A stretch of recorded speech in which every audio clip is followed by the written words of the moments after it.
We need more white guys giving their insight on things they don't understand. Podwood forecast. Nothing beats that millennial depression like crisp Pepsi. You're watching Jason slam a woman against a tree. For context, we're talking about Jason from Friday the 13th. Oh yeah, I probably should clarify. Oh, delicious. Yeah, I think we should be good. Yay.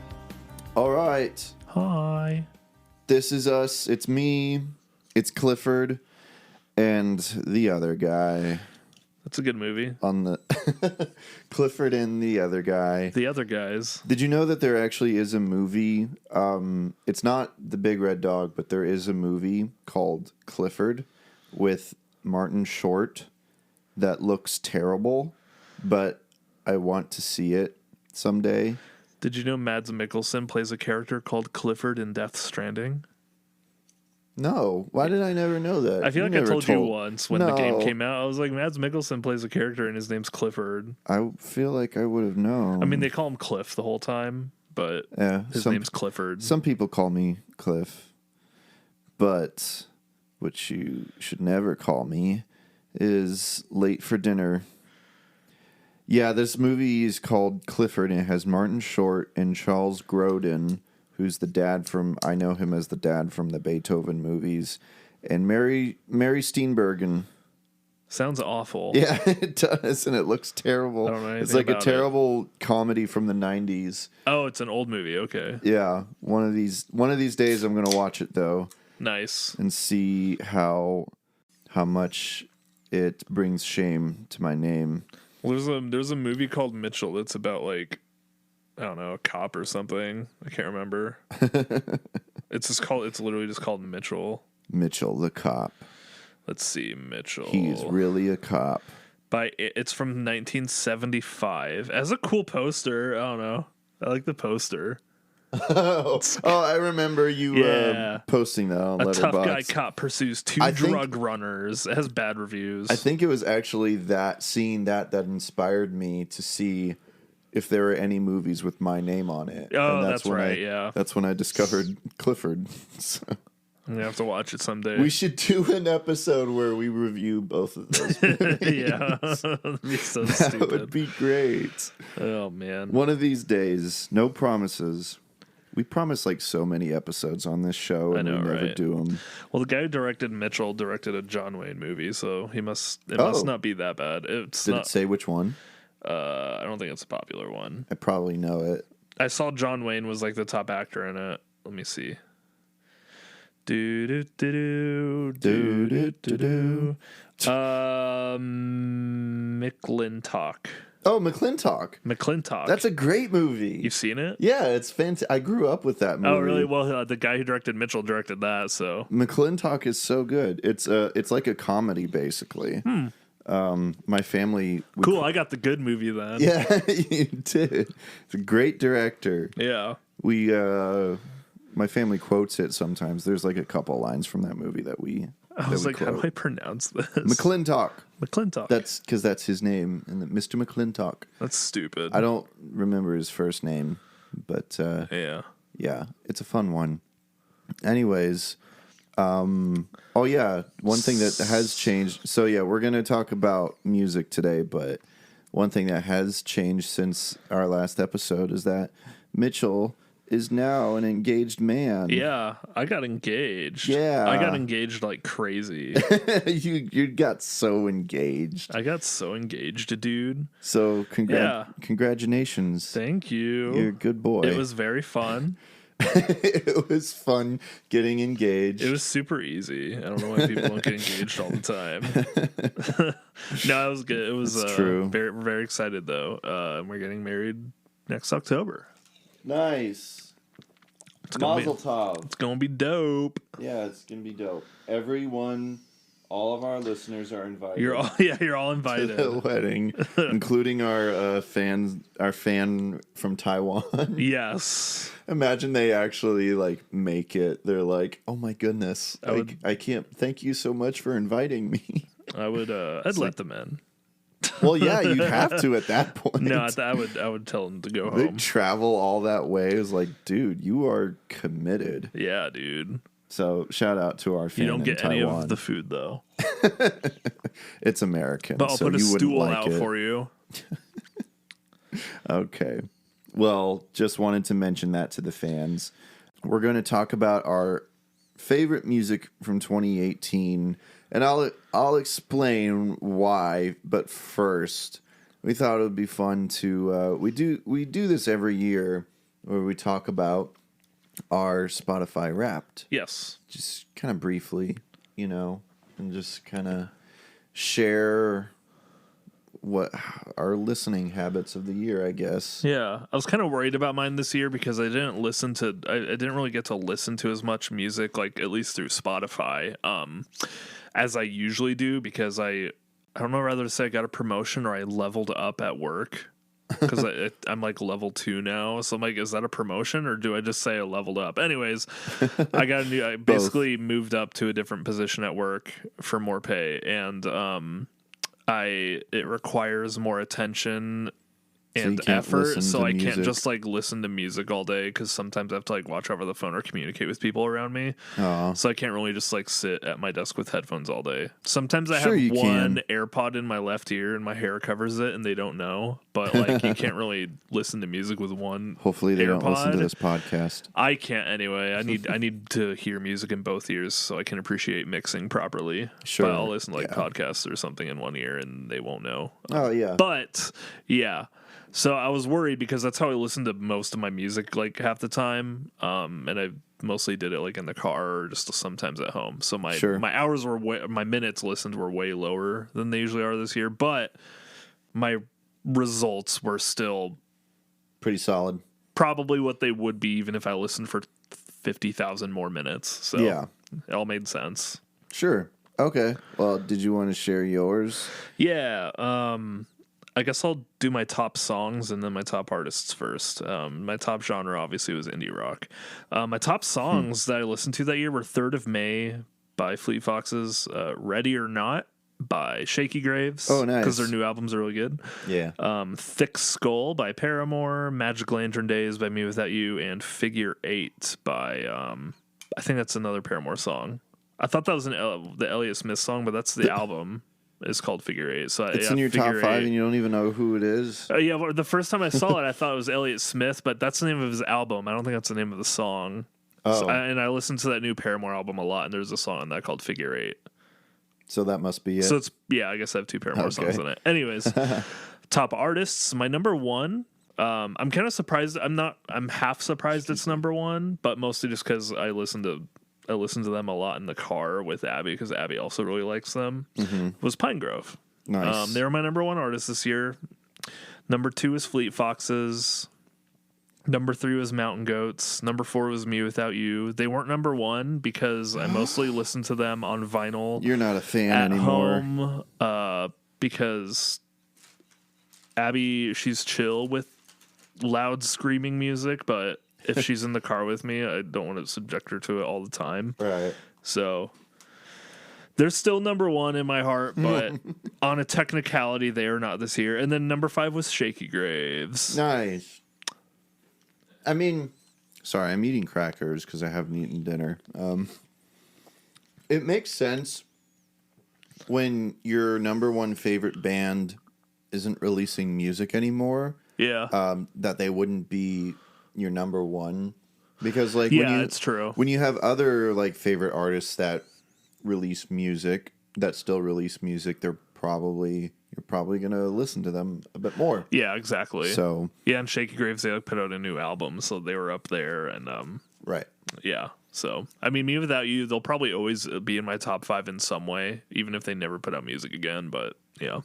Yeah, they've never not been in my Wrapped. At least they're going to show up. They've almost eventually. always been number 1 every year. So I think this is the first time they haven't been. And David Bowie wasn't in my top 5 this year either. So yeah, and I'd still say that like Mumford & Sons is my favorite band, but I don't know if they even showed up last year. But they didn't show up this year. Yeah. But they haven't released an album since 2018. So Wild. Yeah. So yeah, that's just kind of a spoiler for my list. Uh-oh. I guess my top songs, they're pretty much just two artists. Number 5 is Panopticon by Peter Gabriel. Nice. Number 4 is Road to Joy by Peter Gabriel. I thought it was gonna be the Bright Eyes song for some reason. I was like, wow, you really like that song. That is a Bright Eyes. It's song. a really good song. I forgot. 3 is Lose You Again by Manchester Orchestra. Number 2 is The Court by Peter Gabriel. And number 1 was The Way by Manchester Orchestra. So it's just Manchester Orchestra and Peter Gabriel. Nice. Oddly enough, Peter Gabriel didn't show up in my top 5, though. That's weird. Because Peter Gabriel was released new music this year, and he did the whole, he did the Gorillaz Song Machine, where he released, like, every single track, like, throughout the year. That's interesting. So yeah, I mean, I guess I mostly just listened to those songs, but, like, with all the other artists I listened to, I guess I just listened to more music from them. Yeah. Even though Peter Gabriel's those songs were my most listened to. Yeah. So, I don't know. It's confusing. Bizarre. But anyways, my top artist, number 5, was Anne Boleyn. Big reason is because they came back together after, like, breaking up. And so they came out with a new EP. And also, I did an episode on my shameless plug, the I'm Clifford Today show, where I did an album tier list of Anne Boleyn. So I re-listened to a lot of Anne Boleyn for a while. So they're my number 5. Number 4 is Petey. Petey. He wrote some good songs this year. My number 3 was Shaky Graves. Actually. Nice. So we have that in common. Love them. Number 2, not surprising because this was a big year for them, for me, Talking Heads. Oh, yeah. Yeah, you got really into them. Yeah, which I is did. Good. Yeah. And my number 1 is Manchester Orchestra, actually. That's a good list. Yeah. Manchester Orchestra, their newest EP. I mean, those 2 songs, Lose You Again and The Way, are from their new EP. And I don't know. I really, really dug that EP. Yeah. And The Way was basically pretty much like my song of the year. So that's why it was my number 1. Heck yeah. So, and my top genre was rock. Just rock. Yeah. And I was indie rock, so I'm cooler than you. Yeah, I guess so. But I'm more... I cost less money than you. But yeah, that's true. But I listen to more different kinds of rock, apparently. Yeah. Because rock is more of a vague term Yeah, than that's true. indie rock. So Yeah. there you go. Because half your stuff is still indie rock, I'm more basically. open-minded. I also had 108,110 minutes listened. Wow. Do you have your podcast Spotify Wrapped? I don't listen to podcasts on Spotify. So I do not. Okay. Though I don't really listen to like a lot of podcasts, honestly. I mostly just listen to like YouTube videos that are really long. Oh yeah. if that's even a difference. That's my problem, is that, like, My number 1 podcast was action button videos on YouTube.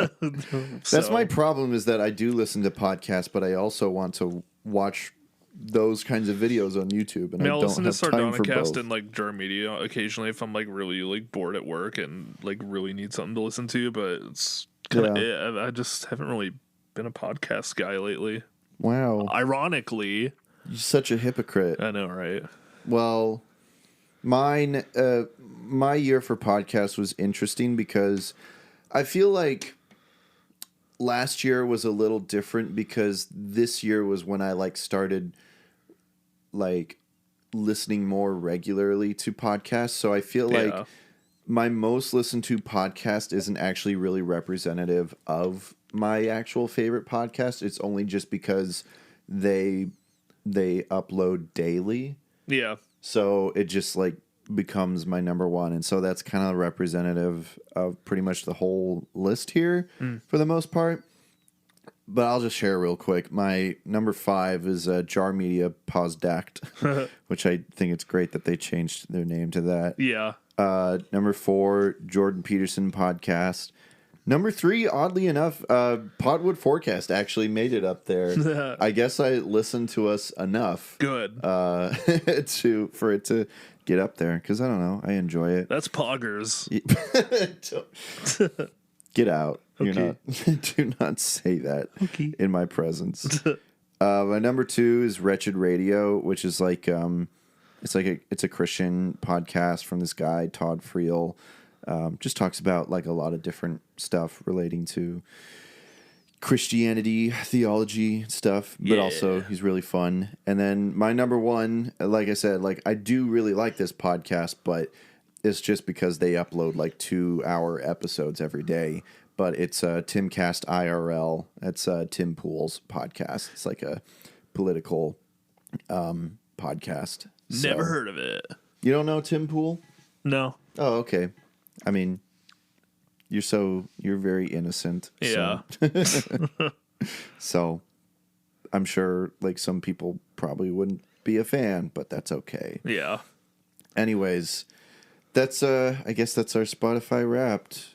I guess since I don't have a podcast thing, I'll just give my PlayStation 5 Wrapped. PlayStation. Wait, that's a thing? Yeah, game consoles do Wrapped now. They show you like everyone does the games Wrapped you play. now. I know, it's awesome. I love it. Nintendo has been doing one too. Let's hear it, gamer boy. My top 5 games I played this year. This is based off hours. My number 5 was Shenmue 1 and 2. It's an HD collection. They're these old Dreamcast games by Sega. And I have always wanted to play them. They're kind of similar to Yakuza and a little bit. I mean, not. It's kind of the only comparison I can think of, but it's like I don't even know how to describe it. But it's really good. I was really blown away by it. I'm like halfway through the second one, but I beat the first one and I loved it. And I kind of think it's a legit masterpiece. Love Shenmue now. And it is apparently pronounced Shenmue, not Shenmue, so don't correct me. Number 4 was Yakuza 0. Speaking of Yakuza, I've never played a Yakuza game, and I started with 0, and that was also a masterpiece. My number 3 is Kingdom Hearts 3, because I replayed it, because I wanted to re-engage how I felt about it. And that's not the most recent one, is it? It's the newest one. Oh, okay. Kingdom Hearts 3, yeah. That was the one that came out. Yeah, it's the newest entry technically. Nice. And because I don't know, I took a lot of issue with it, and I kind of fell into the hate wagon with what everyone thought about it. But I don't know. But now you're like. But then I played some of the spin-offs, and I really like learned everything that happened in the story, and then I replayed it because I love. For context, 1 is like one of my favorite games ever, and 2, and I love them. And I played like Birth by Sleep and a couple of the spin-offs, but I didn't play like Dream Drop Distance or like 358 over 2 days, whatever. It was a few. So I played like all of them or watched or read about all of them, and then replayed 3, and it made me like it a lot more.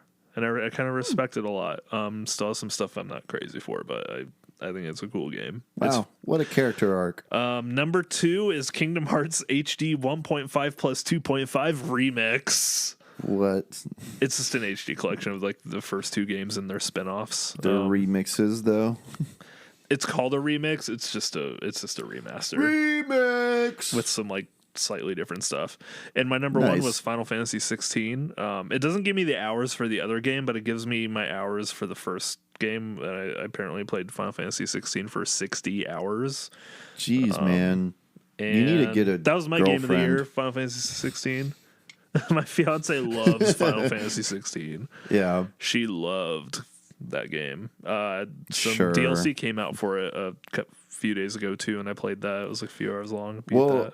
I wonder if I really would be curious what my PlayStation Wrapped would be. Yeah. How do I even like look that up? You just look up PlayStation Wrap Up or something, and then you have to sign in, and it'll just show you your stats. Okay, never mind. Yeah, it takes. I don't ever really remember my PlayStation login, so I'll let y'all know though once I find out. I'll update you all. I'm excited for my Nintendo one because I played my Switch a lot this year. It's probably mostly just gonna be like Tears man, of the Kingdom. Spotify really be paving the way. Yeah. Everyone's doing Wrapped. I'm excited for whenever the Letterboxd one comes out. True. Yeah. We'll talk about that. Like, probably. It was a much lighter year. It was a much lighter movie year for me. Like, I only watched like a couple things a month as opposed to like 10 things a month. Yeah. It's probably going to be less for me this year too, because last year I had that whole movie scavenger hunt for the month of October. So that was like a movie a day, basically. I usually, like, if I ever have like time to watch a movie on my own, I mean, Abby would happily watch any movie with me, but I just try not to subject her to stuff movie. I don't know. Like, I don't want to watch like Heat with her because I just feel like she wouldn't like. I feel like it would bore her a little. Maybe she would like it, but I'm like, I don't want to make her watch movies she doesn't care about all the time. Sure. But how thoughtful of you. But so that's kind of mostly why I lost a lot of movie watching this year. Cool. But yeah. Well, we'll talk about that once we get to it. Yeah. But yeah, okay, that was our Wrapped Spotify plus PlayStation Wrapped. We don't have questions for this episode because as we are recording this episode, we still haven't published the last episode, our 50th episode. So there's no questions that we have. So sorry, everyone who's waiting for your questions to be answered.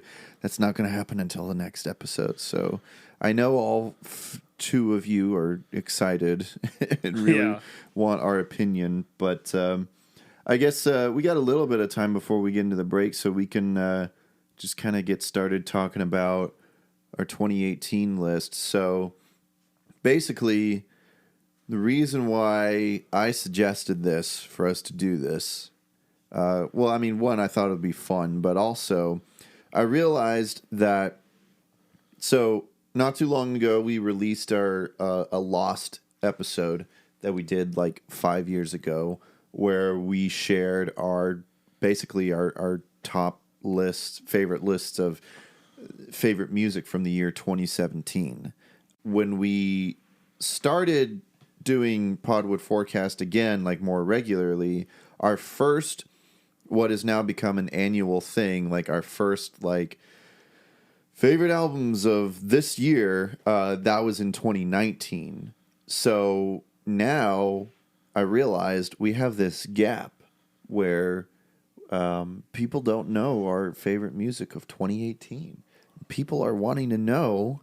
So I thought it would be fun for us to have a sort of little retrospective little episode, especially since, and we were talking about this, 2018 was actually a really good year for music. So I thought it would be fun for us to do that and look back and think about and talk about those albums. That was a very iconic year for music. IMO. So, yeah. Does that sound about right, Mitchell? Sounds beautiful. Thanks. You're so supportive. I love you. I love you too. So, I guess let's talk about what it was like for us putting this list together. Like, what was your experience, Mitchell? It was, I don't know, it was kind of easy. Like, I found my old list on my notes app from like when I made it in like early 2019. Yeah, same. So it was kind of easy to like remember what I had listened to, but then I was kind of Googling and like researching, because sometimes I'll like listen to music later on, but I'm not paying attention to what year it came out.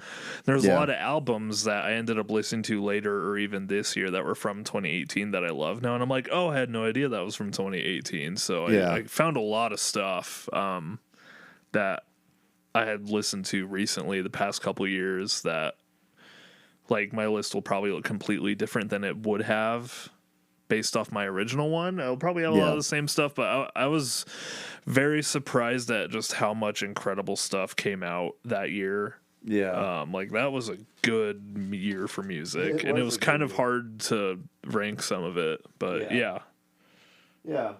I same here. I still had my list from that year, And so that was kind of like what was first for me, was to go through all those albums and see, it's like, do I still feel the same way about this? Would it still be in the same ranking on the list? So I went through that first, and then did my very best to like look back and see like, okay, what have I listened to since then that came out that year? Which can be tricky because sometimes I'm sure there might have been one or two albums that I still missed somehow. Yeah. But I really did my best. I really thought about like the artists that I listen to now that I maybe didn't back then, that, to see if they had an album from that year. I think I might have also Googled like what were some notable releases from that year. So it was fun though. Had a really fun time because I would put on those albums like while I was working, and it was kind of nostalgic in a sense, kind of bringing me back to a particular time in my life. That was because I feel like you and me both were. I feel like a lot of these albums that were on my list, I mean, they might be on your list too. We'll probably share a couple, I imagine. Yeah, but at the very least, there's a lot of albums on my list that I know that you and I both kind of experienced together and would be like talked about a lot that year. And so it just makes me think back to those times. And so yeah, it's kind of fun. That's the power of music, They just, when you listen to it, and it just makes you think about like when you first started listening to it. And so yeah, exactly. So it was kind of fun. It brings you back. Yeah. Yeah, Sorry, I'm eating my cracker. Yeah, I was just like thinking about like the last couple of years. Like, there's been some really good. I don't know. Every year's had a lot of really good stuff, but 2018 was just like specifically like a really insane year. Like for me, looking back, I was like, wow, there's a lot of like really good albums I still listen to right now. Yeah, from that year. So yeah, and that's kind of very surprised. I was like really surprised looking back and like Googling 2018 albums and being like, oh man, yeah, that's and crazy. That kind of was a big factor that helped me decide like my rankings. Like, do I still listen to this album? Like, is this still as important to me now as it was back then? Yeah. So that was a big thing in like helping me decide. Because there were like one or two albums that I feel like that I really did like back then, but it's like now, like I still don't think that it's not a bad album, but I really haven't listened to it in forever. So that kind of brought those kinds of albums like lower down on my list, if they even still stayed on the list. Yeah, I know some stuff that would have been in like my top 5 or 10 definitely got kicked off like when I rearranged some stuff. So one of them actually really hurts to do it, but we'll talk about that. Yes. Do we? I guess. I have like honorable mentions I can mention. Yeah, let's do honorable mentions and then we'll go into a break and then really get started on the list. Nice. We're really getting into it now. Do you want to share yours first? I have like 3. I have a few. Let me see. Opening up my notes here. Well, then I'll just go if you're not ready. Here. 1, okay. 2, 3, 4, 5, 6. I have like 7 that are honorable mentions now. Oh, okay. I'll just blast through it real quick. Lush by Snail Mail. Oxnard by Anderson .Paak. I thought you were making up names for a second. No. It's Only Natural by Hello Goodbye. Thank You for Today by Death Cab for Cutie. Here Come the Runts by AWOLNATION. Boarding House Reach by Jack White. And Maryland by The Good, the Bad, and the Queen. Oh, okay. Those are my honorables. There was one in there that actually made it on my top 10. Nice. So, but get to that. There's a couple in there that were on my original one that got pushed out. Yeah. So, I think like 3 or 4 of them. There were some. Well, actually, that year I didn't just share my top 10. I shared like my top 20. And a lot of those in like the bottom 10, I'm just not even like going to mention, really. Yeah. But I had like 3. One was Ascend by the artist Pogo. The reason why he's an honorable mention is that like it's good. And if you've never heard of Pogo, he's more like popular on YouTube where he does like remix dance kind of instrumental music where he has like really popular videos on YouTube where he takes like dialogue and sounds from movies or TV shows or whatever and like makes music out of it basically. Oh, okay. And it's really interesting, really fun because it's not like he's not just relying on like those little sound clips to make the music. He has like really good instrumentals to back them up, but it's still kind of like fun. And if you're like familiar with a certain thing that he's remixing, then it kind of makes it a little nostalgic. But he's really good. I would recommend him, but just because it is what it is, it just makes it more of an honorable mention than anything. Yeah. And my next one this is the one that hurts, but Passwords by Dawes. Oh yeah. I think I was very forgiving of this album. Yeah, I know, like because it was in like I think top are, 5 at least. I think it was probably pretty high up. And now it's still not like a bad album, but it was kind of a letdown after my personal favorite album from them, We're All Gonna Die. And Passwords was like right after it. Yeah. And it's like, I don't know, it's just kind of lackluster in my opinion. The songwriting's not as great. The musicianship definitely kind of like takes it. It's just more mediocre, you know? Yeah. And I just kind of like re-listening to it.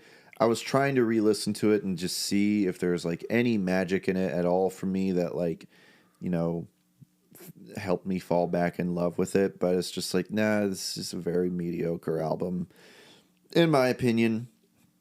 And my next one was actually a more recent one that I listened to, but I thought it was good but not good enough to be in my top 10. It's this duo group that I like called Shane and Shane. They do like worship music and like they're like a worship duo, and they had an album called Hymns Volume 1, and it's really good. I really like their renditions of the songs, and they have really good arrangements, and I like their voices, and so yeah, but just didn't make my top 10. Yeah. So, Shane and Shane. And that's it for my honorable mentions. Yay. So we're going to get into our top 10 from 2018. We're going to go back to the future, except it's not the future, it's the past, which when you think about it, it's kind of weird that those movies are called Back to the Future when the first one, he goes back in the past.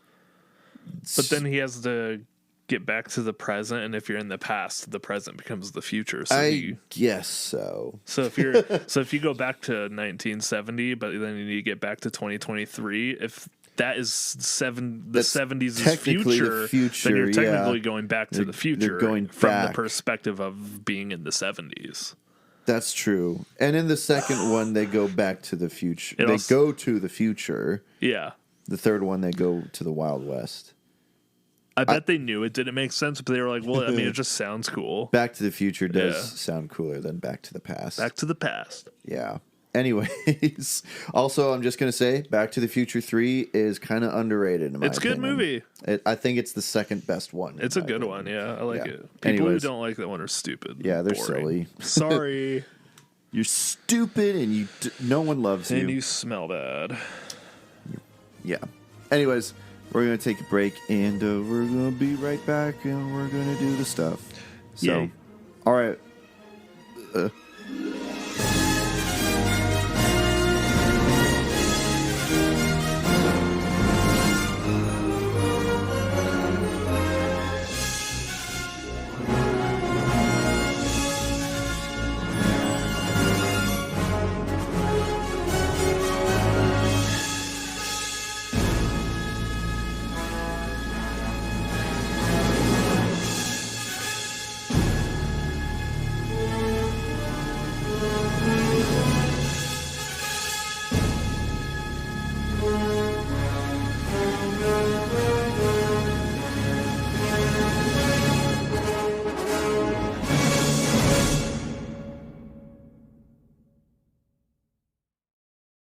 Hey guys, Clifford here.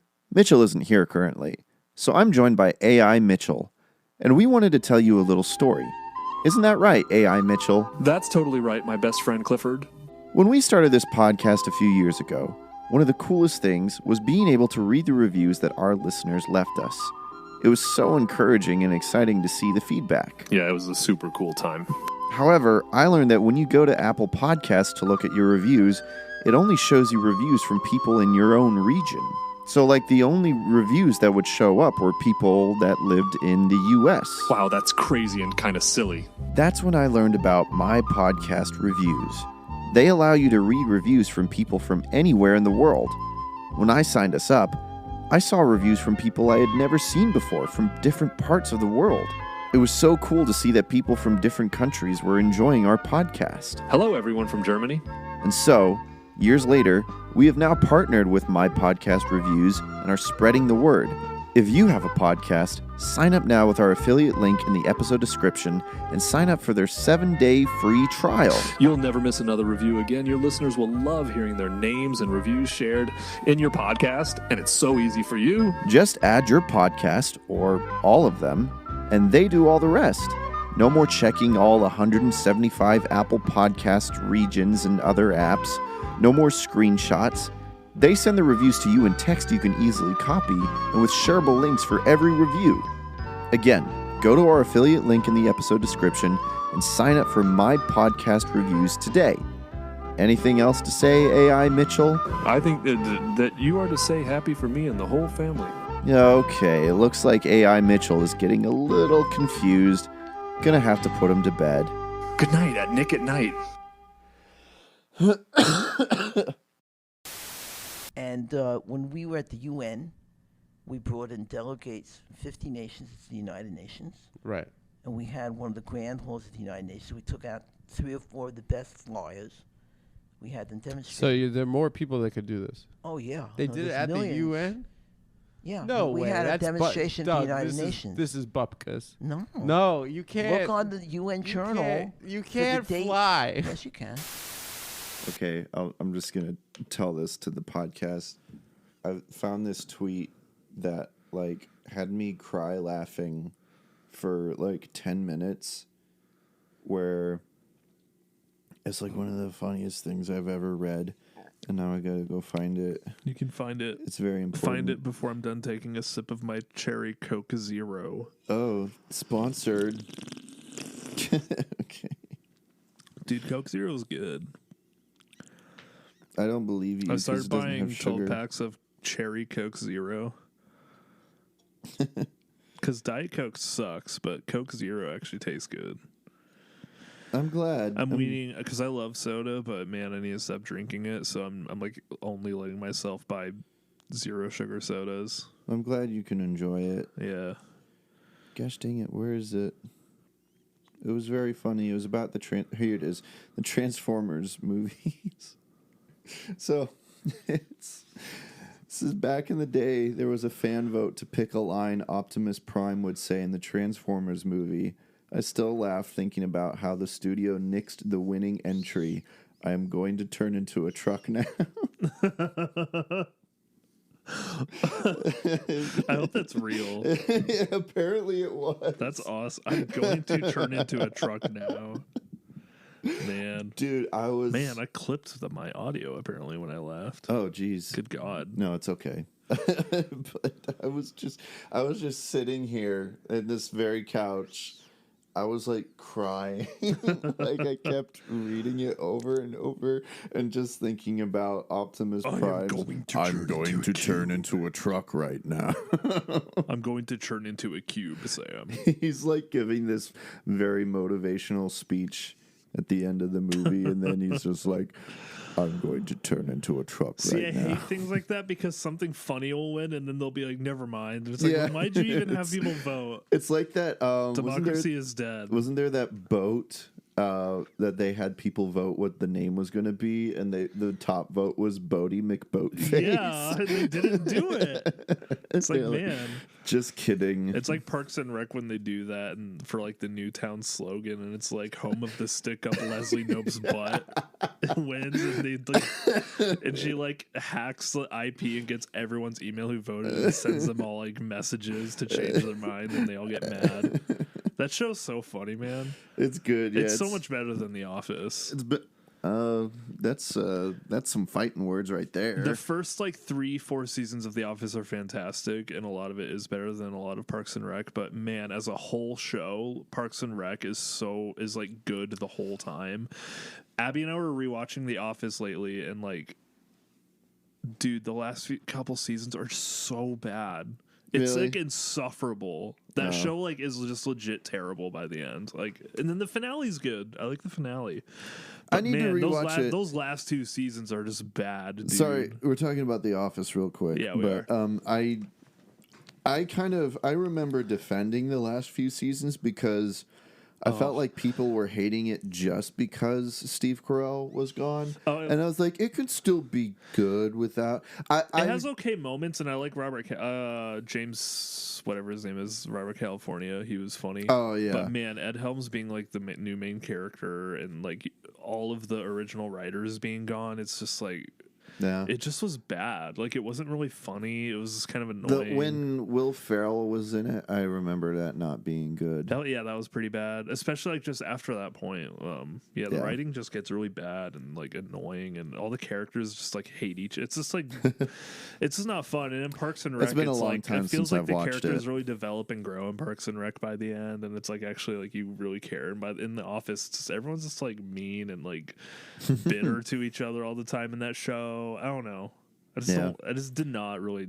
It's been a long time since I've rewatched it. The first few seasons are still so funny, like classic. But yeah, man, that when all of those original writers left, you can tell.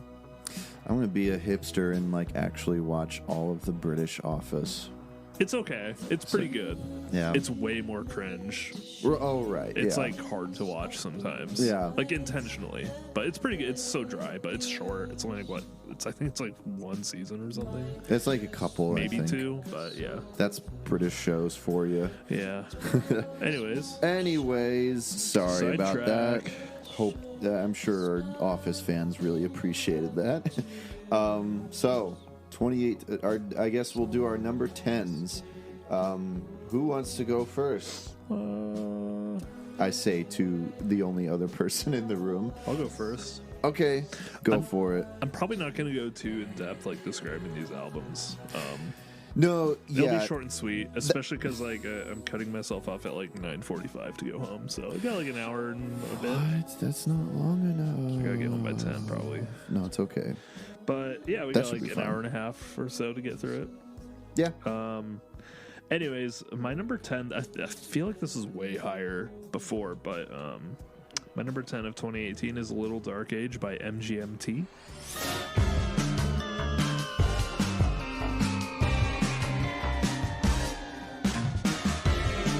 Get ready to have some fun.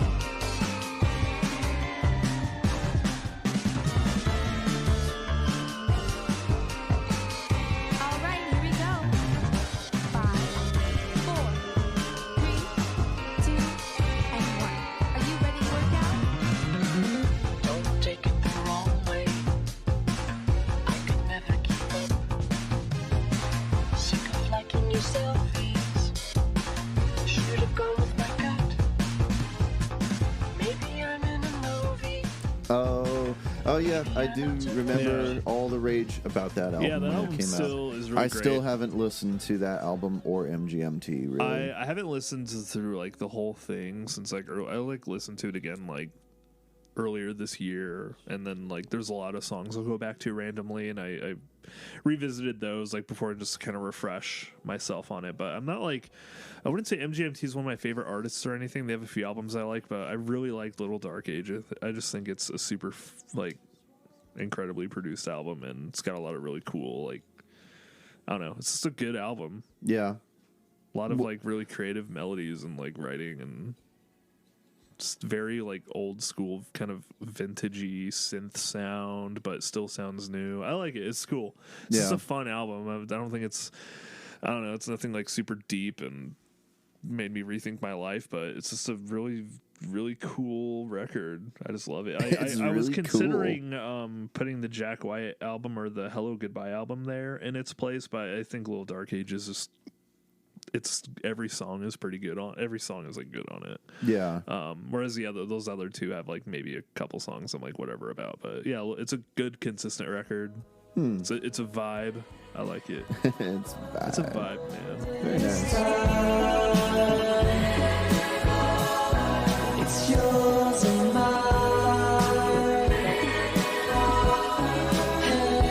It's time to move.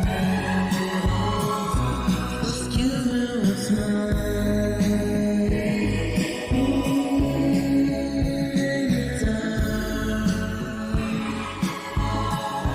It's yours and it's mine.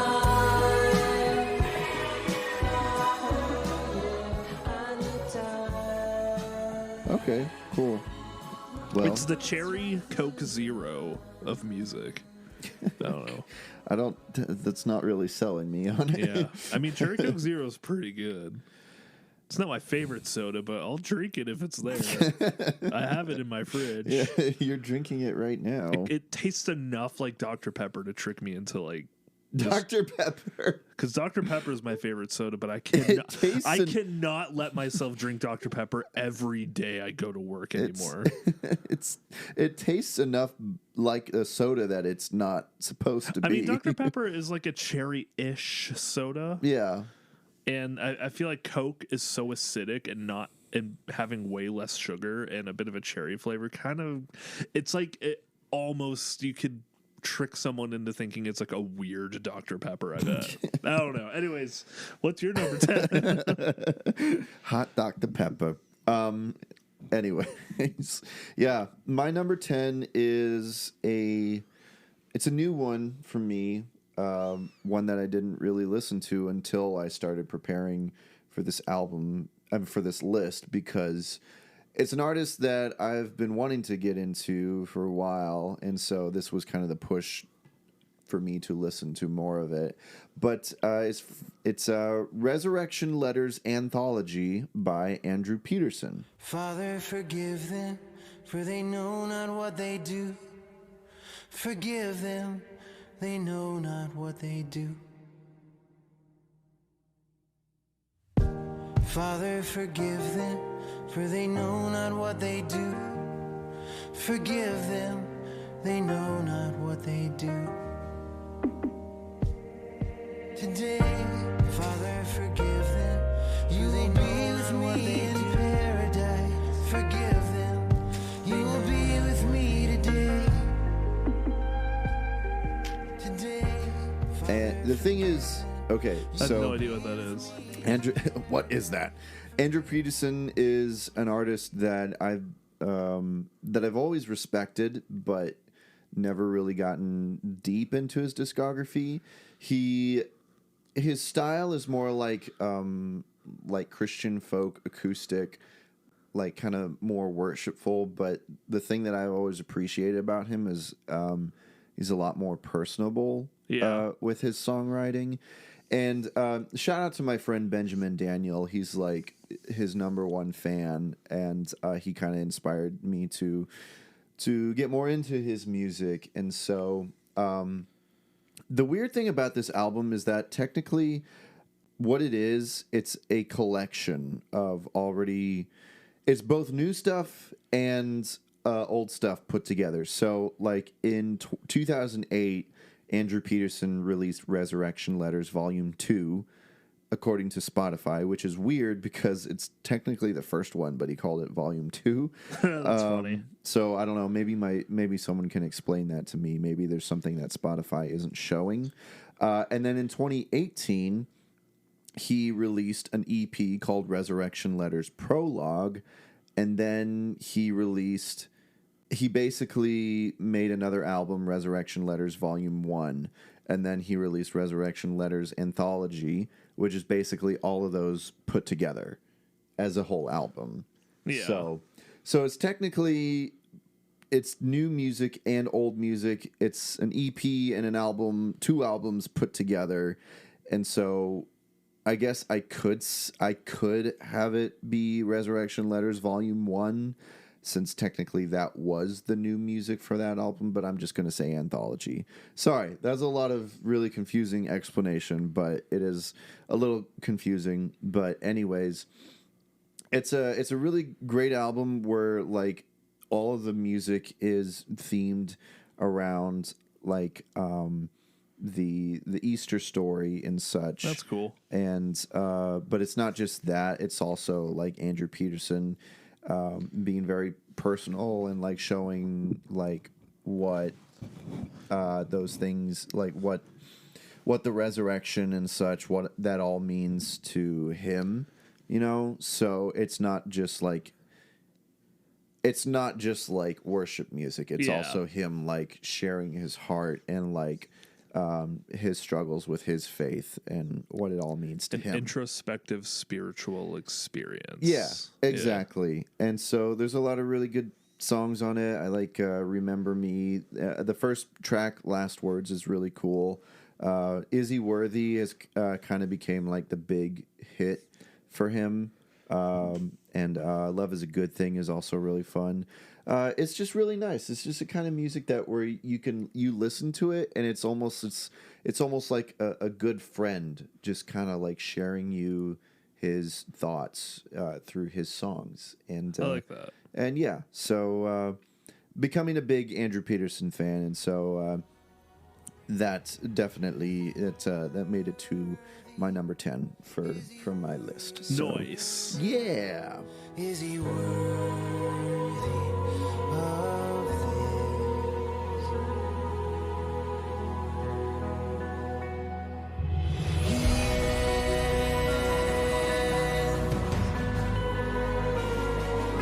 Is he worthy?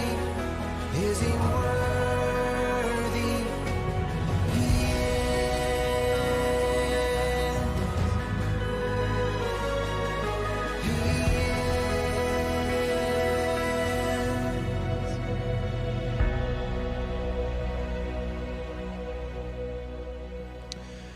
All right.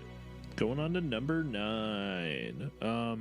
My number 9, I'm honestly not going to really have a lot to say about these albums until like halfway through. No, yeah, I get you. They're just like really good albums, but they're not anything I'm like emotionally like, super attached to until until my top 5 probably. Yeah, and this list I'm sure it's gonna feel different than like when we do our yearly ones, because our yearly ones we have a lot of like fresh new thoughts about it. Yeah. And some of these, you know, it's like, oh, it's been a while, you know, so it's not like we have I did like re-listen to a lot of them though. I would say my top 7 I could say a lot about. Sure.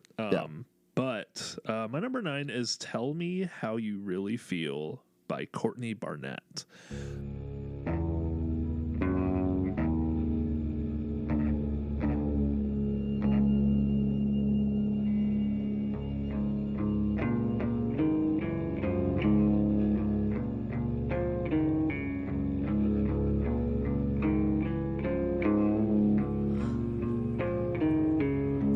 You know what they say. No one's born to hate. We learned it somewhere along the way.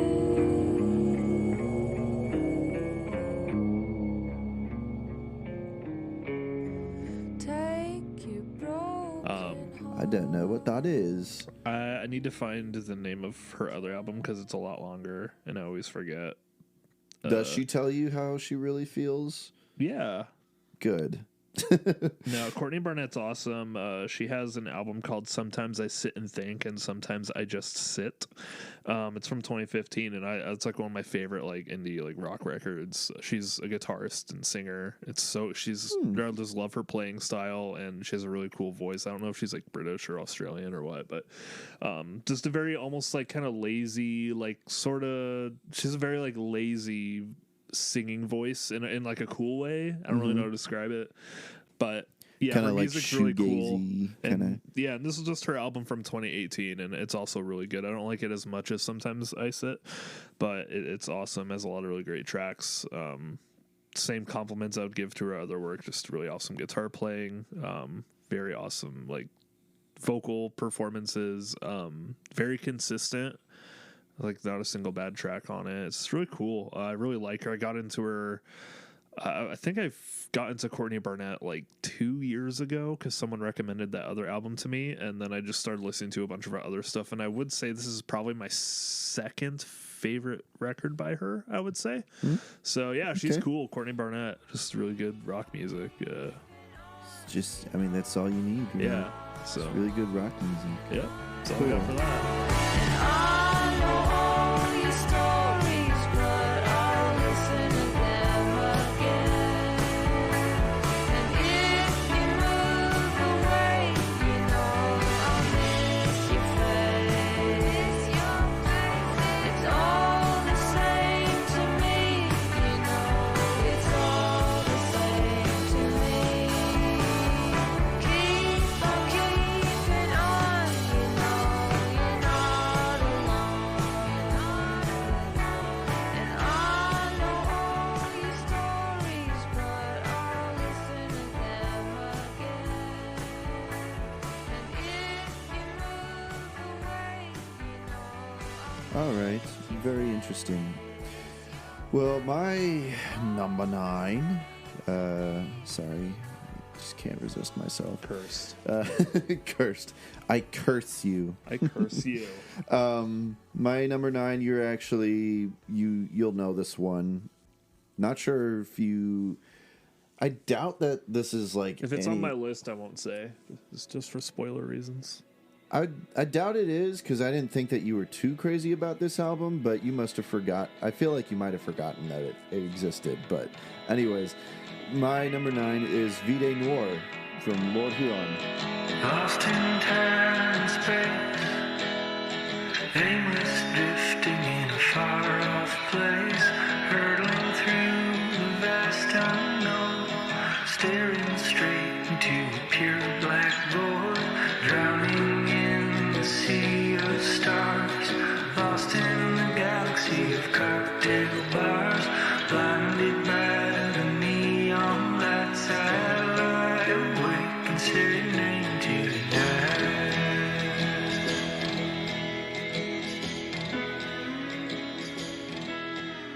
Yeah, I should put that in my honorable mentions. I like Okay. that album. I think there's a few songs on it that I find just like a hair boring, but it also has some songs that I think are like mind-blowingly great. Yeah. Yeah. And I love it. Yeah, that's It has some stuff I really love, but I think I should have put that. Hindsight wise, I'll put that in my honorable mentions. Yeah. it's a good album. I like it. I have it on That's- vinyl. yeah, I remember when you got it. Yeah. That's basically how I feel about it. I guess for me, it's just that like the highs on the album is like what really makes it like why it is on my list. Yeah. Lord Huron kind of has and this was kind of the same instance for their most recent album, is that I feel like some of their albums just kind of need some fat trimmed. They front sorta. load their albums too. Yeah, that's, Like I look at the album and I don't really like songs on Spotify, but I'm looking at this and I really have the first half liked and the second half Yeah. not liked. yeah. Like, yeah, the first opening is amazing, Never Ever, and then Ancient Names, part 1 and 2 is like awesome, Wait by the River, Secret of Life. Yeah. I'm like, those are all awesome. And then like after that, it's like, oh, they're pretty good. Yeah, it was Very like- front loaded, but yeah, that first half is like incredible. Yeah, agreed. And I guess as an album overall, I really like how they definitely went with a theme, with the style with it. You know, I guess I don't know how I would describe as like a sort of like 70s psychedelic almost kind of Yeah. feel to it. You've got like little things in between the songs where it's like you're listening to like some French film sort of going on. You and can so, tell it's like folk artists that wanted to make a rock album, kind of. Yeah, With yeah. like a little bit of a a psych twist. Yeah. So, which Very I think, reverby. It's a very like breathy, Reverby. spacey production. Yeah. Very, very like wide open sounds and electric guitar and some synth sounds here and there. yeah, it's definitely got a vibe going on with it, and I think this was the first time that Lord Huron really ever attempted anything like that. Yeah. Where they kind of like got outside of their more like indie folk sound. So I appreciated and respected for yeah, that. for a band that's not really known for that sound, they did really good. Like I even think of I think it's Secret of Life. Like I haven't listened to this album in like a long time. Like but I can still remember like so many specific things. Like I think it's Secret of Life has like that really cool bass groove. It's like boom, ba dun da da da boom. Yeah. It's like I can remember just instrumentation very specifically. Yeah. Very memorable guitar playing and bass grooves. Yeah. I think I feel like my favorite track is actually Never Ever, which I think is kind That's a of good one. I think it might be a hot take, I don't know, but it's just one of those songs that really makes you want to like sing along with it and Yeah. just like really belt it out. It's like I never ever walk away. Yeah, I like that one. Yeah, it's good. So, yeah, that's I don't really have much more to say about it, but it's an album that like I basically only listen to certain tracks from it still today, but I rarely listen to the whole album, but still because of the highs on it, that's why it's my number 9. So yeah, Vide Noir by Lord Huron. Lord Huron.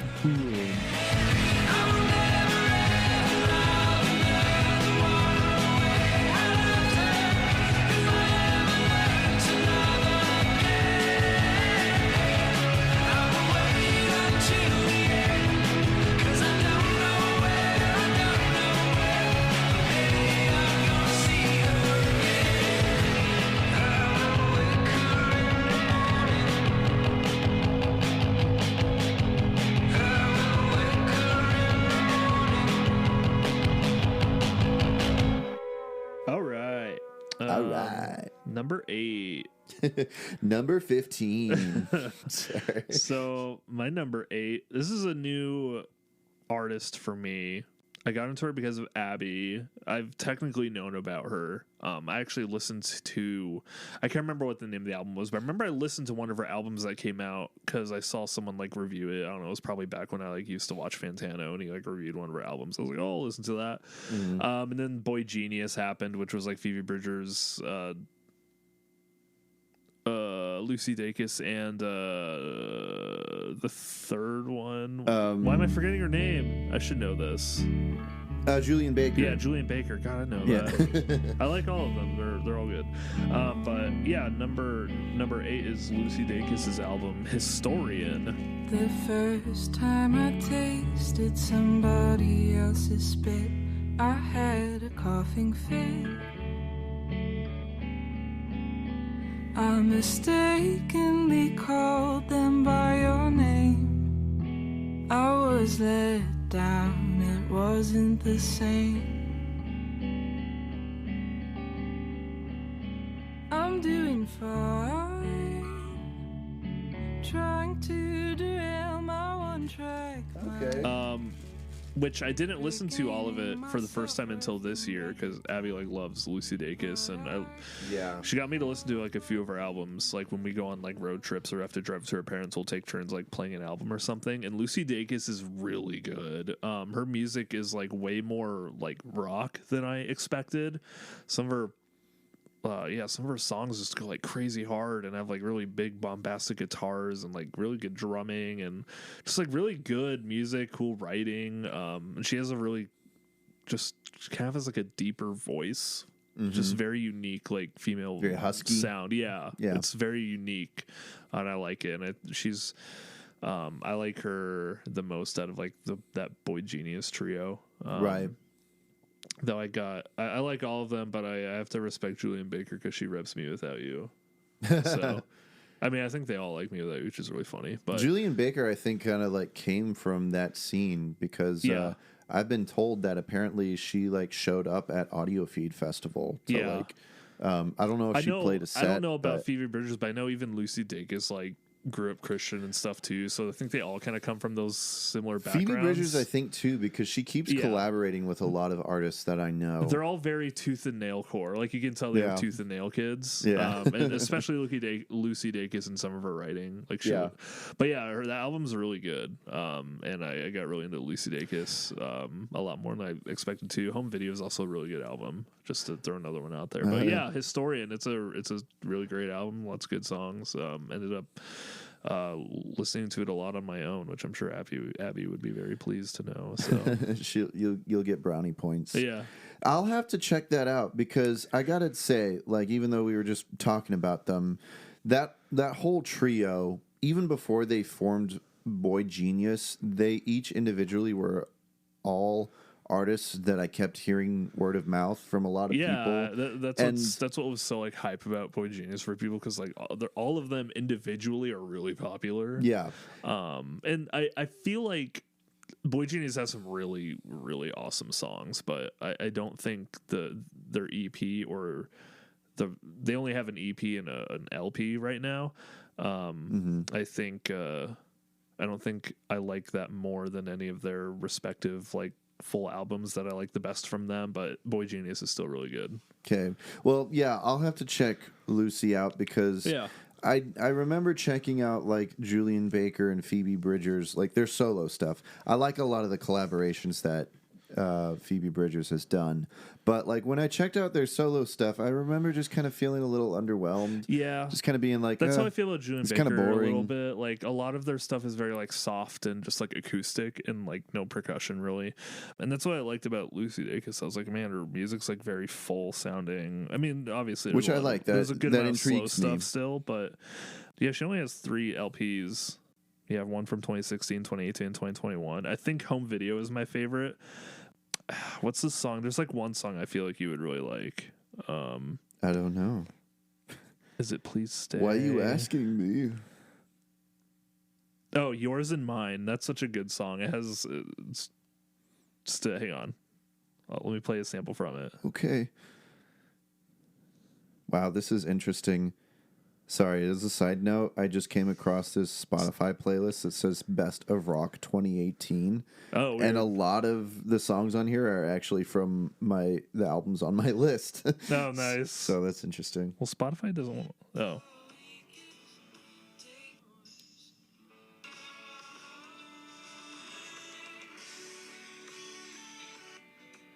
Wait.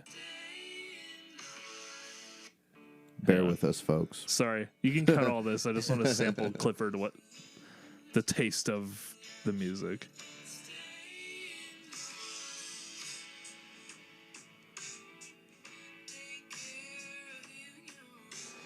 Yeah, that song it just like builds up and there's a lot of like backing vocals and like I like kinda, it. It's really cool. It's got a good vibe. It's like it. You can tell she probably likes folk music a little bit. So yeah. Yeah, I like it. But yeah. Check I'll it have out. to, yeah. Historian Lucy Dacus, number 8. Number 8. Very cool. Yeah. If past you were to meet future me, would you be holding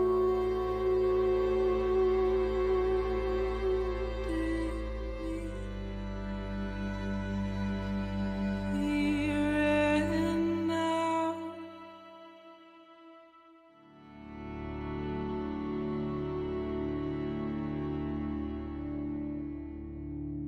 All right. My number 8, and I realized I kind of had it open up on my phone, like sitting there, so you probably already saw it. No, I didn't. Okay, well, this was in your honorable mentions, and it is Here Come the Runts. Yeah, I knew that was going to be the one. AWOLNATION. It's a really good album. Last of the magic, last of the sun, last of the holy. 4, 3, 2, 1. Last of devotion. Tune out the stunts. Tune in tomorrow.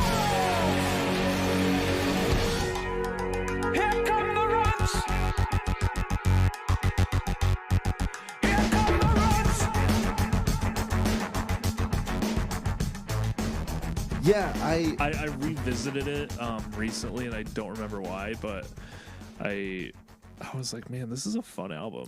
yeah, and Some songs I don't care about, but man, the good songs There's, on like, that a couple, record are but like really good. overall, yeah, and when I was re-listening to it, because there are tracks on here that I still listen to, Yeah. but when I was listening to the whole album, I was like, man, this album really is a banger. I mean, It's got a lot of good jams on it, like Yeah. even just the title track, Miracle Man. I love Jealous Buffoon. I like Jealous Buffoon. 7 Sticks of Dynamite. Yeah, My Molasses. I don't know. It's just got a lot of cool, like, fun bops. Like, it's a very unique vibe of very unique flavors of music, like, coming together. yeah, and It's here's the weird. thing: is that like I'm not like a big AWOLNATION fan. Not Like either.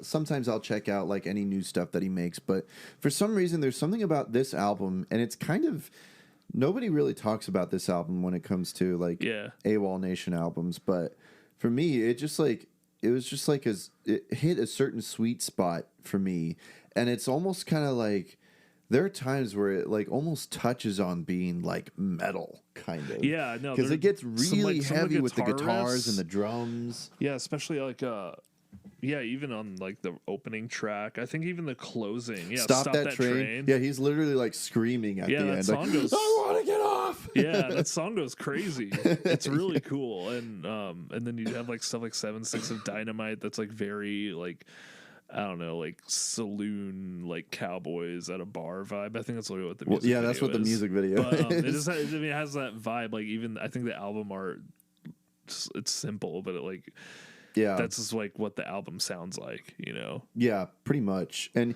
even like I guess the big hit from it was Handyman. Yeah. I still really like that song. I get so it's like it gets a little like it's like almost heavy pop sort of. Yeah. like power pop almost. It's I don't like- know. It's like cowboys that really like pop and metal music wanted to make an album. It's just weird. Yeah. Yeah, I'm kind of on the same boat as you. Like, I haven't really listened to a lot of AWOLNATION. I know Sail, like everyone else, but I remember I listened to the album that came out after it because I liked that one, and I didn't really like that album. It was like fine. Yeah, But I it was didn't like alright. love it, and then I just forgot about them.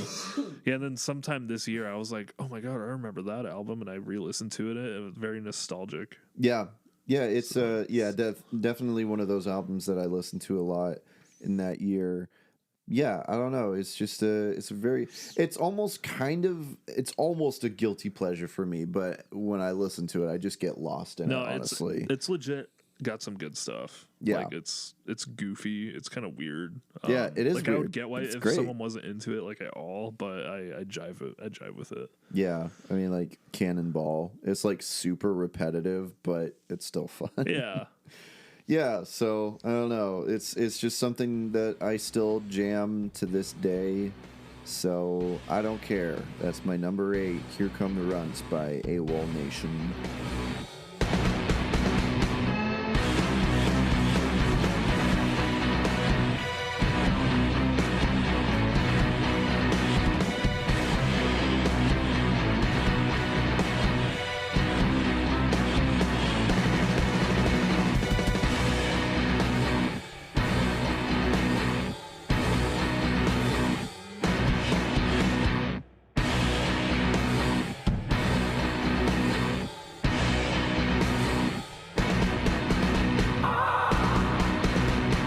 Here come the Runts. Here come the Runts. All right, your number 7. Number 7 is Swimming by Mac Miller. My regrets look just like texts I shouldn't send. And I got neighbors that more like strangers. We could be friends. I just need a way out of my head. I'll do anything for a way out of my head. In my own way, this feel like Oh, okay. This went up way more. I feel like I can't remember if I mentioned this like originally, like I liked it when it came out, but I just fell way more in love with Mac Miller's music, unfortunately, like after he passed away, because I love Circles. which was the sister album. It was the second of what was supposed to be a trilogy. It went Swimming, Circles, and then whatever would have come next.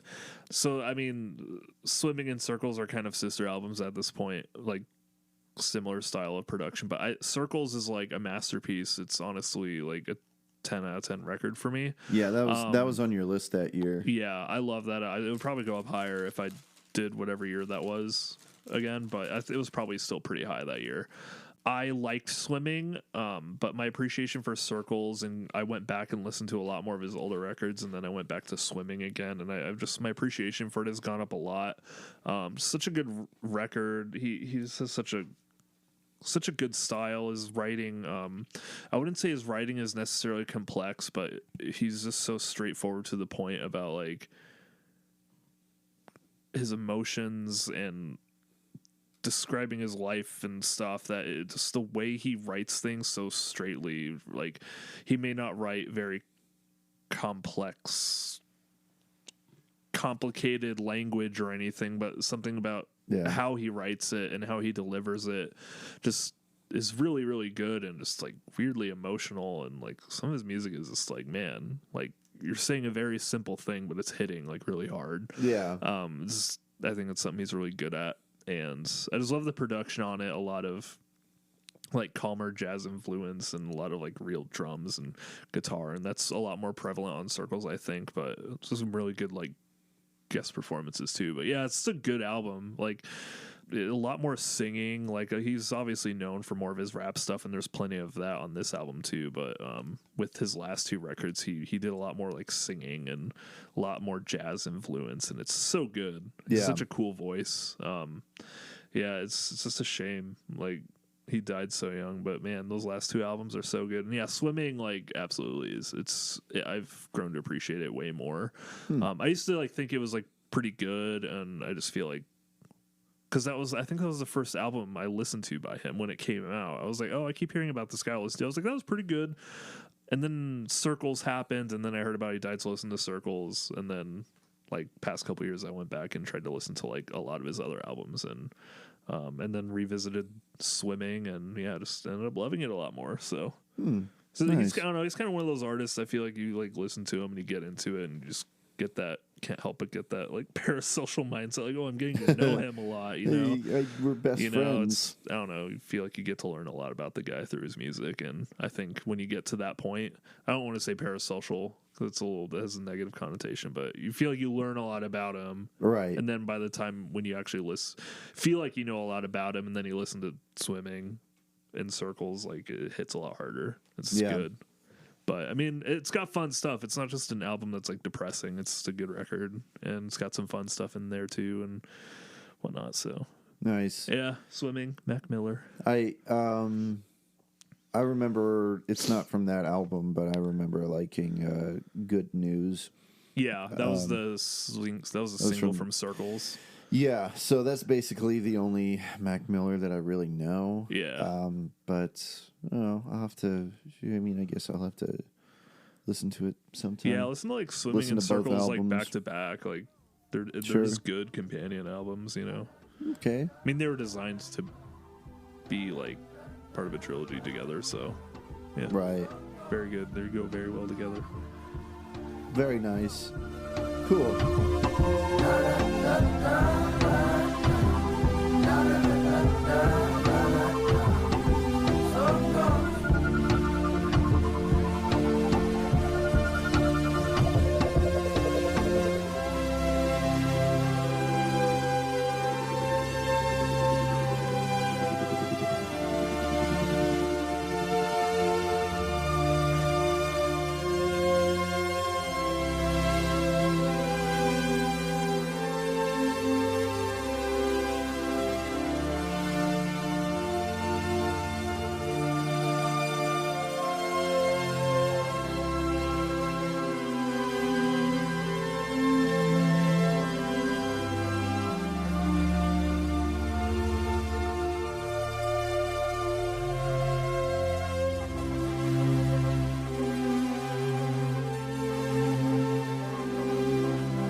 All right.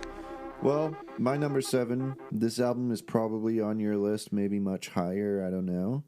But it is, well, actually, and this is another album that I didn't really listen to until, like, after the year was over, of 2018.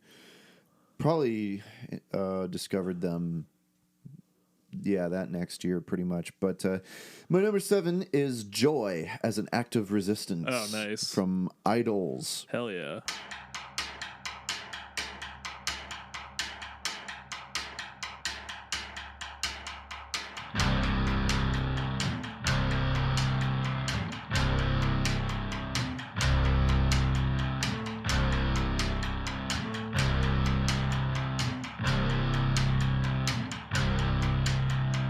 I was done in on the weekend. The weekend lasted 20 years. The world's best bulimic bartend. Tender, violent, and queer. Forgive me, Father. Yeah, I don't think I have a whole lot to say about this album, but I did have to go back and listen to it because I realized even though there were a few tracks that like I still listen to and jam today, I realized that there wasn't a lot that I remembered about the rest of the album. Yeah. So I That whole album is great. yeah, it's Spoilers. It's a for me. Wow.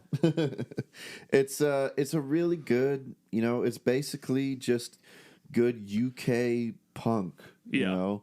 And it's not like punk as in like the modern punk, like I don't know, Story So Far or whatever like punk bands there are now, but this is like it's like good old school UK punk. Yeah, it's just like very like aggressive sounding. Yeah, but with like a more of a like I guess alternative twist to it. Yeah. They've definitely become more alternative over the years. Yeah, they put out a couple new singles like just Yeah. last week too. That Yeah, were really they did good.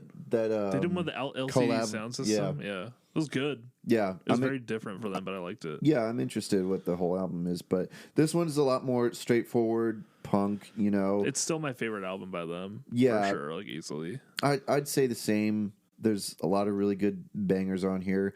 Colossus is like Such a good opener. it's a fantastic song. It's my Yeah. favorite song from them. And Yeah, that song's insane. Never Fight a Man with a Perm. I'm Scum. Danny Nedelko is also Yeah, a bop. Danny Delco's like a really fun one. Yeah. Samaritans, great. Just like a lot of really good ones. I think there's some tracks that I don't care for as much. Yeah, I don't know. It's just really good, really aggressive punk. I think one thing that kind of keeps me from bringing it up higher is that I don't know. I guess some of the content of like what they sing about is like I don't necessarily vibe with personally because they definitely have their own ideology and Yeah. beliefs and they're very upfront about it. I was like, whatever. That's not really me. So, but still, I'm able to enjoy it musically, and I'm able to enjoy the energy and the creativity, I guess. It's just cool that like a sound like I feel like they became weirdly popular. Yeah. I was surprised. Yeah, they really blew up. Like how it was just interesting to hear a band with a sound like that become as big as they did. It was Yeah. really cool. It was almost reassuring that like people like, oh, music that sounds like Punk that can is be, never dead. yeah, like, It's only preserved. yeah, like just aggressive sounding music like that can be like not like not like mainstream or anything, but it can still get really popular and Yeah. bands can find success and not just be like a little niche, like they're pretty big now. Right. Yeah. So Yeah. It's in comparison to like good. most like I don't know, just rock bands at least nowadays. Yeah, they definitely kind of like revived an old sound, an old feel, Yeah. but like made it fresh, But they're not like Greta Van Fleet or anything where it's just like nostalgia. It's just no, we're gonna take like No, they're something. very much their own sound. Yeah, Yeah. for sure. So So yeah, I really enjoy this album. It's my number 7, Joy is an Act of Resistance by Idols.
You hanging in there? Yeah.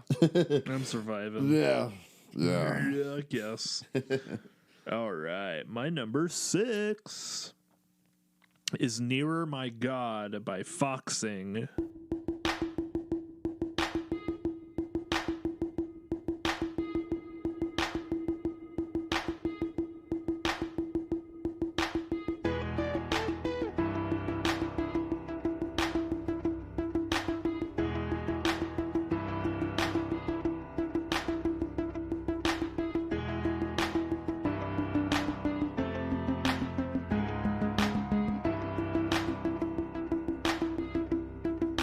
I can be romantic when I'm starving for sleep. When I try but I can't seem to remember anything.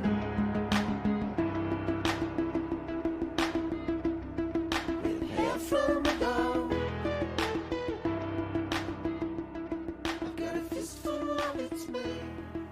Oh, what? Really? Yeah. Oh no. You forgot to put that on there, didn't That you? came out that year? Apparently. Gosh dang it. I know.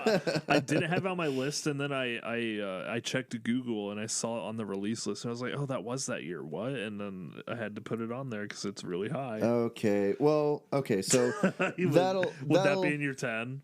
Well, see, I don't know because it's been a long time since I've listened to the whole album. Yeah. There's definitely tracks on there that I love. Yeah. Grand Paradise, Slapstick, Game Shark, Near My God, Five Cups. It's an awesome album. It's my favorite Foxing album, probably. Yeah, it's definitely it's an honorable mention for me. So, Okay. yeah.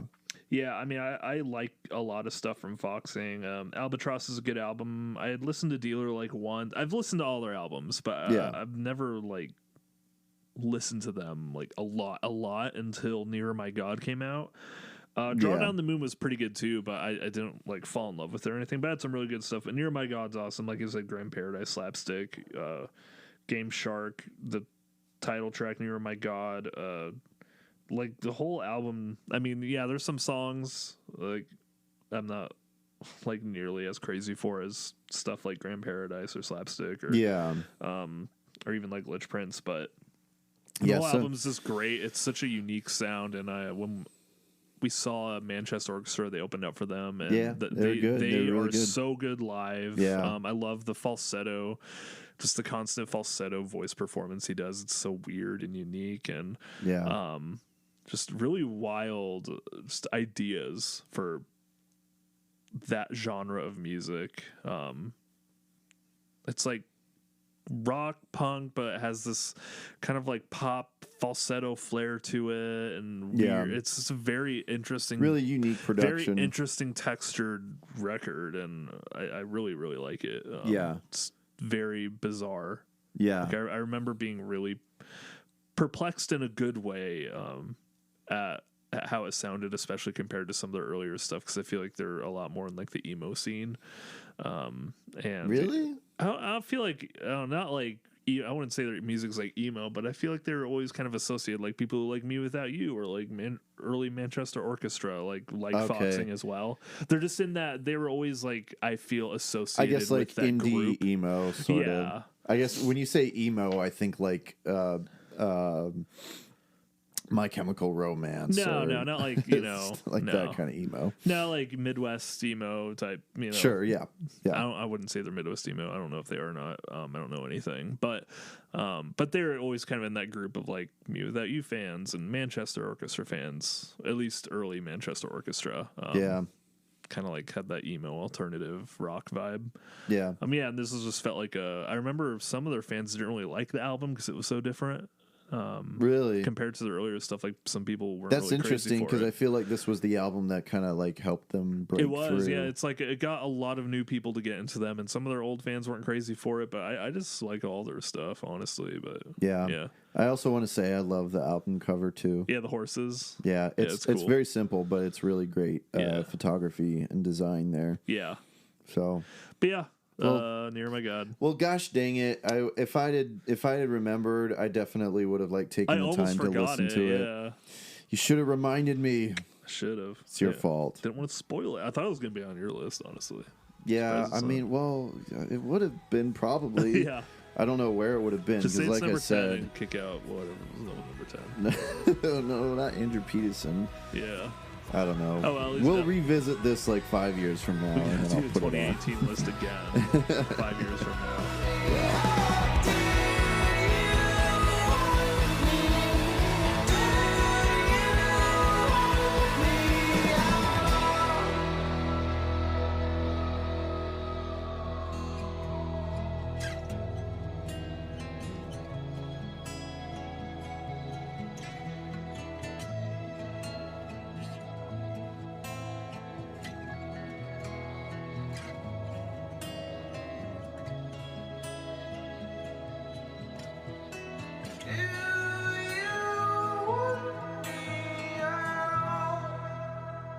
Anyways, cool. Was that all that you had to say? Yeah.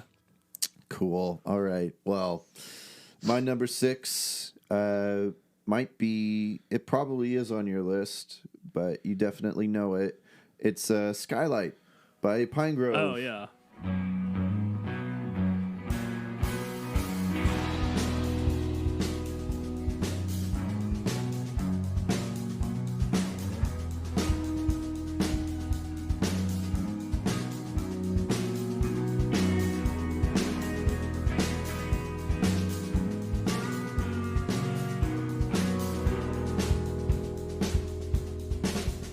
Draw a line in my life, singing this is the new way I behave now, and actually live by the shape of that sound. Circle in the back of my throat, spinning in my head and on my pillow, telling you things you don't need to know, letting you know I trust you so much. And I'm looking at you through the light. I gotta say, okay, so here's the background for this album. This was Pinegrove's sophomore album, and not only that, but this was the first album that came out after there was a whole lot of drama that happened with, I guess, is it sophomore? I guess they had that one that was more of a kind of independent That was their release. compilation of like all their old singles and EPs or Yeah. something. I don't Oh, know. yeah, Everything So technically- Far. Yeah, it was like a compilation thing. I don't really count that as their first album. Yeah, because that's kind of like before they got signed and such. So It's like all their Bandcamp stuff. yeah. So technically, Skylight is their sophomore album, and Pinegrove went through a lot of drama. There were these like allegations against the lead singer that didn't end up being like really an actual big deal. But anyways, Yeah, I remember I like looked into that a lot, and people were being weird about it. I was Yeah, like, because don't know. I think was you like, were- I still felt comfortable listening to them after like really learning about everything. I yeah, was like, it really whatever. wasn't that big a deal, you Yeah. know. So, anyways, but because of all that, they went on hiatus for like the longest time. I feel like when did Cardinal come out? I guess it was only 2 years. Yeah, But still, like, lots of fans, including myself, were just like really waiting for that next album. Yeah. We really wanted more Pinegrove. I mean, this was my introduction to them because I remember it was coming out, and you like showed it to me when it came out, and Yeah. I remember you like told me like the story and stuff, and then I looked into it and I listened to the album and I listened to Cardinal, and I was like, dang. Yeah. I have to say that Cardinal is my favorite from them. And when this came out, I actually wasn't too hot about it, honestly. Yeah, I remember you said you didn't. You were like, oh, it's pretty good, but you like Cardinal way more. Yeah. I'm the opposite. I think re-listening to this, I appreciate it a lot more. It's my favorite. It's my favorite Pinegrove album. Yeah, it's really good. I think just right above Marigold, I would say. Marigold's gone up a lot for me. I love Marigold. Yeah, Marigold is really good too. Neighbors like and the I best really song liked, ever made. I really liked 1111. Honestly, that was like. See, that's the one I was like not super. I thought it was good, but I'd never go back to listen to it. I don't know why. I felt that way about Marigold as well for a while, but now I'm like Marigold is like has some of their best songs. I think there's just something about each album that's just like better at certain times in your life. I think Amberland New York's probably the one I listen to the most, and it's not really fair because it's just a live album of Yeah. like stuff from Skylight and Marigold mostly. Yeah, I don't count it. But I love it. Yeah, I don't know. Yeah, Skylight that's my favorite Pinegrove album, and spoilers, Lights On is going to be Abby and I's first dance. Aww. Because we like love that song, and it's just a very sweet song, and I love the piano riff in it. Yeah, that's a very special album to me at this point. Rings. It has like all my favorite songs. Rings and Darkness. Rings, I always thought was a great song. Yeah, especially the live versions. Oh man. Mm-hmm. But yeah, I adore that album like to death. I think it's my favorite sounding album by them. Not that their albums drastically sound that different, but I love how airy the like production is. Like you can really feel the room. It's the album you can They record a certain way for all albums, and all their albums sound good, but that one specifically is the one that sounds the roomiest to me. Like you can really, that's the one. I don't know how they mic'd it, but I just love how live it feels. Right. You Yeah. know? Very full still too. Yeah, a lot of really good songs, and it's just the kind of songwriting, like the way they write their melodies. It really just makes you want to sing along with it. It's a very comfortable album. Yeah, and there's really not a bad song on it, honestly. Yeah. I love the title track, Darkness, Easy Enough. Thanksgiving is like the one track I play. Thanksgiving. Great. Patterson and Leo. Like a lot of short songs, which I think is cool. Yeah. Short but sweet. And the whole album is it's only a half hour long. Yeah. Yeah, I don't know. Just somehow it vibed with me more this time around listening to it. I think it's their most mature sounding album still. I don't know about in a that, weird way. but I still really like 1111. I mean, I love all the albums. Yeah. So 1111's still great. Like 1111 had a lot more bop to it, I feel like. Yeah, it was a lot more and that's why I upbeat. liked it. I feel like Marigold's like a really good balance, like in between. Marigold is probably my second favorite right now. Just a lot of really good, like memorable, like almost every song. Like there's like one song I'm like, it's kind of boring, like Hairpin, I think, but like Neighbor is like the best song ever. Like I think it's like up there for my favorite song by them, but. Yeah. But yeah, Pinegrove's cool. Skylight's awesome. It's my favorite. I love how clearly it's going to be on my list the way I'm talking about Clearly. it.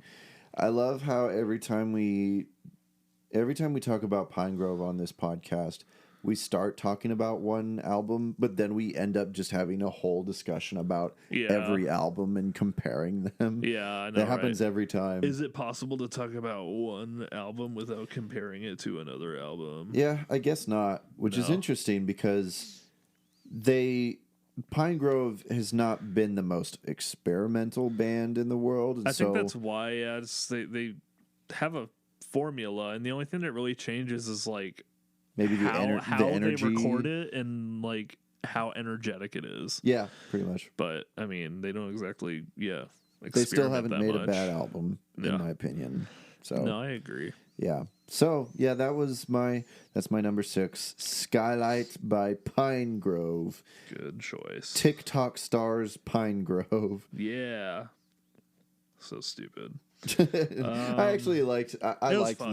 that trend, the Yeah. Pinegrove shuffle. It was funny. I was like, oh, good for them. They're getting some notoriety. Yeah, and then they put out like the thing with like the faster versions. Or Yeah, I was it's like, whatever, fun. get that bag.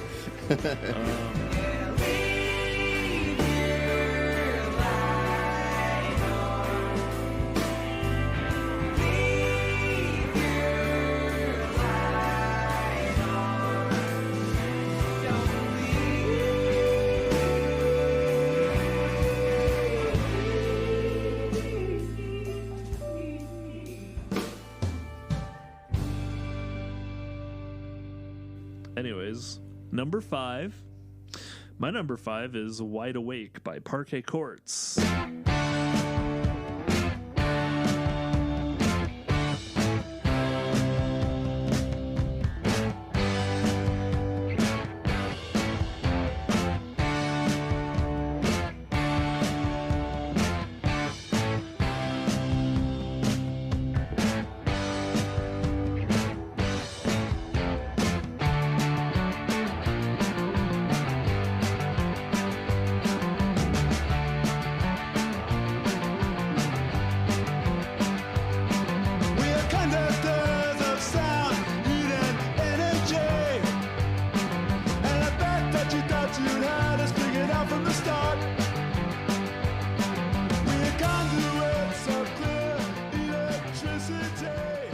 I don't know what that is. What? Yeah, you do. Who? Parquet Courts? Parquet Courts? No. I don't know who that is. But I thought you like really liked this album. Why do I know? I don't even know who. I don't know who this is. You don't know this album? Oh. Does this not ring a bell to you? Why do I not remember that was their name? As a song called Freebird 2. I only know the one song, Wide Awake. I thought for some reason I thought you really liked this album. Maybe I was thinking of no. Maybe I was thinking of Idols. Maybe. No, I don't know this band, but I know the song Wide Awake because of you. I'm pretty sure it's Parquet and not I'm Parquet. wide awake. Yeah, no, this wow, that's wild. Well, you need to listen to the whole album. It's awesome. Okay. It's freaking great. What? Who did I think? Maybe I was thinking of another band that you like that I thought that it was by. This is definitely like if we had done an episode back then, this would have been on my top 10 still. And I'm pretty sure that's why I know it because because I was like really into it the year it came out. And I probably maybe made you listen to recommended it or something. But yeah, what was that? What's that band that was in the Blue Like Jazz movie that you were surprised was in the soundtrack? Oh, Menomina. Menomina. Yeah. Maybe that's what I was thinking that was them that made that song. Interesting. Yeah. No. Parquet Courts, I did not recognize that name. I love Parquet Anyways, Courts. sorry about that. No, they're awesome. You got mad for a second. So, I was just like, I thought you were joking. No. I was like, you like this album. I get weird. You but yeah, should. no, Wide Awake's awesome. It's so good. Every song on it is good. It's just the dude has such a strange singing voice. I love it. He almost sounds like he just has like a brick in his nose. He's like, oh god, I'm out the bed. I just started it. It's such a strange, you're like super peaking right there. Oh god, yeah, cut that or mute it. No, he just sounds very throaty, but and like it's cool. Like he has a very cool, interesting. Like, I just like the specificity of saying that he had a brick in his nose. Like he just has like sounds like he has a bunch of crap in his nose. Like I don't know. It's like not an insult. It's just he has a very unique sounding voice. Yeah. It's very like almost throaty, but like it feels stylistic, and he's still a good singer. Like he has a good voice. I'm not making fun of the guy, but like I love his voice. It's such an interesting. It's almost like how Idols, like that guy just has such a strong accent and such a strong delivery with his vocals, and this guy is. I love unique sounding voices. It's a very easy way to get me to like your band, apparently. But like every song on this album's good. Like the intro to Total Football is hilarious. Violence, For the Water, it like goes up and down with energy. Like some will be a little more like a chill kind of bop, and then some will be like way more energetic, like nearing punk vibes, but I wouldn't call it a punk album like at all. Maybe some would, I don't really know. But yeah, it's just a really cool album. Lots of bops, really, really good writing, good sense of humor, and just amazing like instrumentation and bass riffs and guitar riffs and piano and just vocal performances and just like stuff like having a song called Freebird 2 and whatnot. I love it. It's a really, really fun We album. made the sequel. Yeah, yeah. This next song is called Freebird 2, and then it goes into Freebird 2. It's cool. It's got a lot of personality. Like it's such a Wait, they actually say that on the album? Yeah, on the song before Freebird 2, the song ends with him going, "All right, this next song's called Freebird 2," and then it goes into Freebird 2. Great. I want to do that on an album someday. Here, I'll show you real quick. Hang on. Quiet. It's like they're at a show.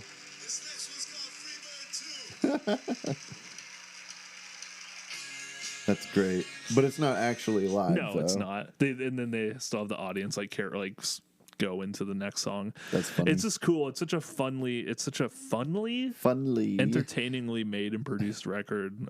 Like I said, it's oozes personality is the best way to put it. Well, I remember Wide Awake having a lot of personality and energy to it. So yeah, listen to the whole thing. Like the whole album does not sound like Wide Awake, fine. but yeah, the band rocks, and they're. I don't even know. Like it might be my favorite album by them, but they still got other albums like Light Up Gold is amazing. Human Performance. They're just a really cool band. I like the album cover. Yeah, it's fun. Check them out. It's awesome. Parquet. I think the most popular song on it is like Tenderness or something, whatever it's called. It has like the most plays on their top. And I remember seeing how many plays it had, and I was like, that's the song that was like the hit. It's an awesome song. It has like a really cool piano groove. But I was just like, that's the song that was like the big hit. That's interesting. It just surprised me. It didn't feel it doesn't register as a song that would get the most plays at all to me. I thought I remember like hearing Wide Awake somewhere, like either in a movie or a commercial or something. I was like, oh, I remember this song. But it was so popular to the point, like early on when Abby and I started dating, she just has like liked songs on her Spotify, and that Tenderness song, like we were just shuffling Spotify, we were in the car, and Tenderness came up, and I was like, oh, you like Parquet Courts? And she's like, I only know this song. It just can't. And I was like, whoa, it's like one of those songs where like a lot of people just know that one song by them.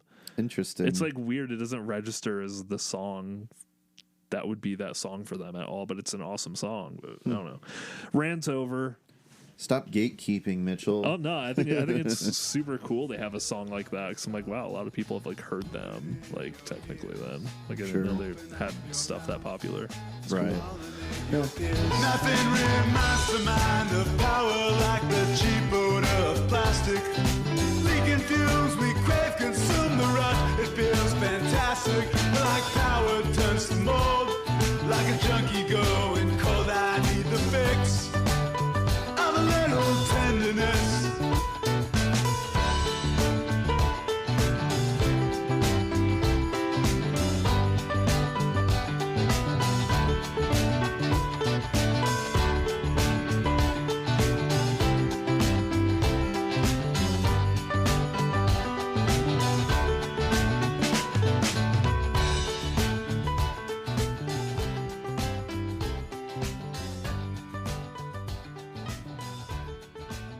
Anyways, your turn. Cool. Thank you, Mitchell. You're welcome. Okay, so my number 5, I talked about this band in our best of last year, But this is their debut album, and it was a very monumental album for me at the time. And it's a self-titled album from Superorganism. Oh yeah, I remember you were really into them. Good morning, or no. You are awake. The weather today is dark.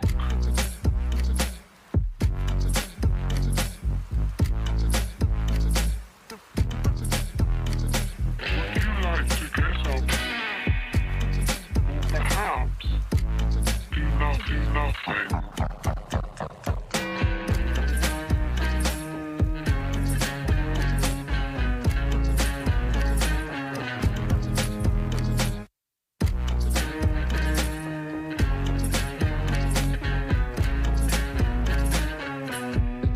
Not an easy one. Scream, I just had a dream when my friends all dissolved away. Yeah.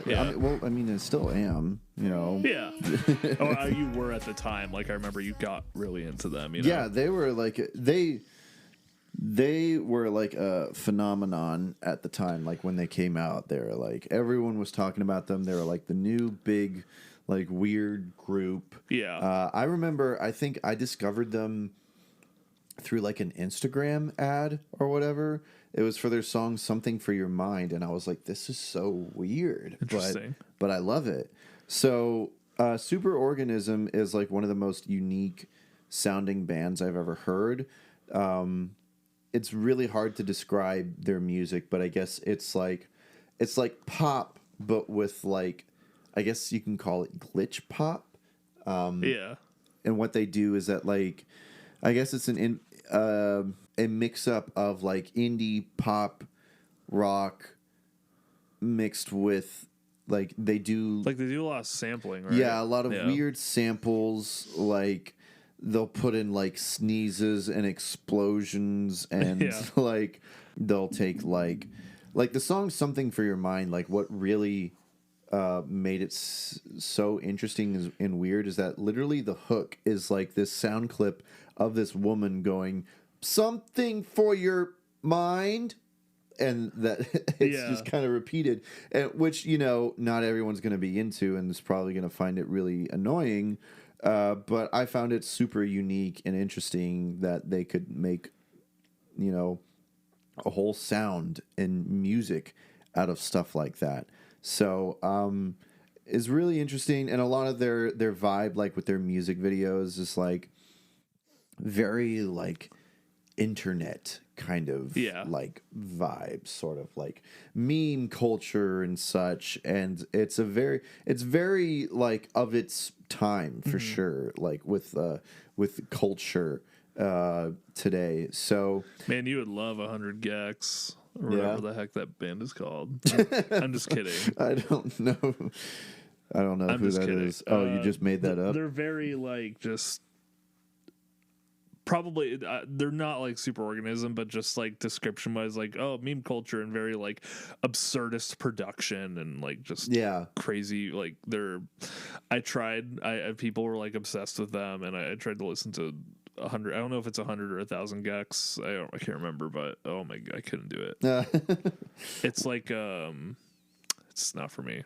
Oh, Stuff I heard from Superorganism though I thought was super cool. They're not. I don't know why I brought them up. They're not similar at all, but just the way you're describing them, for some reason, I feel like I could hear someone describing 100 Gex the same way. I mean, it kind of sounds like you're describing Superorganism, but I guess it's just got to be a different vibe. I gotta play you a sample of them now. Okay.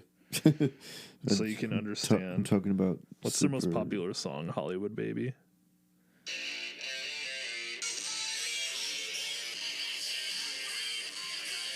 Oh.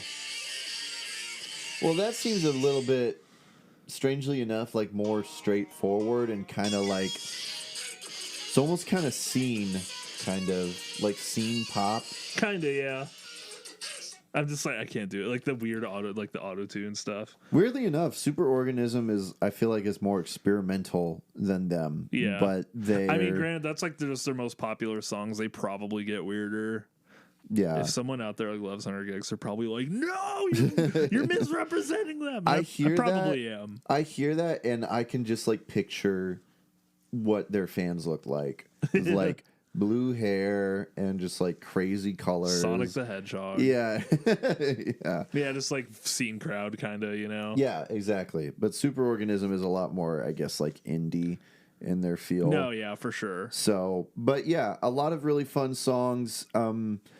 Give them a shot. They're not going to be for everyone, but I feel like a lot. I mean, as weird as they sound, I feel like they're pretty accessible. I feel like, but maybe not to everyone. It's All Good is really great. Everybody Wants to Be Famous, I feel like, was probably my most played song I of think that that's the year. one I listened to because you showed me. Everybody wants to be Yeah. famous. Some Yeah. call the shots. Anyways, Yeah, it was a fun one. Nobody Cares. But that's the name of the next track. Nobody Cares. But yeah, it's really good, really fun and unique, and I was so grateful to discover them. And I really loved their follow-up album, Worldwide Pop. I don't know if I liked it better or not because they're different, but their self-titled has a very like sort of, I don't know, like fresh kind of independent feel to it that I really appreciate. Yeah. So yeah, it's fun, and Superorganism is a fun group, and I was glad that they came back with their follow-up album because there was like a few years when they didn't have anything. So The Dark Ages. Yeah, so I'm glad that they're still together and making music, and they're a very very unique, diverse group of people, and I like it. So that was my number 5, the self-titled from Superorganism. Yeah. Organic Soup. Yeah. Assassin's Creed Brotherhood. No, you can't say that. I'm not going to put that. I was like, I can't say hell, but you can say that. Yeah. I do the show. True. I can say what. No, replace that with me saying Assassin's Creed Brotherhood. All right. Horrible.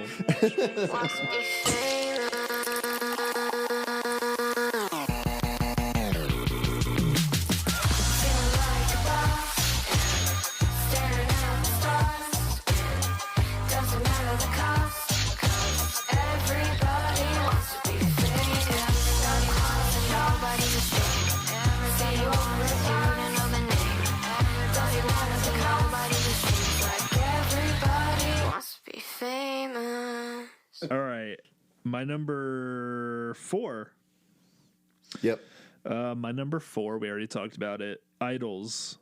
Joy and act as an act of resistance. That's my number 4. Nice. We already talked about it. I love it. I like pretty much every song. I love the aggressiveness. I love the comparable enough to Me Without You vocal style that I actually my brain thought of it a little bit. It's a guy screaming. It's a guy screaming with like a talkish delivery. I know they're not like Me Without You at all, but I liked that hard kind of rock that wasn't just like metal music. Very, just unique sound and very unique style of rock. It's not like breaking any new ground, but just the personality they bring to their music is really cool. And yeah, just cool album. Love every song. We talked about it. You know the deal. It's great. It's cool. It's loud. It's awesome. It's not loud all the time, and but when it is, it's really loud, and I like it. Yeah, it's that you can just sum up your review in that it's like it's not loud all the time, but sometimes it is, and I really like it. And I like it when it's loud and not loud.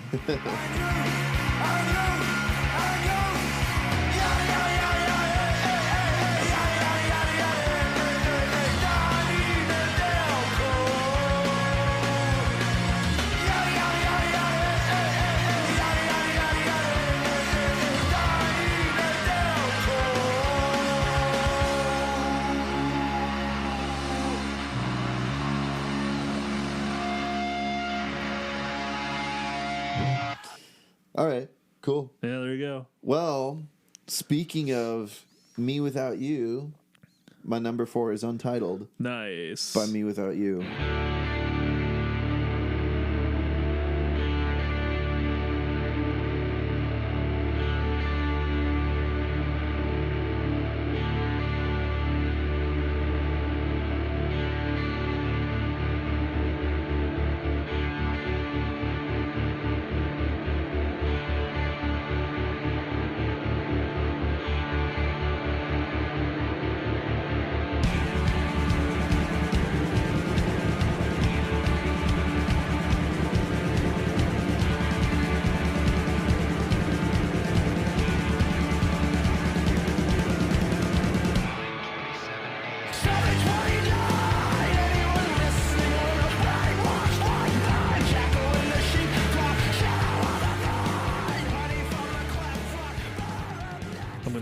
fun talking too much about this Okay. one. Yeah, I wonder what your number one I forgot is. that this was 2018. I don't know why. I thought you were going to say, I forgot this album existed. No, like I couldn't remember. Like I was like, oh, was 2018 the year that came out? And when I confirmed it was, I was like, oh yeah. Like I couldn't remember if that had been 2017 or 2018. So Yeah.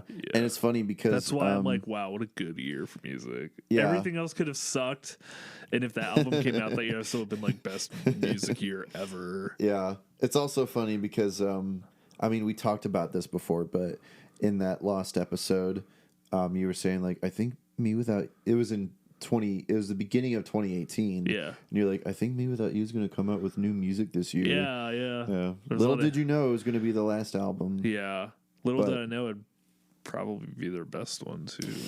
I could agree with you. It's up there. It's very hard for me to choose. Any day of the week, there's quite a few of their albums I could be like, oh, that might be my favorite. Like, maybe It's All Crazy is the one that's like the most influential on me. But then Brother Sister is like their most like representative of their sound kind of album. But Untitled, it's the one I listen to the most. Like just straight up, I listen to that one the most of their whole discography. Like for sure. Nice. Yeah. I mean, and you guys can. And the EP is so good. Yeah, I count the EP with the release. They're great. It's year. a great companion piece to it. You could like just put them both on a playlist together. Yeah. But you guys can listen to our episode we did on Me Without You. In fact, I think this album was very fresh at the time when we probably recorded was. that Yeah, I episode. would love to hear my like.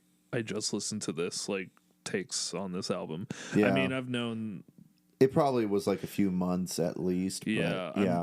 I don't think any of my opinions have changed on it. If anything, it's probably just continued to get more positive. Yeah. But we'll see. And I'm not sure if I have really a whole lot to say about it, except that I just think it's great. Yeah.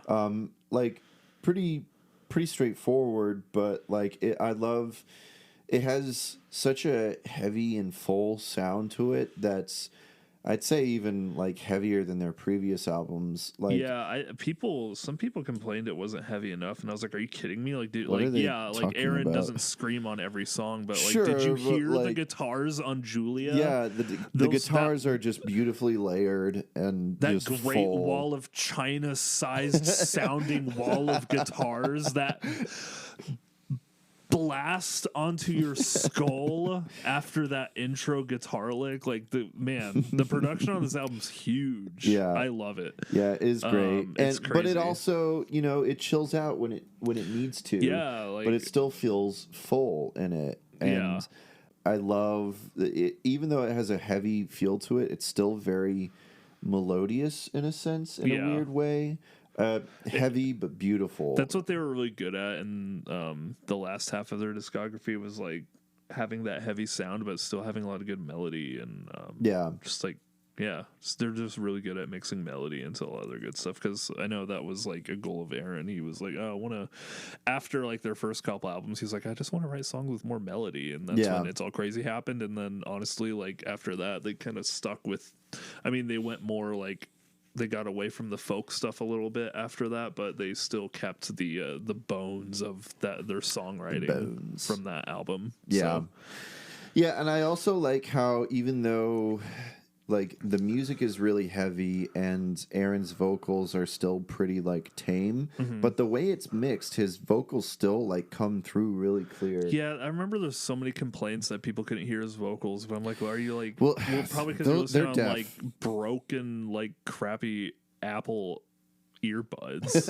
Like if you listen to his album with really good headphones, like it just all sounds really good. It's very clear. It's like a great there's some headphones moments it's like album. maybe a little quiet. I agree. Like it is covered up more than usual on their other albums, but I never had trouble like gathering the vocals, you know.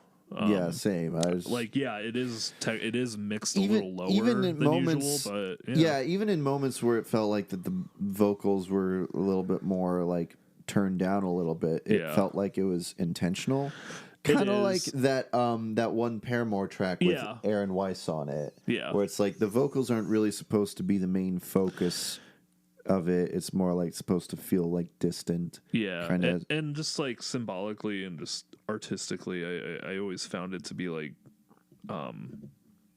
because it's a very introspective personal album for him, and I remember there was like an AMA on Reddit where he kind of, like the only time he's been on the internet probably, where someone asked him about that, and there all this information, some information came out about like the last album was supposed to be like really politically driven, but then Aaron was like, actually no, I don't want our last album to be like about negative politics in the world. Oh, good. So I'm so glad. Yeah, me too. So they like scrapped everything and like rewrote it all, and it's a much more like just personal album and introspective. And he talks a lot about like his state of mind and like mental health moments and stuff. And I feel like the loudness of the music compared to like the softness of his voice, like especially Julia, it's like this really loud, bombastic song, but his vocals are so soft.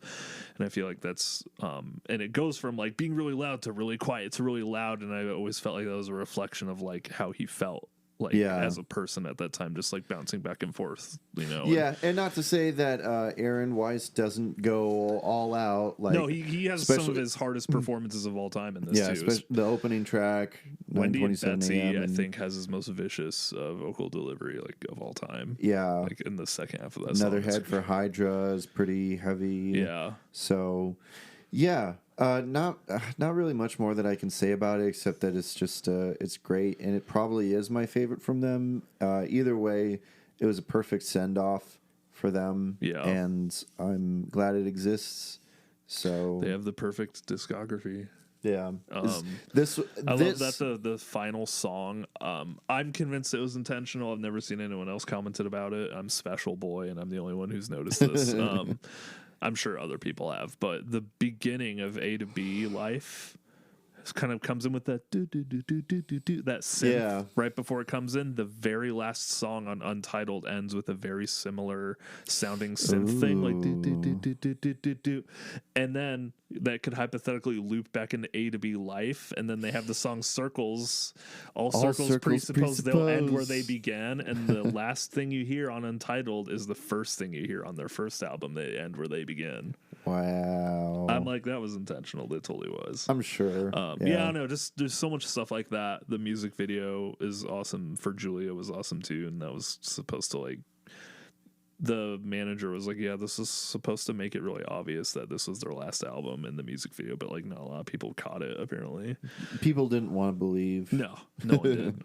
It's like, please. But they're all old. They're in their 40s and like they all have kids. It's like, yeah, they probably want to stop playing like punk shows with like people moshing and stuff. So sure, yeah. But I mean, they said they're not really broken up. They just said they're kind of like retired, and they'll probably do reunion shows every now and then when they feel like it. So sure, yeah.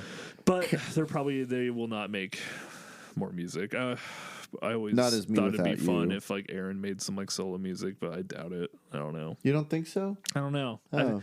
I honestly, I can just see him like making like children's music for some reason. Just going off the rail. Well, then there you go. He'll make children's music. I don't know. I see him just wanting to do something else at this point. I don't know. Maybe he would, but yeah. I mean, like music, yeah, but not through Me Without You. Yeah, no.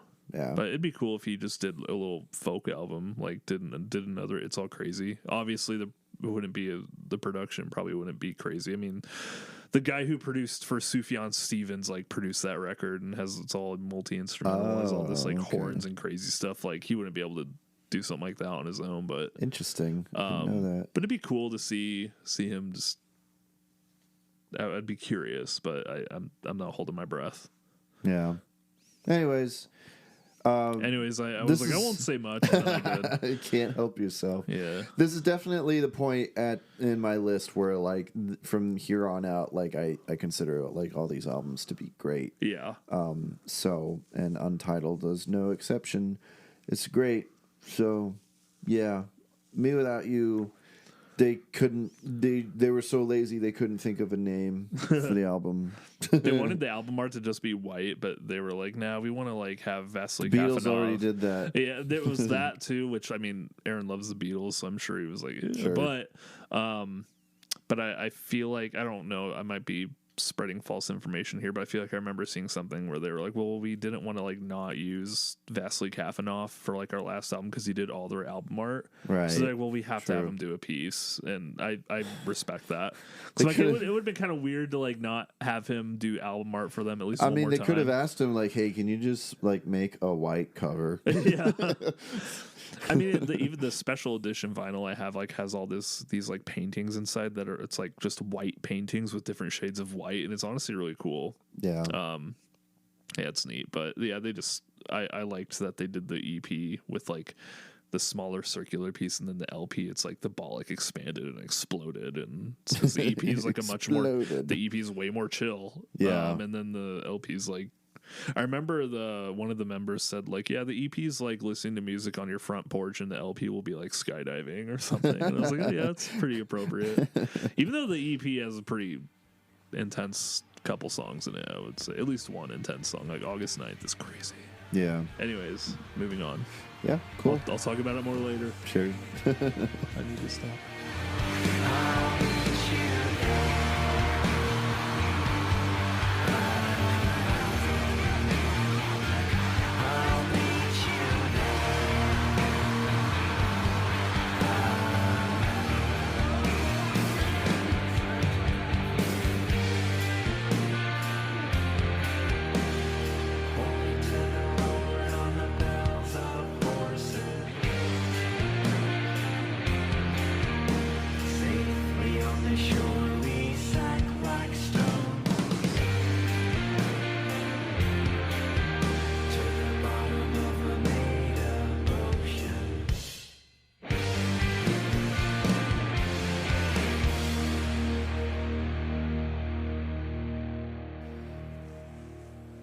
Well, it's still your turn. Oh yeah, that was your turn. Yeah, you forgot because I talked way more than you. Man, I keep clipping the audio for some reason. I didn't think that I had you too loud. Yeah, I just keep getting way too close to the mic. It's okay. Anyways, we already talked about my number 3. It's Skylight by Pinegrove. Okay, cool. Love it. Favorite Pinegrove album. Favorite production. Very special to me. It's a very important album to Abby and I, and one of the songs will probably be Our First Dance. And yeah, it's this great, very tender, homey, cozy, soft album. Just makes me feel good. And it was my introduction to them, so like, you know, it's kind of falls into the bias of like the first album you hear from a band might always be your favorite, so kind of lines in with that. It was like my first exposure to them, I feel. And yeah, love it. Nice. It's my fave. Cool. It was I almost made it my number 2, but I couldn't. I had to make my number 2 my number 2, I think. So well, you do what you got to do. Yeah. So cool. Great album. Yeah. I agree. Did you know I had it on my list too? No. Yeah. It's much lower though. Yeah. I'll get to it. It's okay. Eventually.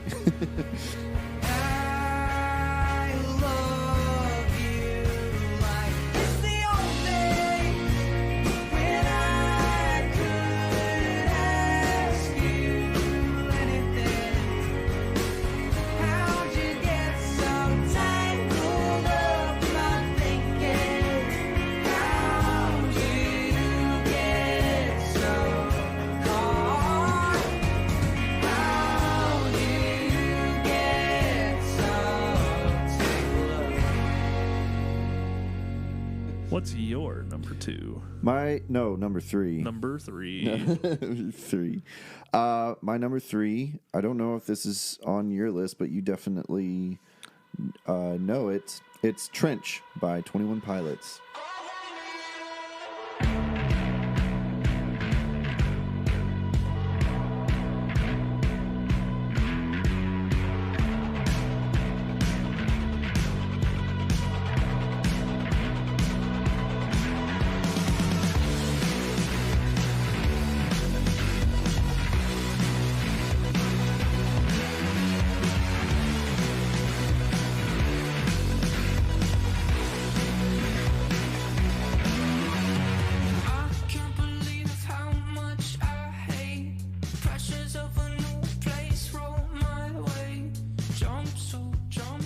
See, I should have made that an honorable mention.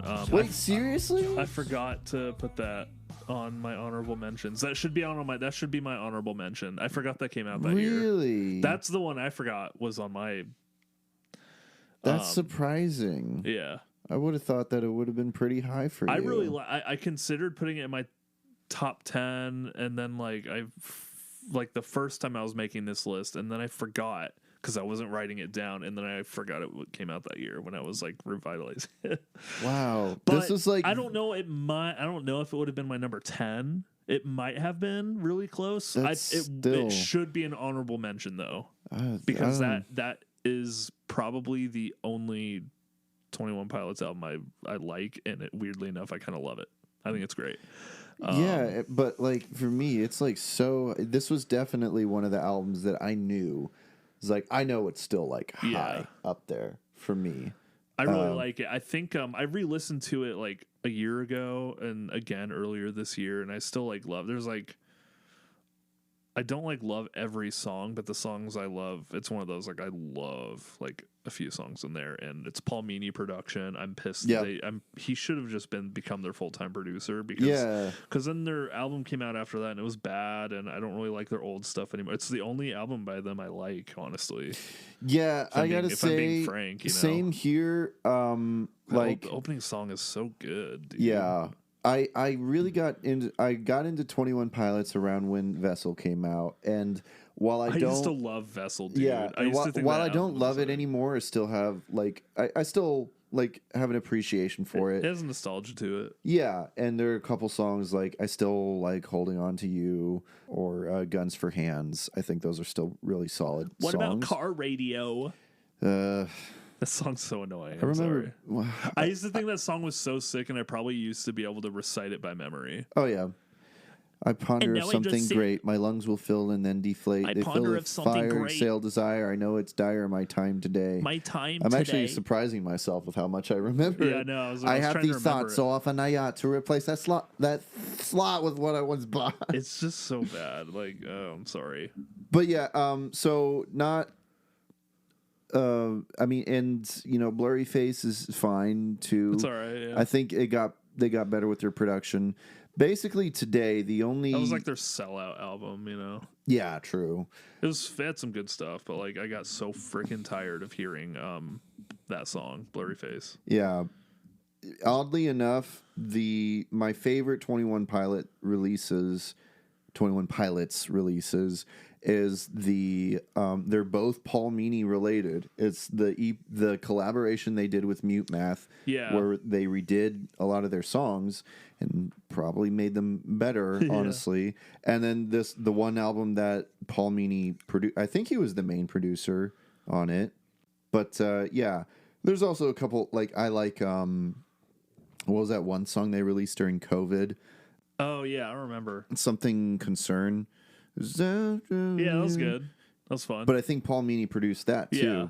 And then it's like a B-side to Trench. Kinda. But then Scaled and Icy came out, and it's not. That had like a couple okay songs, but it's not great. I remember I was excited because I thought Paul Meany was going to keep producing for them, and it's kind of sucked. Yeah, it's not great. So hopefully the lead single on it was fun, and then everything else after that I did not care about. And then like the closing song, the only song Paul Meany produced on it, was like good. Yeah, but that was it. Yeah, so hopefully they're a band that I'm still going to like. I'll always be curious. Pay attention to. Yeah, I agree. But I'm convinced, definitely, I think they're working with him again. Good, they should be. I feel like I saw a post. Hopefully, it wasn't for one song, but we'll see. Fingers crossed. But either way, Trench, I think, is a fantastic album. Yeah. It's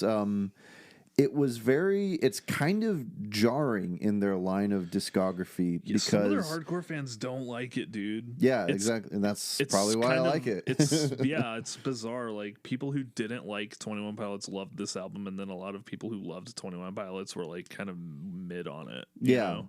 Yeah. So it's like because I always found his rapping style really annoying, but then for some reason songs like Levitate, I'm like he sounds cool. It's really good. Like he just has like a good flow, and like I'm not annoyed by your voice on this one. I don't know. Yeah, I it really works. Mean, like he's not like annoying on their old albums. I just don't find the writing or production that compelling. Yeah, but I don't know. There's something about like Morph, My Blood, like those have such good choruses, especially My Blood is has such a catchy chorus. Like Yeah. he does the falsetto kind of singing. The bass guitar and drumming on the album's really good constantly.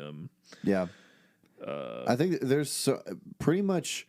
I don't think there's really a bad track on this album, in my opinion. There's some I'm like, I could like go with that. Like, I'm still not crazy for like Smithereens or the Smithereens is fine. Smithereens is fine. The Hype, I'm like whatever about. I really like but they're the not Hype. bad. I think Legend is like a really sweet song. Yeah, it's like candy shop sweet. Like, just it kind of makes me like a little Candy emotional. Shop honestly. Sweet. That should be it's a just a 21 song Pilot about song. like his grandpa, and it's like it's sad though. It's like his grandpa. It's like about him like wishing his grandpa could have like heard the album when it was done, and it's I don't know. It's very sweet though. Like it's not like a depressing song, but it's like a shout out to his grandpa. Shout out to my grandpa. I just think that's really kind, and I like it. Yeah, and then the closing's really good. Neon Gravestones is good. I like the message of that song. Yeah. Really good. Yeah, it's just a cool album. Nico and the Niners, Cut My Lip. I feel like I'm in the minority by saying that I really like Pet Cheetah. That's a fun track for me. I used to think it was a little annoying, but I think it's cool. It's fun. Yeah. But there's just something about this whole album that's like, it's very mature and dark. But also like, it has its moments where it's like uplifting, like Chlorine, and I think it's better at meshing their like kind of emo adjacent sound with like hip hop pop-ish production. It's good at blending these like really opposite sounds, because I feel like my problem with the old stuff is it'd be like a rock song and then you'd have like a 2-second pause and then it'd start rapping, and it just felt like it didn't flow together well. It was like really awkward. Sometimes it was like kind of cool. Like I'm not gonna say like all their old songs are bad. There's some stuff I would probably still like. There's a lot more cohesiveness in this album. Yeah, this album blends them together really well, and I think the reason some fans didn't like it is because it doesn't happen in like the same like a song, you know, like he might be singing then start like kind of doing like a rap flow thing for a verse or something, but the songs aren't changing genre like midway through, like randomly. Like it's one song has a certain style and it kind of sticks with it. Yeah. And I like that more. I'm okay, like, you know, the gimmick of like, oh, we're gonna swap genres in the middle of the song, like I just think that's kind of gimmicky. There's a certain way that you can pull it off, but and I felt like they still kept all the sounds they're known for, but they just had songs that were focused on like one or two things. Like, and it just feels more mature in that way. In my better opinion. writing. I thought the lyrics were better on this album too than from what I've heard. Maybe I'm just being biased. Maybe the writing isn't that drastically better. I just like how it sounds more. Thus, I like the words more. But from my perspective, I feel like I drived lyrically with it a bit more. So and this is going to be a weird comparison because I don't think these albums are really similar at all, really in style. But it kind of makes me think of the things that I appreciate about Demon Days by Gorillaz. For some reason, I knew you were going to mention Gorillaz. I know what you mean, though.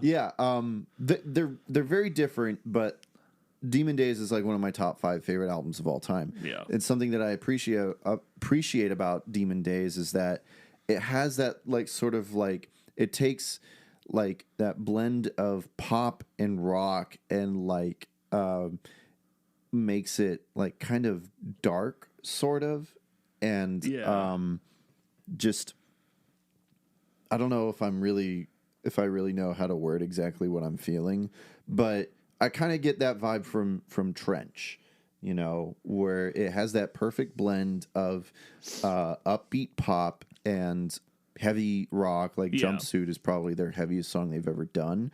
I think it's their best song, probably. That and Levitate. I love Levitate. Yeah, it's a good like 2-track opener right there.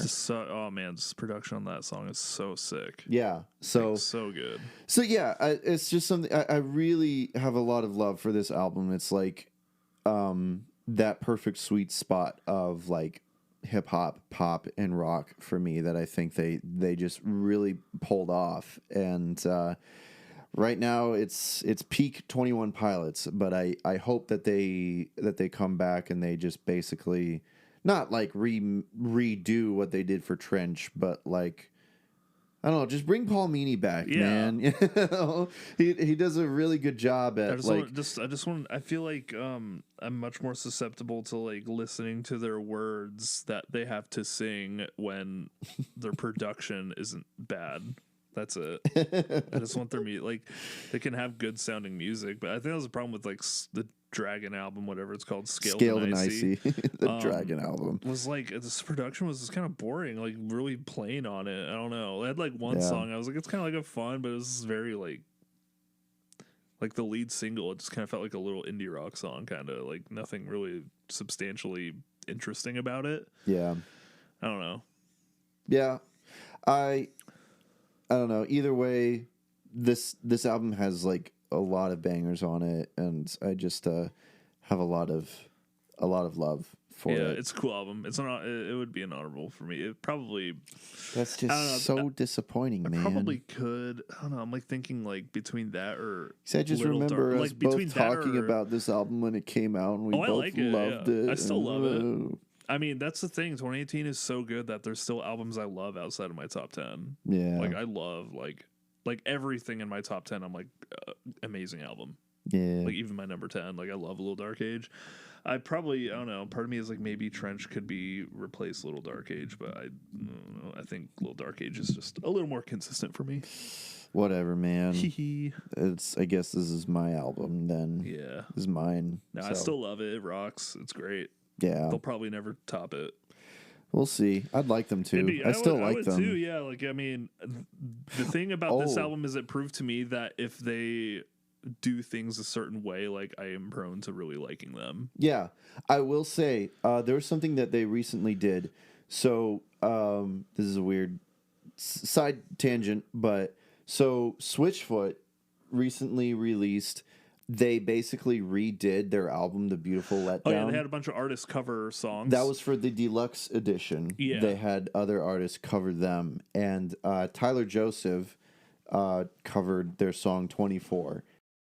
And I really liked it. See, I really like that version. I didn't know he did something for that. I didn't listen to it, but all of it. But the singer of the whole album is not great, I will say, Yeah. but I did like that cover. I can't remember her name, but she was a singer of a band that made one album and then they broke up called Fox, Phox, and she was the lead singer for them. And she did a song for that because I remember I saw it and I was like, oh, she's still doing stuff. And I was like, it's like a Switchfoot cover album, and I was really confused, and then I just didn't look at it.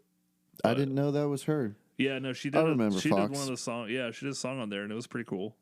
But I was Which like, one was really, it? I have no idea. I don't really remember her name or what. But I What's just her remember name? Let's look up singer of Fox or something. I'm just gonna look up the album. Yeah, Beautiful Letdown Deluxe. I remember it was like pretty good, but I wasn't like blown away. Not the original. That one. This one. I think there's a lot of artists on there that I was like, I'm surprised they're like on a Switchfoot. Is it Monica Martin? Yeah, I think that's okay. right. Yeah. More Than Fine. I thought that was fine. Yeah. It wasn't my favorite on that. Yeah, the only thing, I mean, I've heard her do some like solo or stuff with other artists, but I've only ever really liked Fox, but I like her voice a lot. She's really cool. Yeah.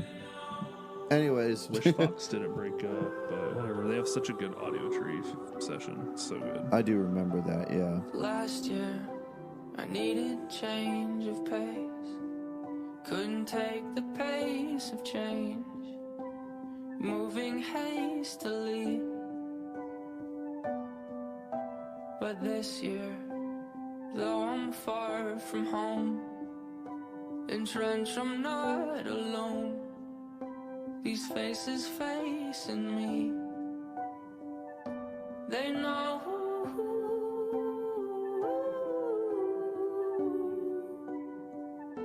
They know.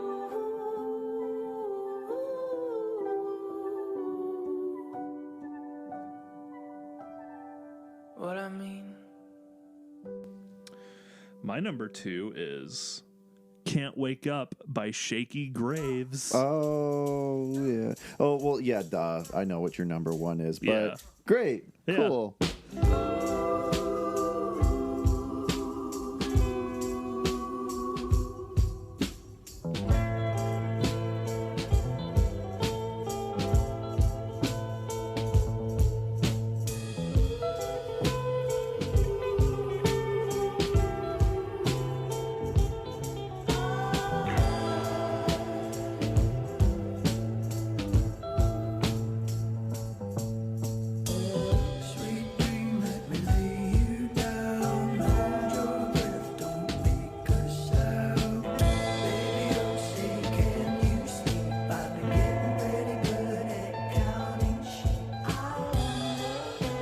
favorite Shaky Graves album, and I'm a huge Shaky Graves fan at this point. Like, I just love them. Their new album that came out this year was also really awesome. I loved it. Yeah. But Can't Wake Up Same. is my favorite Shaky Graves record. It's honestly probably one of my favorite albums, like, of all time. Like, Yeah. it's probably like top 10 material for me. I just love it. That's what was up with this year. I have like 3 albums on here that I could call all-timers, like Skylight, Can't Wake Up, and Censored. What's it gonna be? Number 1, you don't know. But yeah, I love it. It has such a specific sound that I'm obsessed with sonically. Like, it sounds exactly like the album art in a way. It has this like almost Halloweenish, like very, very autumny fall time texture to it. Yeah, like evening kind of very vibe. Evening, like low key. Like I picture It's like just like what he's doing, just walking in the middle of the town. Yeah, like the purple sky. I just picture like a very like fall time, almost like semi spooky, like but in a chill way. Yeah. Vibe, and I love every song on it. I think the opening, I love that little guitar lick and Counting Sheep. It's so infectious and has this kind of like, that's the one that kind of reminds me of Halloween for something that I don't know.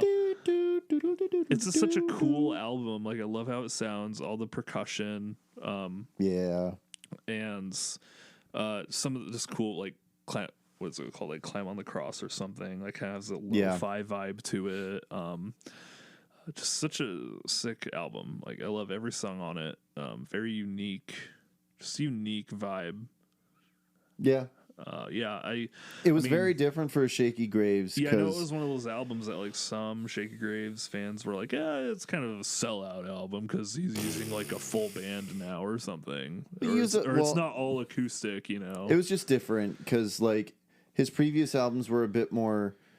Well, his previous album was kind of like his breakout album, and then the way war more came. like folky. Yeah, more straightforward folk rock. This album still has textures of folk for sure. This one is more like kind of like the Lord Huron albums, kind of like more psychedelic sort of. Yeah, definitely. Which I think was kind of becoming a trend at the time. You know what it's going to sound like. You know, I think like the album art perfectly encapsulates like what it sounds.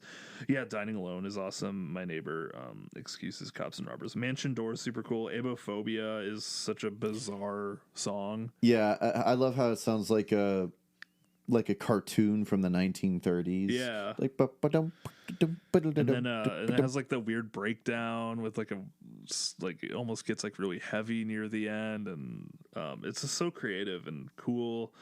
Yeah, just every song on it's great. It got me into Shaky Graves, whom I love as a general artist now. Yeah, pretty much everything I've heard from Shaky Graves I love, but this is my introduction to them, and I find it to be their most texturally rich and interesting album. Yeah, the new one's really good too, but I like Can't Wake Up more still. Yeah, this is kind of top tier, honestly. Yeah, it's like an all-time album for me, and it was one of those albums that just really made me want to make music, you know? Yeah. It was a very inspiring sound. Like, it's very cool, interesting, and, you know, a lot of it's very subtle. Some people could maybe listen to some of the songs and just be like, yeah, it's a good folk rock song. Like, it's pretty straightforward, but there's so much subtle texture in the production, so many little things. It's just so fun to listen to. Yeah. Like just very intricate little details and sounds, and it's like I was obsessed with listening to it and just dissecting like all the layers. And yeah, and it's fun too because as far as I know, he basically records everything at his own studio. Yeah, based off of the documentary I remember watching from his Hello Gorgeous videos that he did like a couple years ago. So yeah, I'm pretty sure he records everything at his own place. That's cool. So yeah, it rocks. 10 out of 10 album. I adore it. And it's only my number 2. So I have a lot to say about it too, but it's a little later on my list. So okay. So I'm saving it a little bit.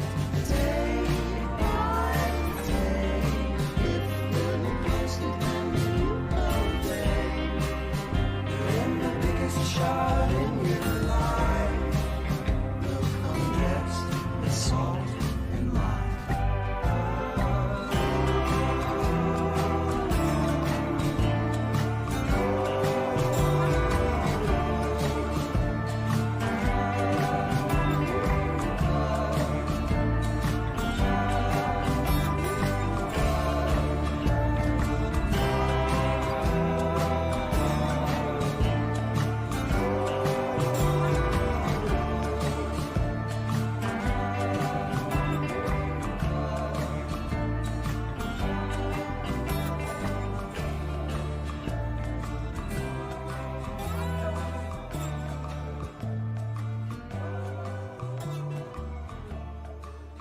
Okay.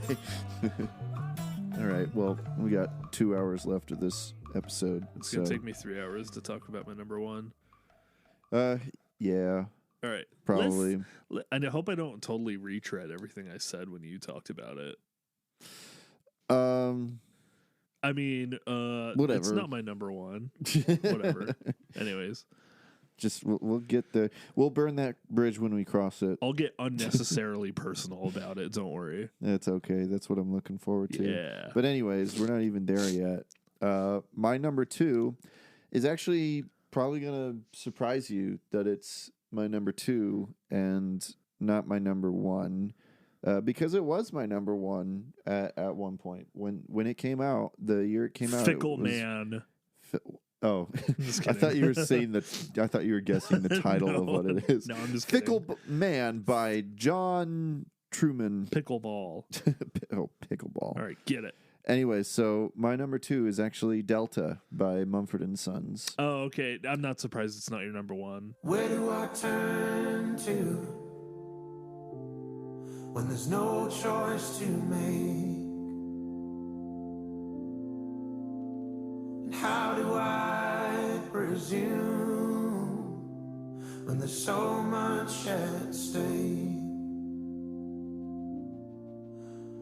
I was so sure of it all. But what if I need you? Okay. Because I feel like I know Some you. people might be. I feel like I thought it might be, but I was like, I feel like I know he's not like as into it as he used to be, but I know you still really like it. Yeah, and that's why it still is like very high up, because I don't know, there's a lot to really love about this album. In fact, I think that there are a handful of songs that are like among their best. In my opinion, you've got. I feel like I've only listened to it once. I feel like I listened to it once or twice when it came out. And I'm curious to listen to it again. I was kind of a hater about it.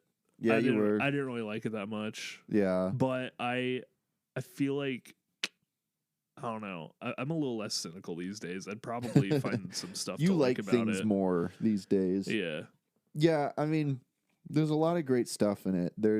And I'm gonna do my best. I don't want to do that thing where like it's something that I actually like, but I end up talking more negatively about it than I intend to. Yeah, I was about to say, I was like, I'm gonna like hate on it this whole time. No. But I won't. I'll be nice. No, because like the highs for this album definitely make it earn its place, because you've got the fantastic opener, 42.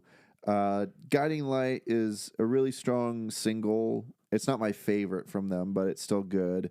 You've got like Woman, Beloved, Slip Away, Rose of Sharon, Picture You and Darkness Visible, mostly just Darkness Visible. That's like one of the most bizarre tracks that they've ever made, but it's incredible to me. Yeah. I love it.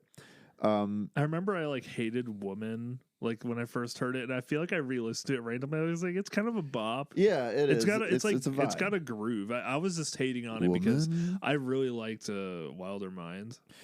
Yeah, and I guess for a lot of people hated that one because it wasn't folk. But where's the banjo? Yeah, but it was just like another genre of music I liked, and I feel like maybe Delta strayed too far from like the folk roots that I really liked, and I just was like, whatever. I kind of feel like Delta was Mumford and Sons trying to bridge that gap between Wilder Mind and their folk music. Yeah, it's like I need to like listen to it again because I just don't really remember like a lot of the songs. I can think of a couple off the top of my head, but there's a lot I'm like I can't think of any of them right now because I don't actually think I've listened to it in whole since it came out. Wow.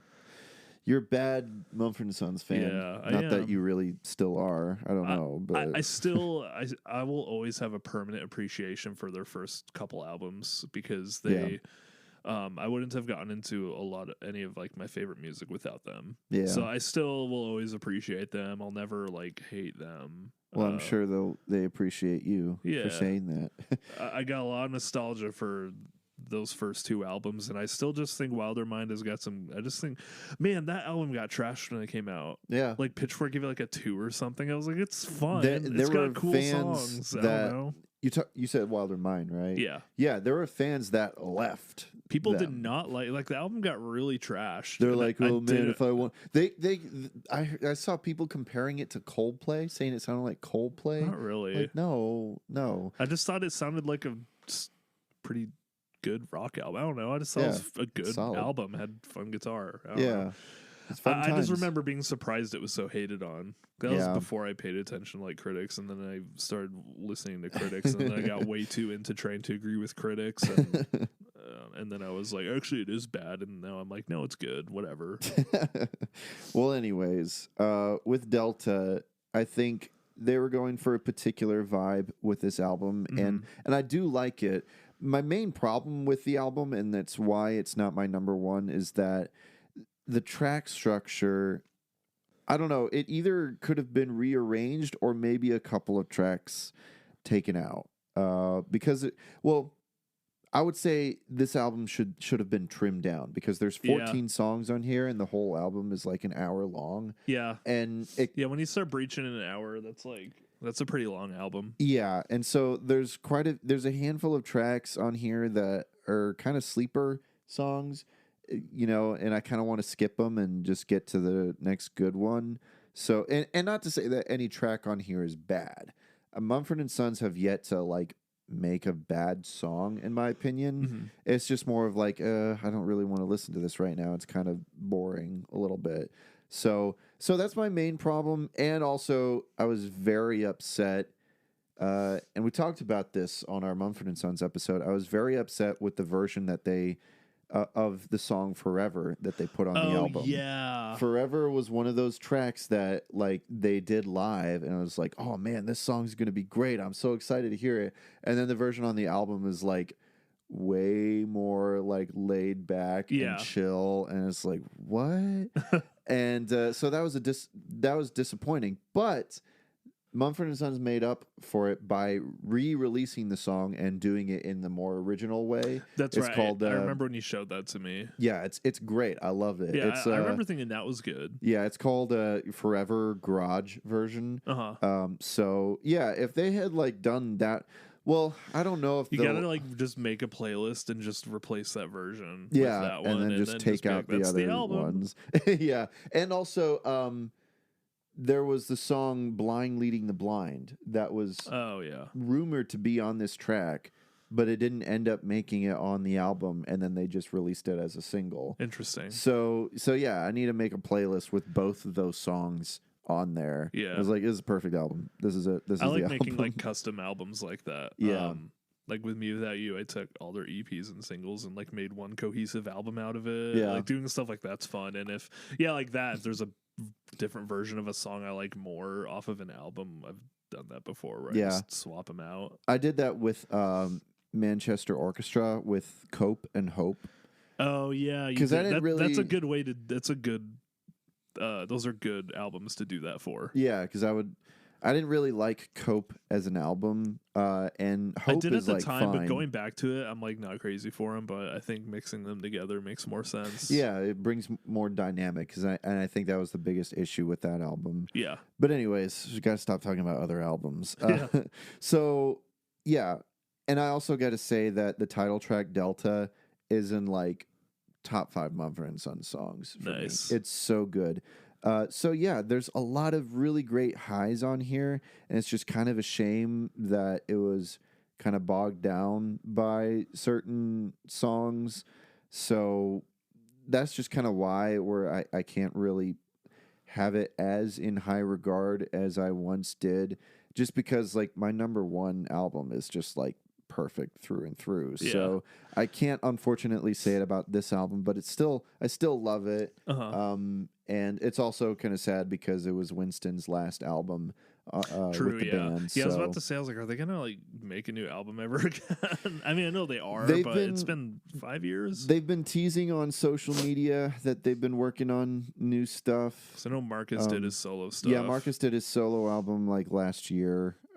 So that kind of sidetracked them for a little bit. So and we'll see because I don't know what Mumford & Sons is going to sound like without Winston. I mean, they'll probably sound pretty much the same, but Even if I just fall they'll off, be different. even if I fell off a bit after Delta, like they're just always gonna be one of those bands where I'm like, I have to know what their new album sounds like. Yeah. You know, just because I've such deep roots with them. You know, Right. Yeah. I can't not listen to an album they put out. You know.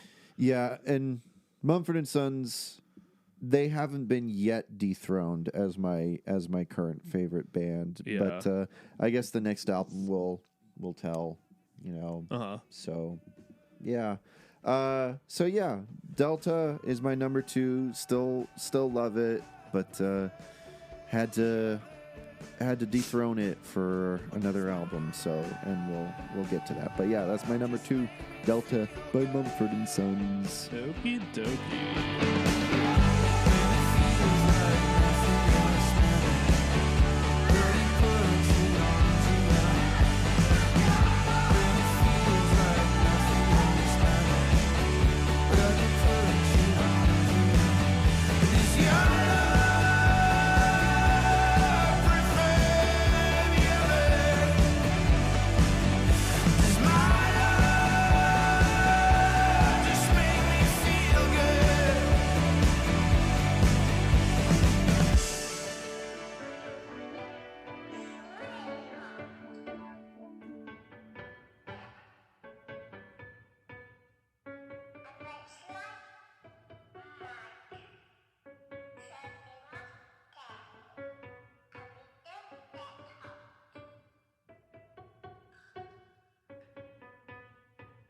All right, it's time for Mitchell's number 1 album. Let's hear it. All right, my number 1 album. I wonder what it is. People aren't gonna really see this coming. It's a little out of left field for me, but my number 1 album of 2018 is Untitled by Me Without You. What a surprise! Wow. I've been talking about it for half of this episode already somehow.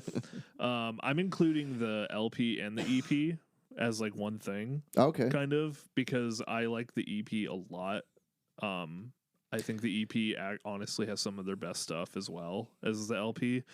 They're both just so like necessary with each other in a weird way, because I remember when the EP came out, they released Julia as a single. I'm trying to remember if Julia came out as a single and then they released the EP, or EP and then Julia, or if they did it at the same time. I seem to remember Julia coming out as a single because they had the music video for it as well. Yeah, and then they dropped the EP like not long after, like as a surprise. They were like, hey, here's a whole EP while you wait. And I remember this is when I was...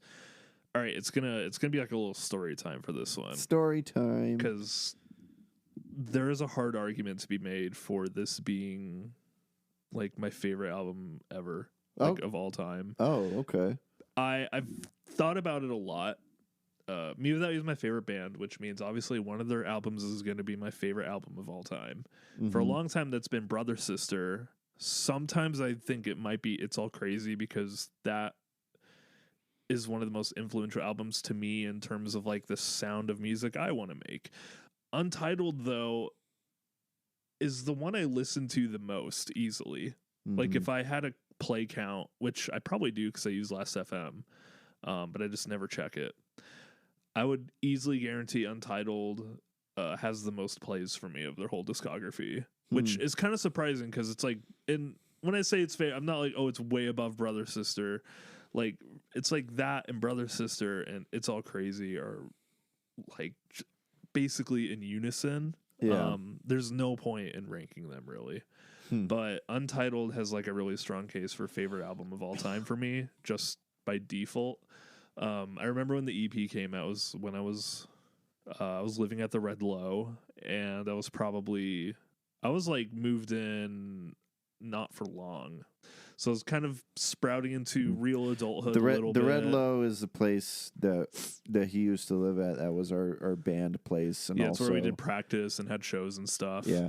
I was going to say that we recorded Podwood Forecast there, but we really didn't, except for those 2 lost episodes. Yeah, early days. Like we did a couple in the basement I think there. we started recording the show at your other place that you moved into. Yeah. But anyways, sorry. It's okay. Just wanted people to know if they were context. new I listeners. thought that too. I was like, wait, have I mentioned Red Yeah, Low on here not before? everyone knows about the Red Low, so.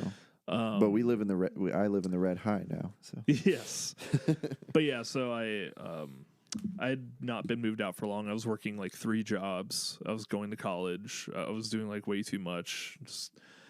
I worked a job where I would wake up at like 2 a.m. and go and drive for 12 hours and then go to a different job right after that. And this is very tiring. And that's when like Sherwood Forest was like at its high and we were doing a lot of that stuff too. So my life was just constant. Peak. It was very constant, just doing stuff, working, sleep for 4 hours. It was a lot and it was good times. Those are very nostalgic, like precious times to me, but they were also when I was like the most exhausted and like broke and just stressed. There's video of you when we were at a show and you're like, yeah, I've had like 2 hours of sleep. So it's been almost 24 hours. How's your sleeping schedule been? So I went to work yesterday at 11. I only slept like 4 hours before. I worked until 7 a.m., went to class, and then was like right after work I went to class. Then I was at class until 5, and then right after 5 I headed over to Matt and Kirk's and we practiced there, and now we're here and I have not slept since. We appreciate your sacrifice. It's okay. Literally, like I was straight up. Sometimes I just wouldn't go to sleep, and I would just go work, and I'd like nap for like 30 minutes, like on the job. I'd pull over at a which they said we could do. I wasn't like slacking. They're like, if you're tired, just like pull over and like take a short nap or something. Right. So yeah, I was working a lot. And I remember I was in bed when the EP dropped. I was on Twitter or like Instagram or something, some social media platform in which I followed Me Without You. And Me Without You posts the EP has dropped because I think they had released Julia. And so I was getting really amped. And then they were like, hey, here's an EP. And it was a pretty big EP. It has like 8 songs on it or something. Let me look just to confirm. Which 8? That's practically an album. That's like an album for some people. That's a playlist. Okay, has 7 songs, but it's 20. Okay. It's 25 minutes long. Like, yeah, I've seen albums short like that long. You know. Mm-hmm. So I was like, dang, because usually when some people drop an EP, it's like 3 songs or something or 4. So I was like, man, this is like a good amount of tracks, and I listened to some of it with my headphones in bed, and the first song on it's Bethlehem, West Virginia, which is just a song that's like really important to me at this point now. And I got in the car and I listened to it when I was driving to work, and then I listened to it when I was working, like in my driving van. So I just spent like the whole day just listening to it over and over again. And I was like really blown away because it's like Me Without You being experimental almost. It starts off with like a folk kind of like, it's pretty in line for them, but then there's a lot of like bass grooves, like there's synth, like one of the songs has like almost 2 minutes of ambience before it actually goes into the song, and it ends on like more of like a kind of lo-fi-ish like folk vibe tune. August 9th is more of like a rock song. It gets a lot louder. It's like the only song with like big distorted electric guitars on it, and just the writing and imagery and stuff, it was very I loved it, and I think most people are really into it, but they're like, it's really like gentle, it's like really quiet and chill though. It has Winter Solstice, the acoustic version. There's like a full band version on the LP, but but I was really into it because I always loved their quieter stuff, like especially like stuff from Pale Horses and It's All Crazy. I like when they're more gentle. As well as loud. And I remember the manager described it as like, yeah, the EP is going to be like listening to music on a porch, and the LP is going to be like skydiving. Like the LP is going to be where all the hard stuff comes in, and it very much was. I haven't even gotten to the it's actual like 2 record sides yet. of the same coin, pretty much. They're both part of an explosion, or like an atom bomb or something, and it's very much visualized by the album arts. The EP and the LP have like the same kind of abstract art, like white background with like this colorful thing, and the EP is like this circle or like a ball almost. And then the LP is like as if the ball has exploded. So it's like this compact, like how atom bombs, like they compact and compress before they like go off. Yeah. That's kind of how this project works, is like the EP is the inhale and the LP is the exhale. Like, and these are good analogies. I know. That's I've thought about it a lot. Like I listen to this album a lot still. I was listening to it all week, and ever since it's come out, I don't think I've gone at least more than a few months without listening to it. I mean, I listen to a lot of Me Without You at least.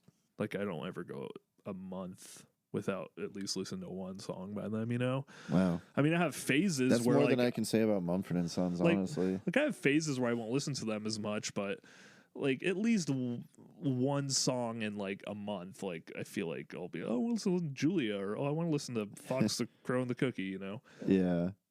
Though I like to listen through their albums in completion. But yeah, LP is like some of the most aggressively like intense music they've made, and that's saying a lot, especially compared to stuff like A to B Life and even Brother Sister and Catch for Us the Foxes, were kind of their earlier, more like hardcore, he screams a lot, more spoken word style kind of stuff. And Untitled, the full album, is it's a good it's like half of it is him singing and half of it is him screaming at the top of his lungs. Yeah. I think he has some of his most like vicious like vocal delivery in their entire catalog, but when he's singing, it's like really gentle. It's like complete contrast. And I will say, I don't think it's his, I wouldn't say Untitled has his like best like vocal performances. I think singing wise, I like his singing more on like Pale Horses or It's All Crazy, or but when it comes to the screaming, it's the most aggressive he's ever sounded.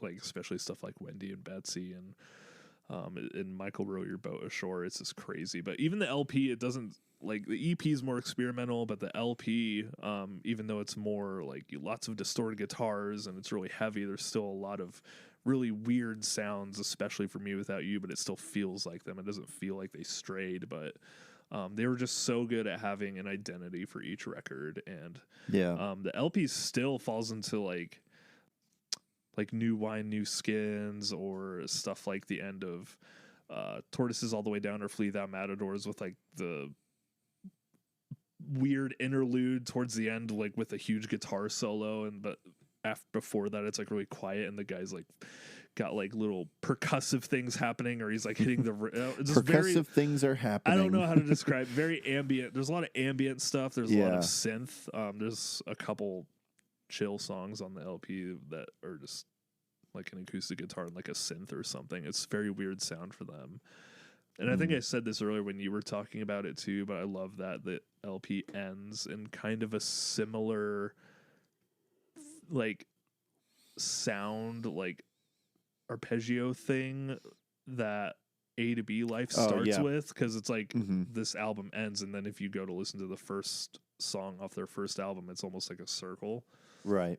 Which I think was totally intentional. But yeah, I just really love it. I think when it comes to them writing guitar riffs, melodies, like vocal melodies, guitar solos, bass riffs, it's in drumming, it's a lot of each band member's best work in a lot of ways. And like I said, I could switch back and forth. Brother Sister might be my favorite one day. It's All Crazy. Even Pale Horses, sometimes I'm like, man, this one's just so good. But it's does not matter which one is my favorite at the end of the day. But I loved that Untitled, even on the EP, it just felt like they gave each band member a chance to show off one last time, because they knew it was going to be their last album from the start. They didn't make it and then decide they're going to break up. They went in mind knowing that this was going to be their last album, which they didn't reveal at first. And I don't know. I just think like listening to the first song off the EP, which I guess you could say is the first song of the whole project in general, like the line where kind of near the second half of the song when he's singing like, someday we'll leave this age behind for streets of solid gold. I hear it all the time. And I'm like, stuff like that just hints like, yeah, we're leaving, like this is over. We're leaving it behind. We're going on to like, we're all fathers now. We're old. We're leaving this age behind, you know, like maybe we'll come back to it. But, and there's a lot of lyrical things, and even the music video, they confirmed like, the music video was supposed to heavily hint that we were like ending basically. And I'm glad they ended just because they felt satisfied with their work, and no band members ever left like the whole time. There was never drama. They really? didn't, Did they have the same lineup throughout the whole time? Like, I mean, some guitarists maybe like cycled in and out, but the core group was always there. Okay. Through the whole thing, like same drummer, same like him and his brother were always there. The bassist was always the same. The only reason the same bassist for all of the albums didn't record on the last album because he was like busy with university, but he still played with them live. So it wasn't like a he left thing really. But they had another one of their friends that I can't remember his name right now, but he makes his own solo music too, and he's cool. But he helped out with bass for them, and I actually love his bass playing on Untitled. He has a lot of really cool like bass riffs.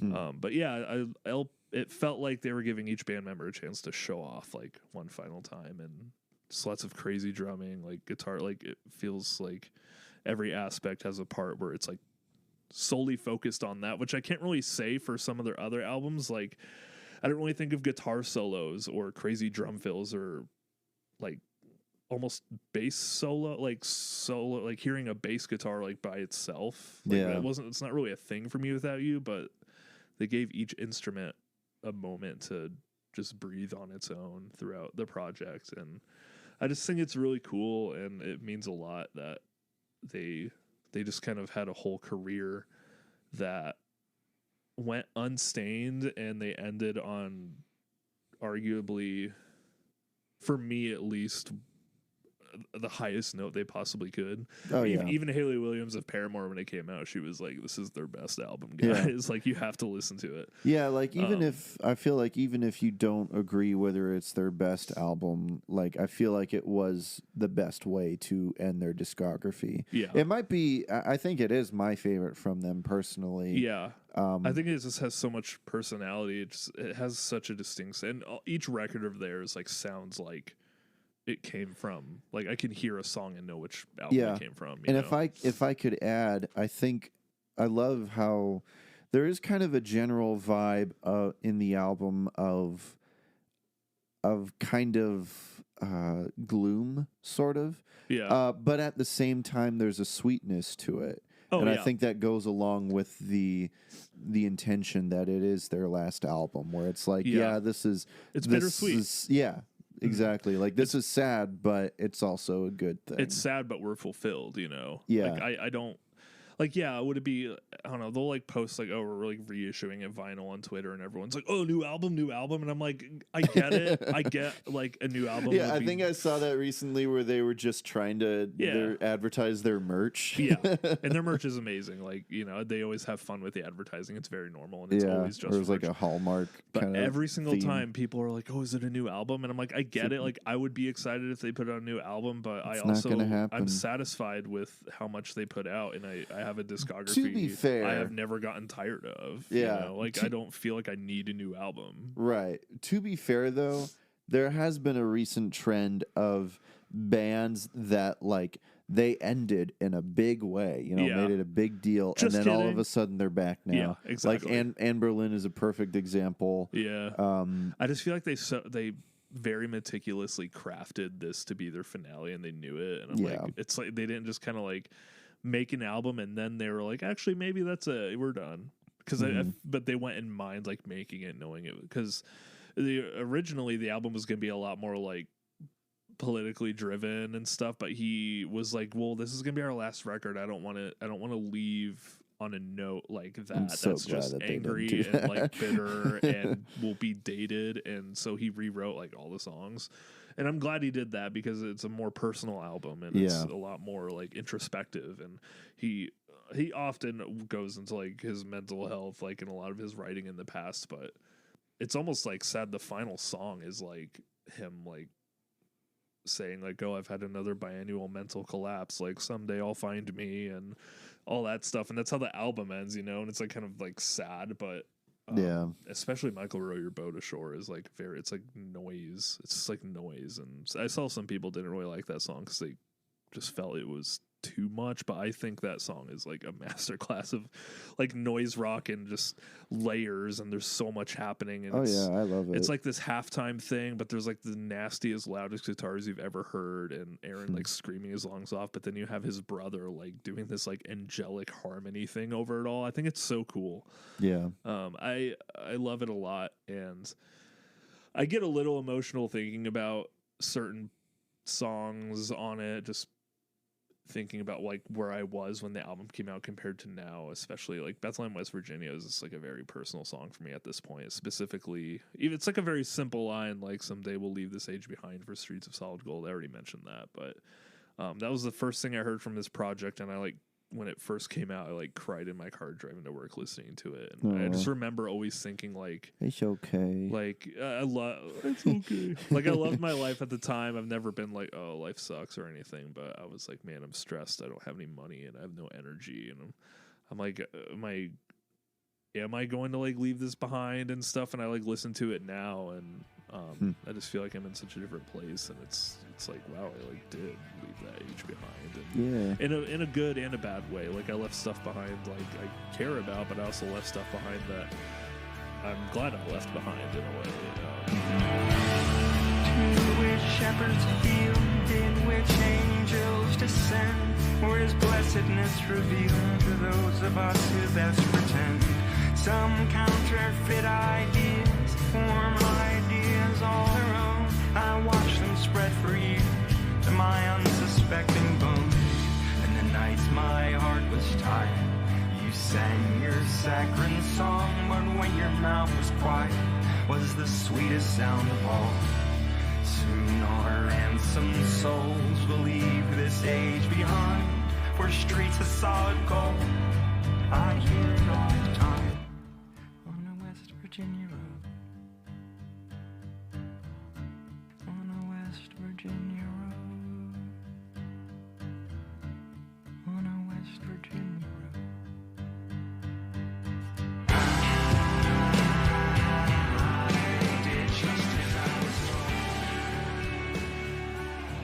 And yeah, that's what this album does for me. It came out during the most formative years of my life, I would argue. Yeah. And going back to it, it just, you know, sometimes you listen to an album when it comes out and then years go by and you listen to it again and it almost sounds different. Mm-hmm. I feel like this album, every time I listen to it, it sounds like it just came out. I could listen to Julia 10 times in a row. And I wouldn't get, and I don't know why. I'm like, I wouldn't get sick of it. And I'm like, yeah, maybe I'm obsessive. Maybe it's weird. And to other people, it's like, yeah, it just sounds like Deftones, whatever. And it does. It's like a Deftones song, kind of. But whatever. I like Deftones. But I like me without you. Joke's on you. I like Deftones. And I don't know. I'm like, a lot of people will just listen to music to listen to sound and like hear something that sounds cool. And I listen to a lot of music for that specifically as well. There's absolutely nothing wrong with that. Is there no other way to listen to music? No, I like with movies or games, like I listen to music. I mean, I there's a lot of music I listen to just because it sounds cool, and there's nothing wrong with that. And it's not. I'm not even like being condescending. Wasn't that kind of like that. the base of every good song, that it has to sound good? Well, and on like in terms of art, like Okay. I listen to it on a deeper level, like because I feel like it's interacting with a part of myself that doesn't really exist anymore. Mm-hmm. That was kind of an accidental pun towards "I do not exist," which is a lyric from a I do not exist. But yeah, I'm not trying to be condescending to like you just listen to music for noise. Like there's nothing wrong with that. But for this album specifically, I think connecting the dots to like why don't I get tired of it? Why do I listen to it so much? Is because it's so reflective of a time in my life that I really cherish, and it feels like in the same way I like why I would go back and play Kingdom Hearts 1, like a very stupid video game that is I can't even imagine how ridiculous and nonsense it would be to someone who knows nothing about it. But like I play it again and I love it so much and never get tired of replaying something like that, because unlike a simple memory, just thinking about something like certain media like movies, games, and music, I like the reason I cherish them a lot as art is because if it's connected to a part of my life and I go to interact with them, it's not just like, oh, I'm remembering the good old times. It's like, oh, I'm actually like reliving the good old times in a way. Like when I replay Kingdom Hearts 1, I'm like doing something I did when I was like a kid. Like, oh, I'm on this island doing this thing and hearing the same music, right? Like that I heard when I was a kid. There's something really like transforming and like engaging with nostalgia in that kind of way. And that period of my life when this album came out is a new nostalgia for me. Like I'm nostalgic for those times, which is crazy to think about because I was like back then I'm like, I'm an adult. Like you're only nostalgic for childhood, but it's like, no, I'm nostalgic for like adulthood now.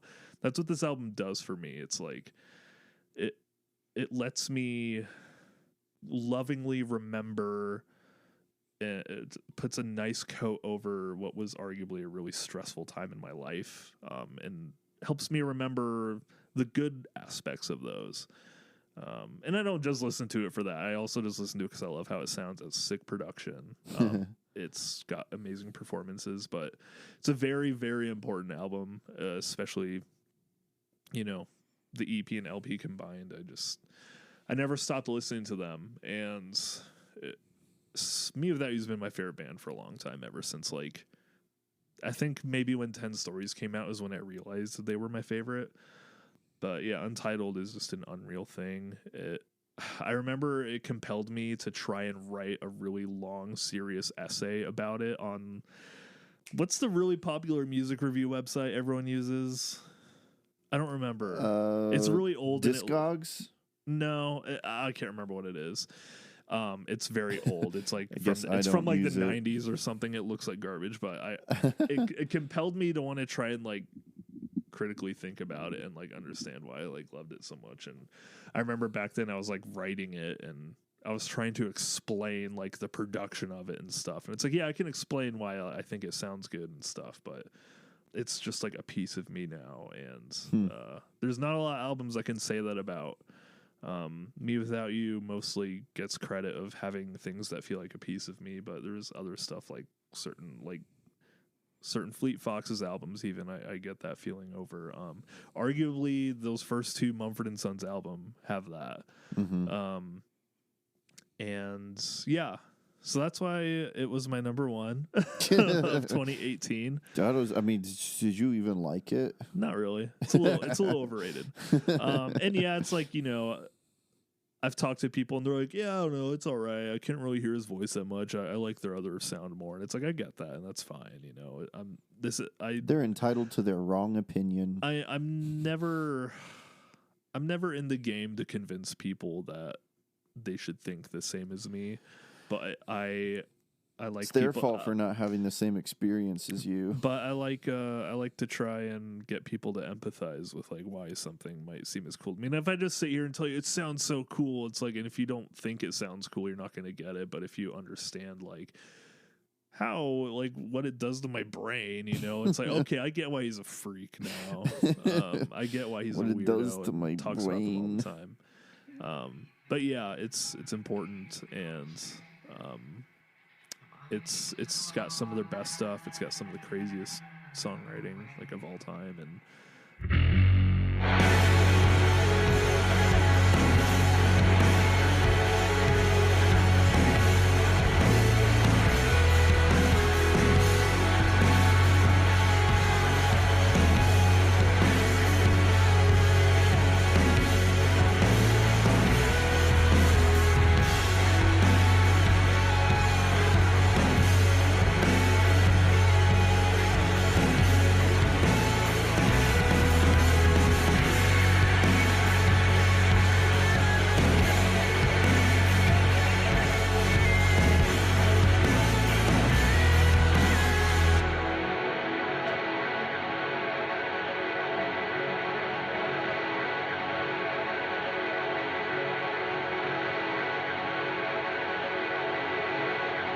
that's and I'll dunk on a YouTuber real quick.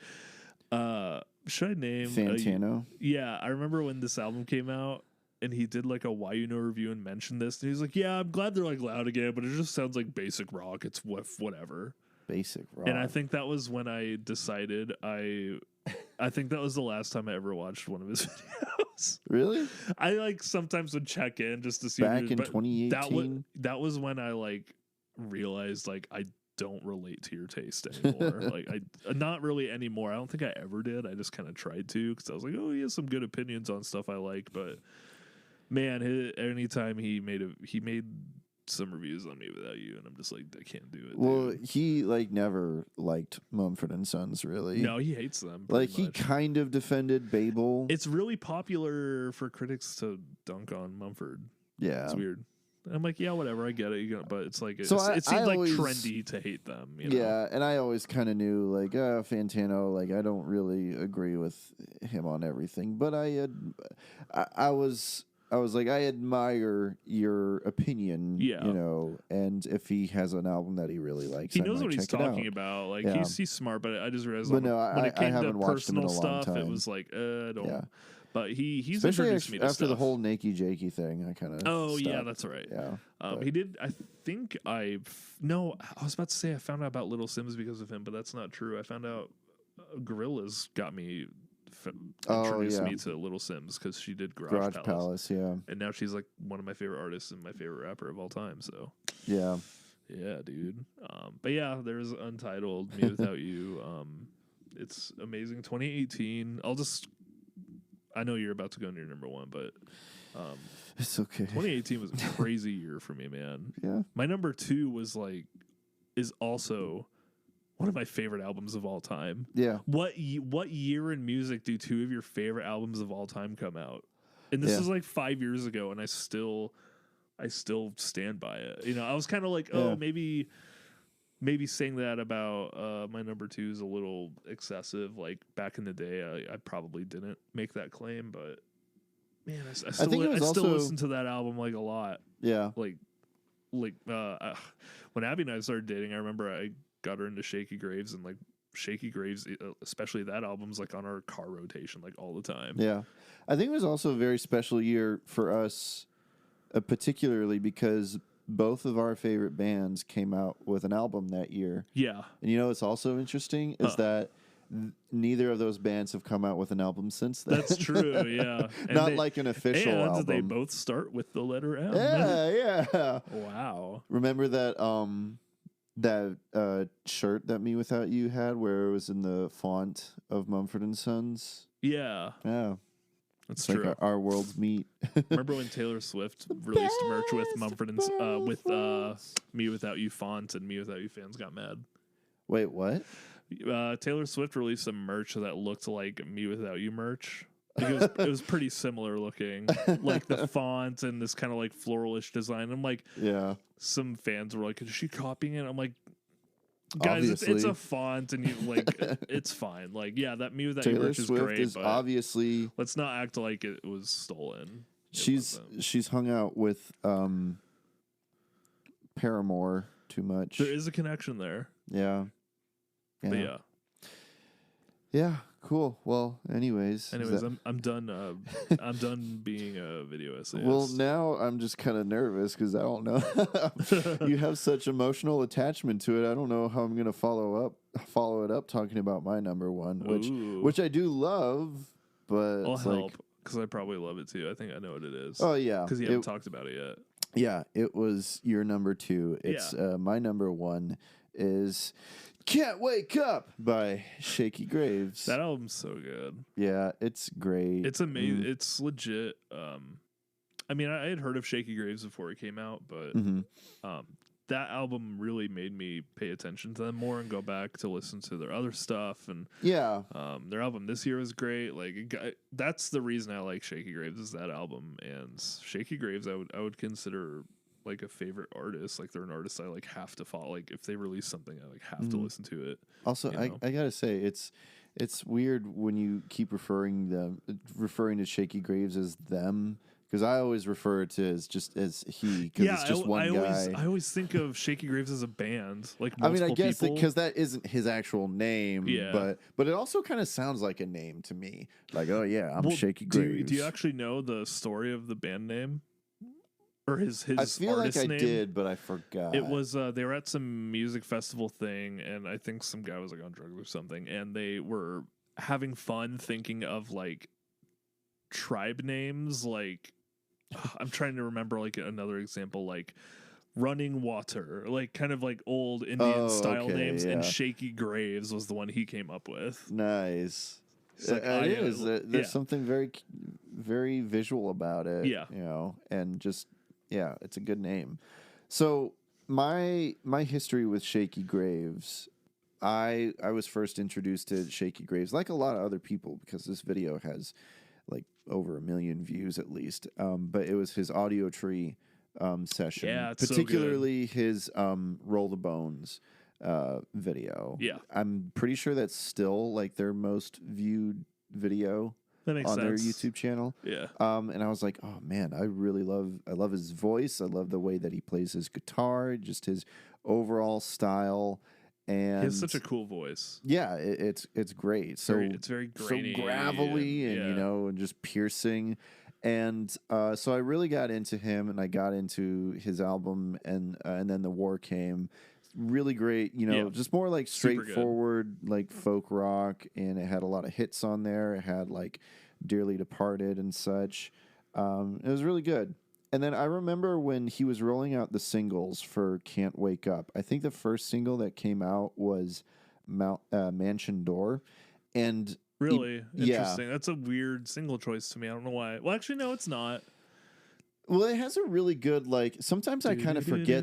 Yeah, sometimes I kind of forget that it's not the opening track because it has a really good, like, you know, like that guitar lick, and it was like, yeah, it has a nice driving vibe to it. I love it. Yeah, and there's something about it because, like, when I first heard it, I was like, this is different. Yeah. You know, like not completely different. That's but almost like a pretty straightforward sounding song compared to the rest of the album too. Yeah, but still I could tell like he's doing something different with this, you know, and I think actually it took some time to grow on me, but I realized, in fact, I remember where I was at when I would listen to it. I remember I was working at Night Shop at the time as a dishwasher. And you were the one who got me. You're like, you gotta listen to this, and I was like, all right, I'll give it. I heard of this guy, and I like love it. Yeah, I loved it immediately. As the album came out, it's that first song, man. Yeah. Counting Sheep is so good. Counting Sheep. I think it's my favorite on the album still. I love that little.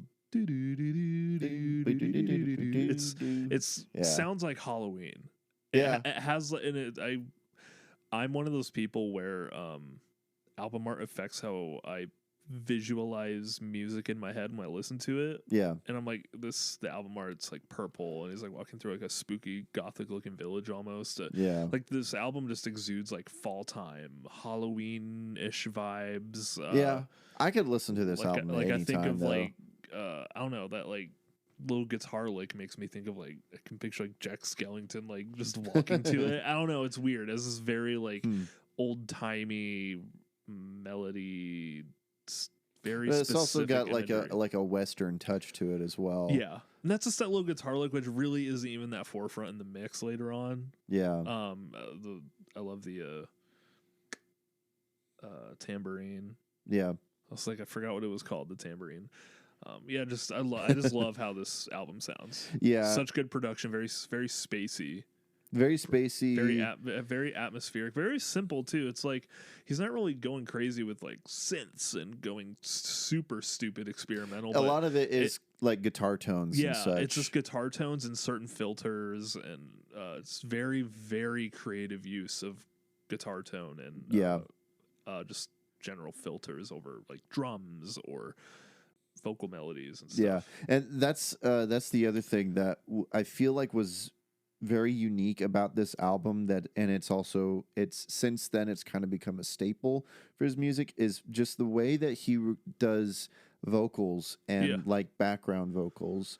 I've noticed that like the way he records it with like harmonies and such, it's kind of chaotic. Yeah. Like when you listen to it, it's like this shouldn't work because it almost kind of feels like sometimes that one vocal part is like contradicting another part, sort especially of. in like abophobia, like before it kind of goes into that little breakdown thing when the abophobia, like all these harmonies come in and it almost sounds wrong. Yeah, but it works somehow. And like it's awesome. There'll be parts where like you can kind of hear a couple of his voice. I don't even know. It's almost like an illusion. It's weird.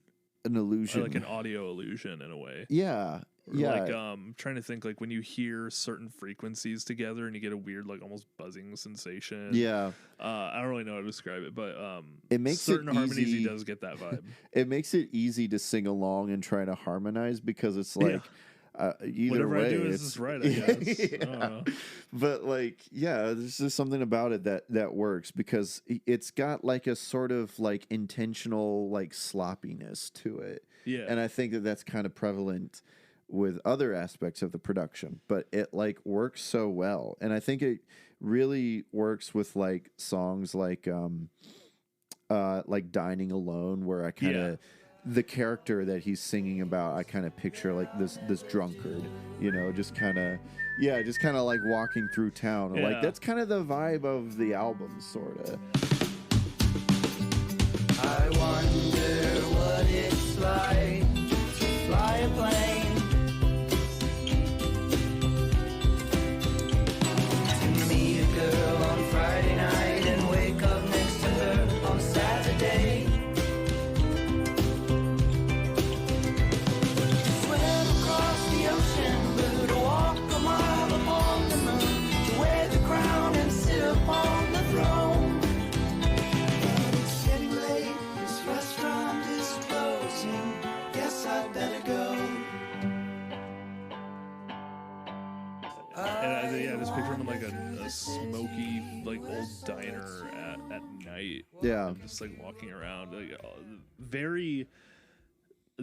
every song is very visually stimulating, almost like it makes you picture something, Like synesthesia or something. And then like My Neighbor is another one that kind of has like it's almost like that playful, almost like old timey, like, oh, my neighbor, my neighbor. It's like got this very specific kind of playful ping pongish melody that makes me think of like, I don't know, like older cartoons or something. I don't really know how to explain especially it. in like Abophobia. Yeah. There's that part where it literally sounds like yeah. It's like I didn't know that anyone could really It's even like replicate ragtimey that almost, sound yeah. anymore. it's really interesting. Like I think vintage is the proper term I'm looking for. Like very vintage melodies, Yeah. like the melodies, like maybe the actual, sometimes the way it's produced actually does replicate an old style of recording, but I think just melodically he encapsulates a lot of older music in a kind of weird modern way. It's, I don't know, it's just very, very creative. And I can see someone listening to the album and, just being like, that was cool. And, not really thinking that much of it. But I just think in terms of songwriting and production, it's doing so much in a very simple way that I think is like impossible for a lot of people to pull off. Yeah. And like if I tried to make a song that sound like any of these, it would not work. Yeah. It just feels like it has a really strong vision. Yeah, I really kind of want to know like who was the producer behind it, if it was just him or I don't even know, but it's interesting too because like this album kind of I remember seeing that it kind of turned off a lot of Shaky Graves. Yeah, fans. some people, I remember, I'm not going to act like this is like a controversial album. It probably was for some. I feel like most people liked it, but I also wasn't a huge Shaky Graves fan when this came out, and this was kind of my exposure, so I'm a little biased for it. Mm-hmm. But I do remember seeing at least one or two comments that were like, man, he's sold out.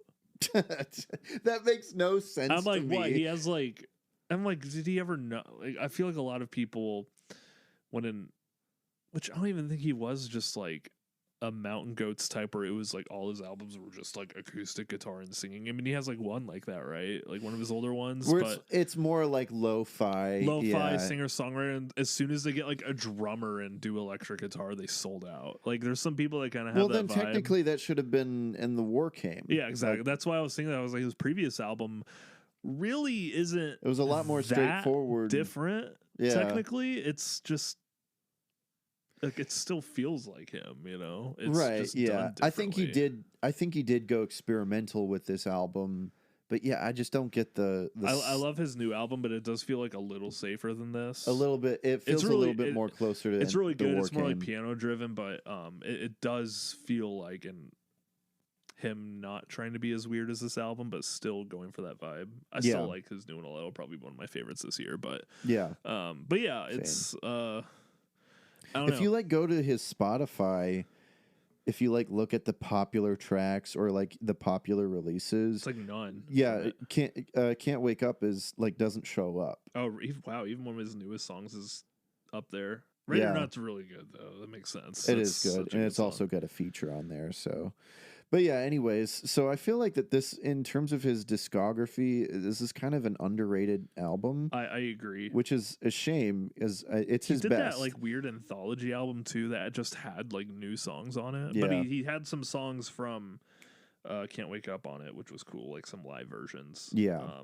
it was like a Lost Songs kind of release or something. Yeah, it's weird. I'm like looking at it. I didn't realize. I guess Roll the Bones, that album was like just kind of a re-release of all his old stuff. Yeah, Roll the Bones was technically his first album, and then he like released a deluxe like remastered version of it. Gotcha. So Yeah, and I'm like looking. I'm like, oh, and the War Came was like his first album on Spotify.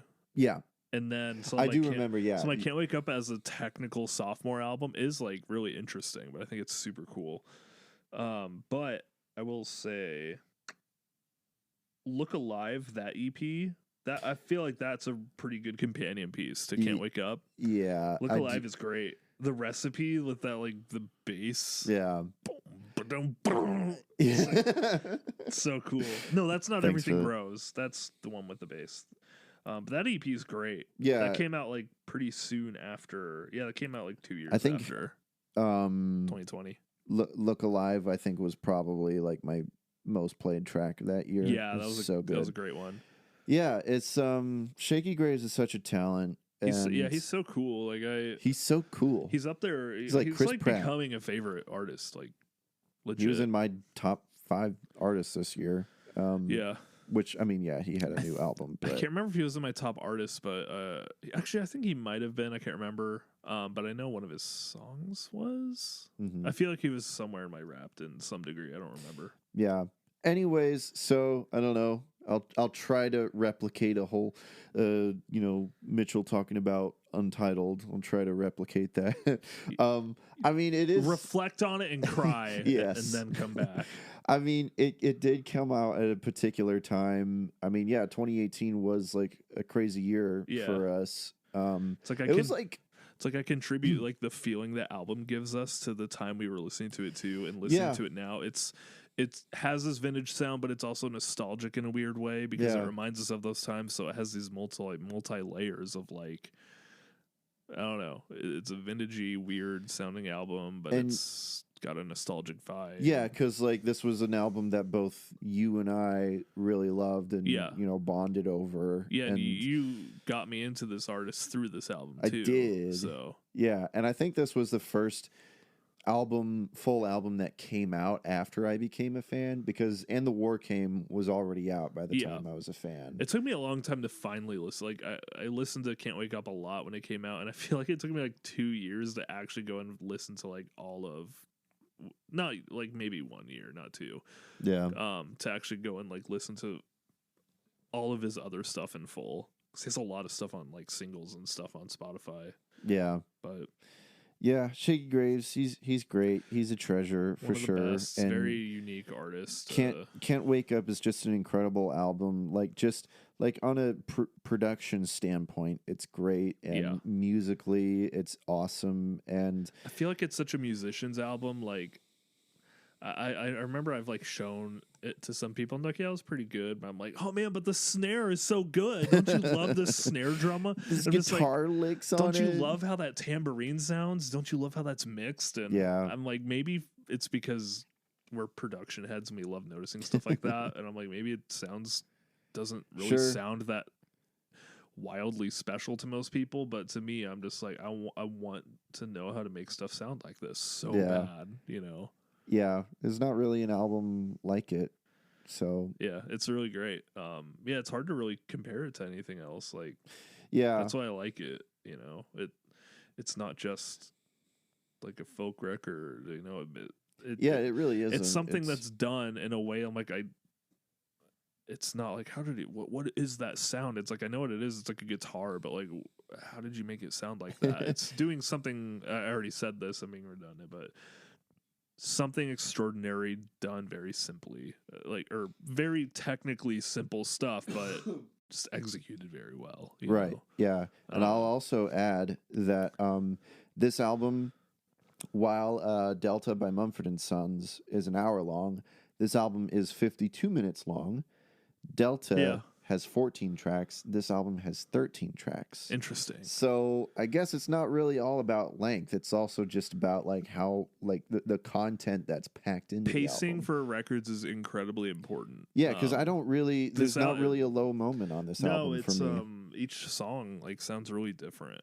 You know, and like maybe "Foot of Your Bed" isn't my favorite track on it, but still, that's like one track. It avoids being front loaded. I think that's a huge problem with a lot of albums just in general is they're front loaded. Yeah.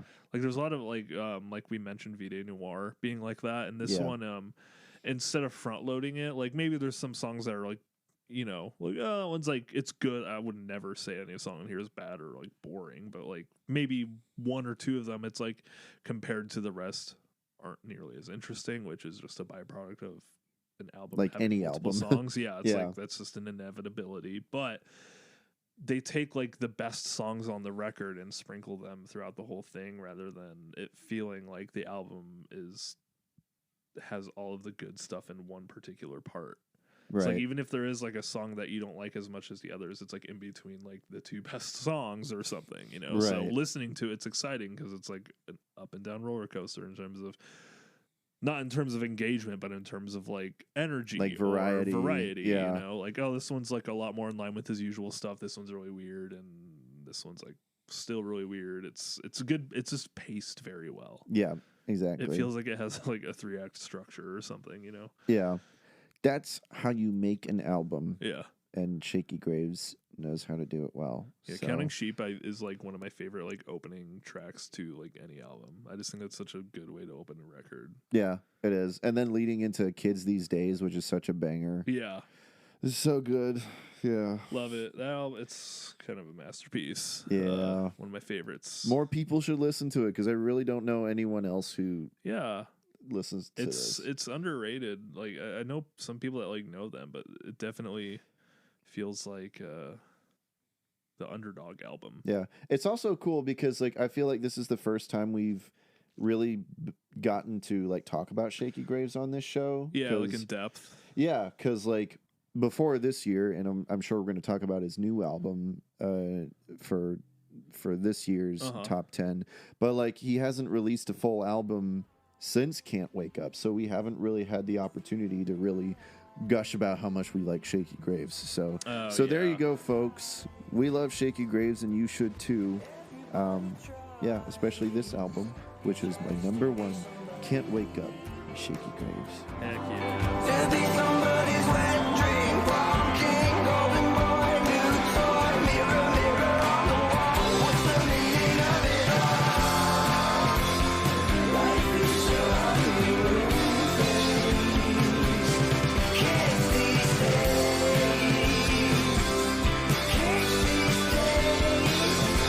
kids these days.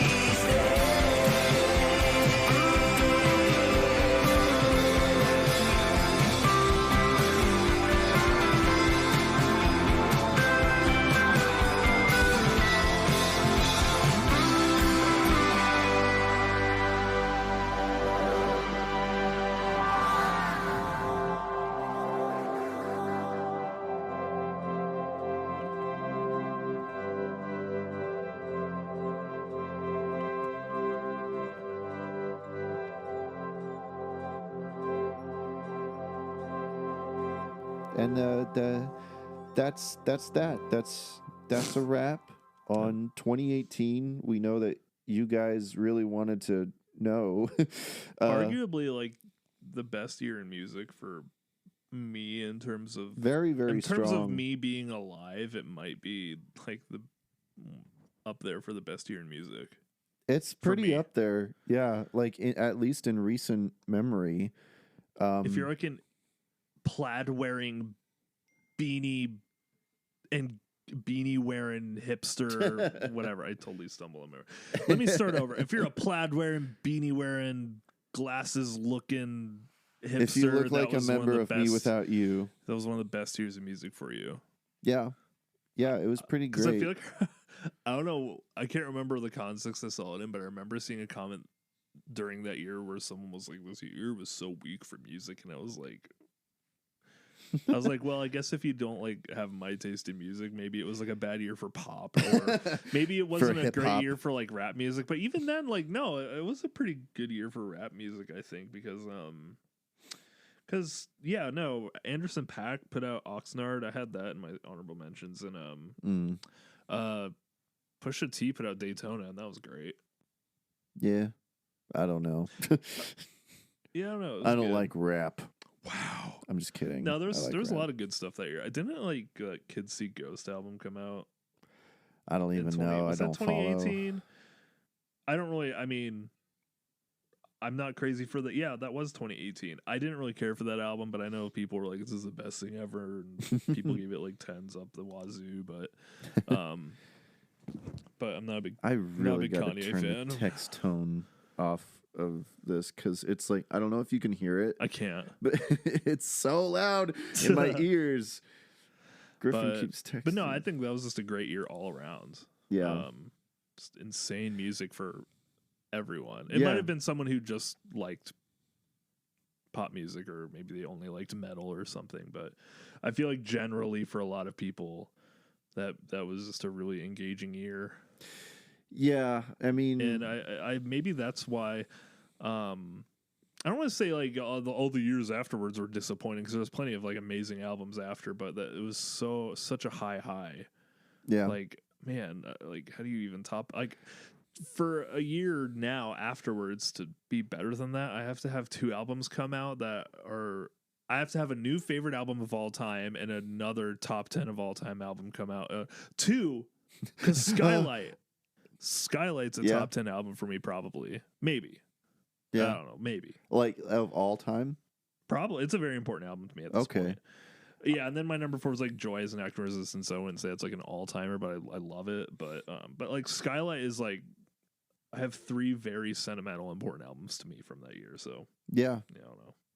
Yeah, it's crazy good. And it helped that we had like favorite artists that released really good ones, and like probably the best. Did you listen to the Maryland, the Good, the Bad, and the Queen? I remember feeling I was really tempted to put that on my top 10, but I didn't. But that was a really underrated album. I think I forgot that one came out. That was a fun record. I still haven't really even listened to it all the way through. It's cool. It's a cool album. I like it a lot. I think that drummer passed away, unfortunately. I'm pretty sure. Now I'm sad. Some drummer he worked with passed away recently, but I think it was that guy. But yeah, wasn't that the one they made the Gorillaz song on? Yeah. That one, the bonus track on Song Machine. Yeah, Maryland just feels like a weird, like, it's like gothic circus music or something. It's funny.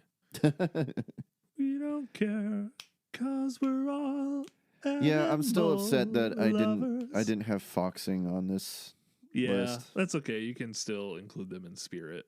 Yeah, they're at least an honorable mention. Well, I haven't like re-listened to the whole album as a whole, so I don't know where it would be on my list, but it's probably it's would great. have at least taken the 10 spot, but whatever. Yeah. We'll revisit this same list We have 5 to years redo from it now now. again. In 5 years. Oh man. We're going to have to I would be okay if like we did this again, but like for any like random year.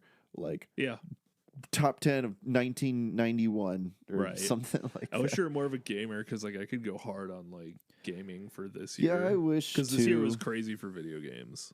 Yeah, I need to game more. You need a lot of free time, and I do not a lot of life. which I might be getting some soon.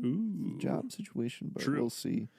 But yeah, I think something that's also interesting about 2018, just as a year in general, I feel like that was like the last full year that we kind of had together as friends, because 2019 I moved to Pekin, and that was also just kind of the year that like 2019 was kind of the year when like Short Forest like ended. Yeah. You know, just like as a band. So like 2018 was just like a full packed year of us being in a band and hanging out and listening to music, and it was a good time. You know? I think that's why my my reflection on that "Me Without You" lyric is like so. At least personally, like it's not gonna sound that profound to anyone else, but that's why it's so like Is that when intense to me. Was that when "Still My Soul" came out? Was it? I should know. Was this when our own best EP came out? It might have been actually. Actually, I think that might have been 2019 because we did. Glow came out in 2018. That's true. Yeah, so it Still My was Soul was 2019. Glow was 2018, which was still a big deal. For us. So that was like the big single we ever did. So yeah, that was just a huge year. And all the goods and bads and stuff, and it's this is another thing I wanted to compare in my emotional rant about "Me Without You." I'm not gonna cry or anything, so relax. It's okay if you have to cry. But I remember I thought about I remember I was like, I'll mention that on the podcast. I forgot to, but I'll mention it now because it kind of fits. But like, not really. You know, we're in like the prime of all that, and it's like that certain like golden age of like our early 20s, where like before adulthood actually hits. And life sucks. Life sucks right now. But it's like that aspect of like someday we'll leave this age behind, and "Me Without You" when the album came out, it was like one of the best things, and for me that was like a huge highlight of them. But they knew they were ending, but they didn't make it obvious for fans. Fans did not know that "Me Without You" was ending, and they did not know that was their last album. And this album came out, and it was like a huge highlight, and everyone loved it, and it was such a celebration. And for me, I was like, it was just like my favorite. It's like some of their best stuff, and I'm like, man, this is prime time. And I didn't know they were over, you know. And at that time, it was like I didn't know like a lot of certain things were coming to an end as well, and that was just like this peak of like a lot of things, you know. And it makes it sound like, oh, life sucks now, and like I peaked there and whatnot. It's not at all. Just an end of a chapter. It's just an end of a chapter is what I mean. And "Me Without You" moved on to a new chapter, and like a lot of us moved on to new chapters in our lives and stuff. And I think that's why that year just feels profound. Like maybe if I was like older and I was like 29 in 2018 and I was living a much more normal life and the album came out, I'd be like, this is awesome, and I would still love it, but maybe without all of those connections and like the way it had this weird hand-in-hand relationship with like my life in a way, and how I was able to like almost relate to like music and in hindsight look back and be like, whoa, that's like crazy. Like like some of the just weird mirror-isms of thinking about "Me Without You" and my life and certain things coming to an end and not really realizing it, and same for "Me Without You" and stuff. If I didn't have all that, I'm like, would I be like, oh, it's like probably my favorite album of all time? Oh my God. Like maybe not, but I think that's what art does. It makes things better than maybe they actually are, and that's good. You know, it's like a really good element of art is if it resonates with you, it elevates the good aspects of them. And that's why maybe I think when some people have something they love that's like a favorite thing of theirs, and you're like, oh, I think it's kind of overrated. I think that's why this is why I don't really like try to get defensive over stuff anymore, because I know like they don't have the connection I have with it. So like to them it's just like it's a cool album, I guess, you know. Right.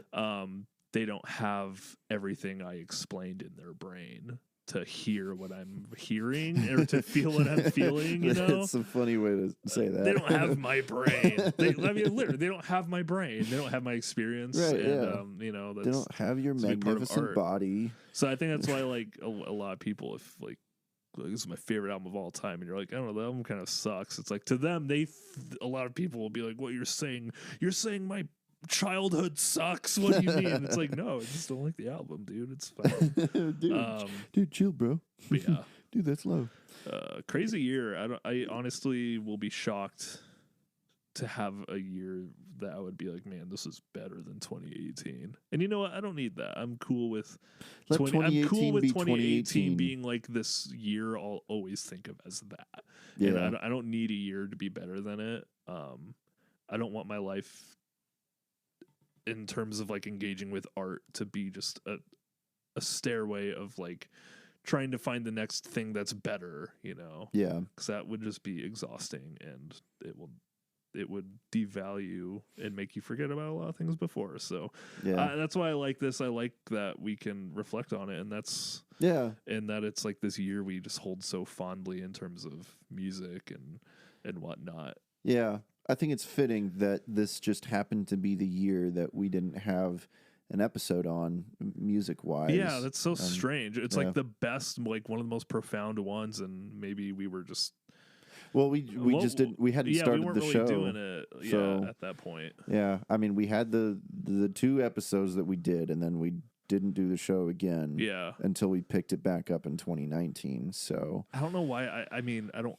have a photographic memory by any means, but I have this like faint like taste of a memory of me saying something like, oh man, like too bad we're not doing the podcast. This year was crazy. Like really, I feel like maybe we said something like that. Like, oh man, like this would be a good podcast episode for this year. Maybe not specifically, but I feel like maybe we alluded to like, man, if we were still doing those podcasts, like talking about that. Because did we do stuff like the year before? Did we do stuff? Did we like do how many? We only did 2 episodes before. Well, yeah, and then we did Talk the Pulse. Yeah. Which we did do like our favorite local releases episode. True. That year. Yeah. But that was it. So yeah, I'm wondering if at the time I was like, man, it's like I want to like talk about everything else from this. Maybe. year. I mean, we did kind of get to when we did both our Mumford and Sons and Me Without You episodes like back to back, and we both got to talk about those albums. Oh, okay. So there was that. Oh man, the Now came out in 2018. I can't believe I forgot to mention that. No, actually, I kidding. did remember. I'm just I kidding. just no, I really didn't have any energy to really re-listen to it. Honestly, No, it's not great. I tried re-listening to it. It's pretty mid. Yeah. Totally joking. I actually did forget it came out that year, but I was like, wait, did Humans come out in 2018? So I went to go check, and it was the Nope. Now. No, yeah, that was like the year 2017. before. Or yeah. We did do an episode for 2017, because I remember that's when I was all hype on Humans. No, you weren't hype on it. We were both kind of talking about how. Oh, well, not I guess good I it wasn't was. hype on it for the episode, but when it came out, I was. Yeah, and you I was talked in about denial. it too. We both talked about how kind of like hype we were about it, and then I was the one who was like, I don't know if it's that good actually. I wonder how I would feel about it if I like, because I haven't really re-listened to it in full in like years. I'm like, man, I wonder how I would feel about it if I just, now that we've had better Gorillaz albums, Yeah, and it's not like a big deal for I don't them think to it's come gonna back. age I'm like, well. would I think it's like better? I don't know. You should listen to it and let me know. Yeah, I'll see. I don't really want to. You'll just I mean, I just think of songs like Carnival and Sex Murder Party. so yeah, I'm just like, those are so bad. But I'm looking at it now and I'm like, oh, there's some cool stuff on here, but I don't know. I don't care. No, we've hated on it too much. It's too late to come back. They did now. Song Machine. That's good enough. Yeah, they redeemed themselves. So They have like as many albums I don't really care about as albums I love now, which is a little upsetting, but it's okay. that's okay. It's okay. They are they're still awesome, and I'll always be beyond excited when they release anything new. Oh yeah, for sure. I just hope It's Gorillaz. I just hope their next album is better than Cracker Island. Yeah. Sorry. We'll see.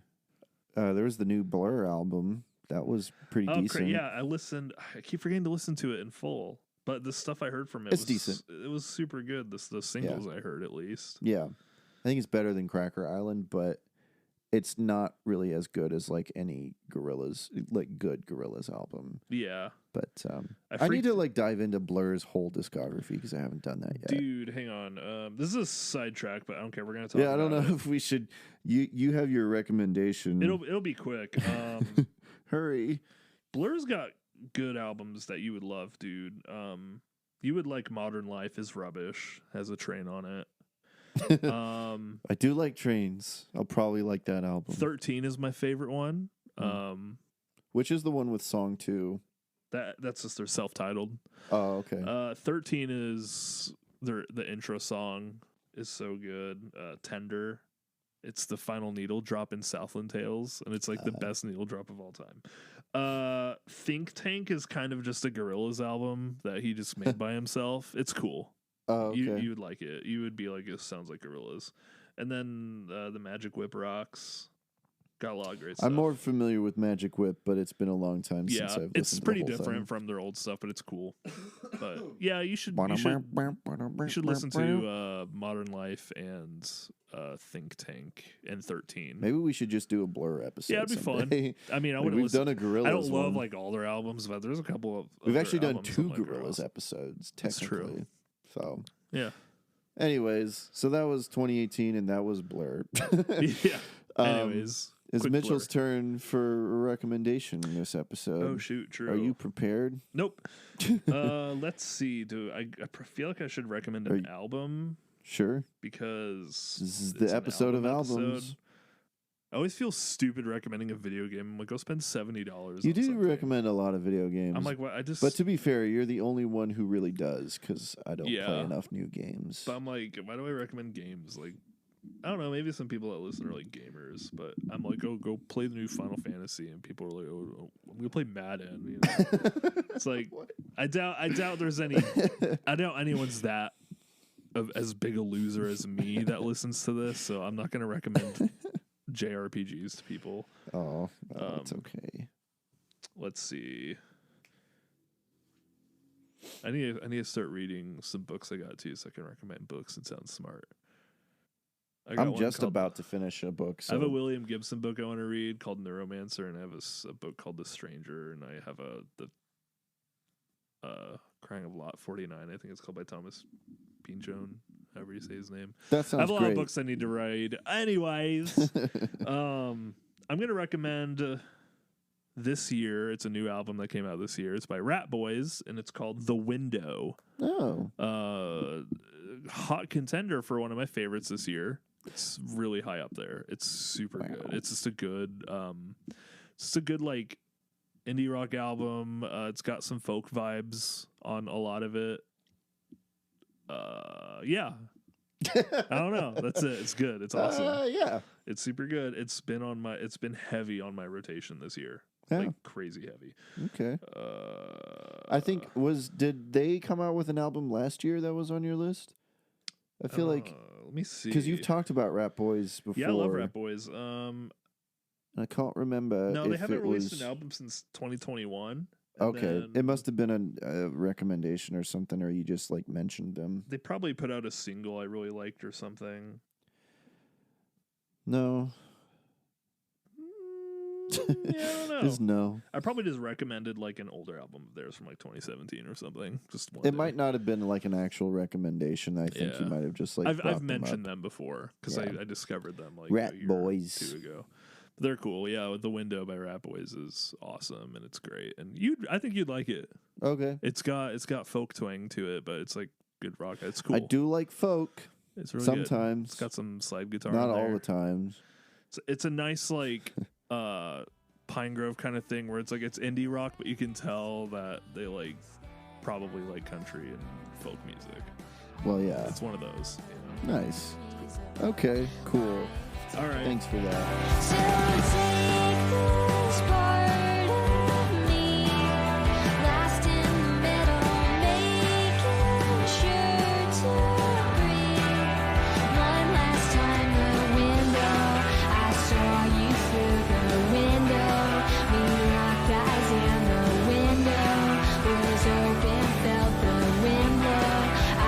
I felt you with me, yeah, I felt you.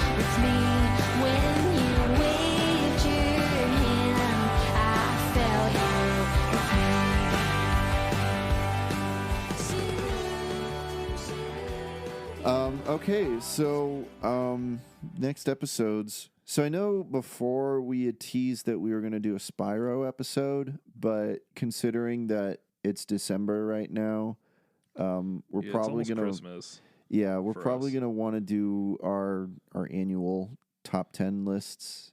Yeah. Next, and then we can do this. Man, I episode. need to listen to more music from this year, dude. I'm slacking. Yeah, dude. I'm slacking on new releases this year really bad, but I'm a little more comfortable with my movies at this point, at least. I feel like there's like a lot of movies that I need to. There's still a lot of movies I really want to watch, and I wouldn't mind if we waited until like the end of January, because there's there are a lot. That's too long. I don't know if it counts.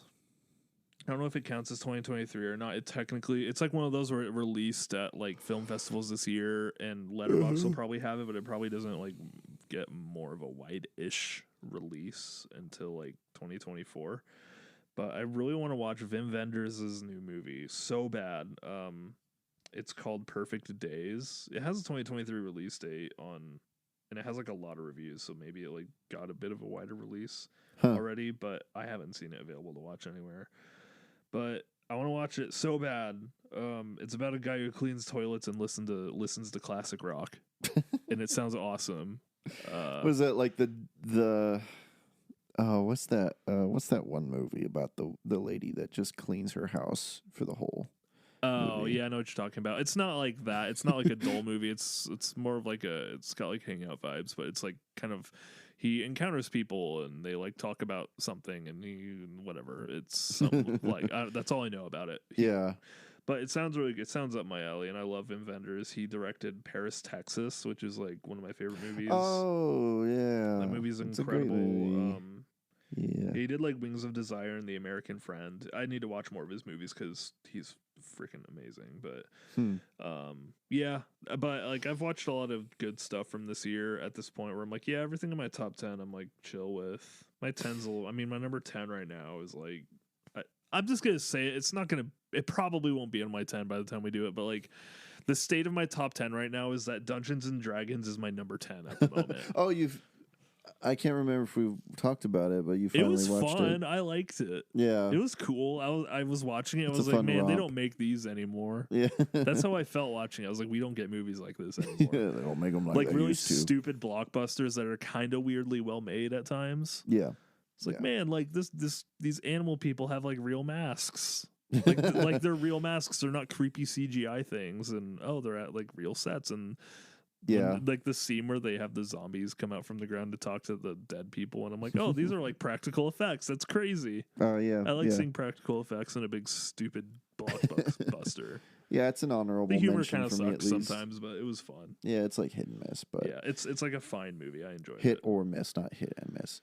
Yeah, I feel like that there's still some that I need to catch up on. I wanted to see Dream Scenario. I haven't seen it yet. I need to watch that. I need to watch the new Lanthimos. Oh, Poor Things. Poor Things, yeah. Yeah, that too. I think that's coming out this weekend. So nice. Yeah, I feel like there's a lot coming out like around Christmas time that I'm gonna want to watch. So we got some catch up to do. Yeah. I think we say this every year, but I really don't understand people who come out with lists like in December.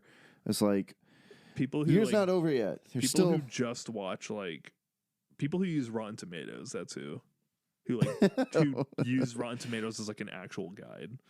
Yeah, I guess they're losers. It's fine if you're like a mom and you're trying to just take your kids to a movie that doesn't suck and you're using it. That's chill. But like, if you know, like, if you like think Rotten Tomatoes is like a legit source for like knowing if a movie's good or not, you're sorely mistaken. It's not.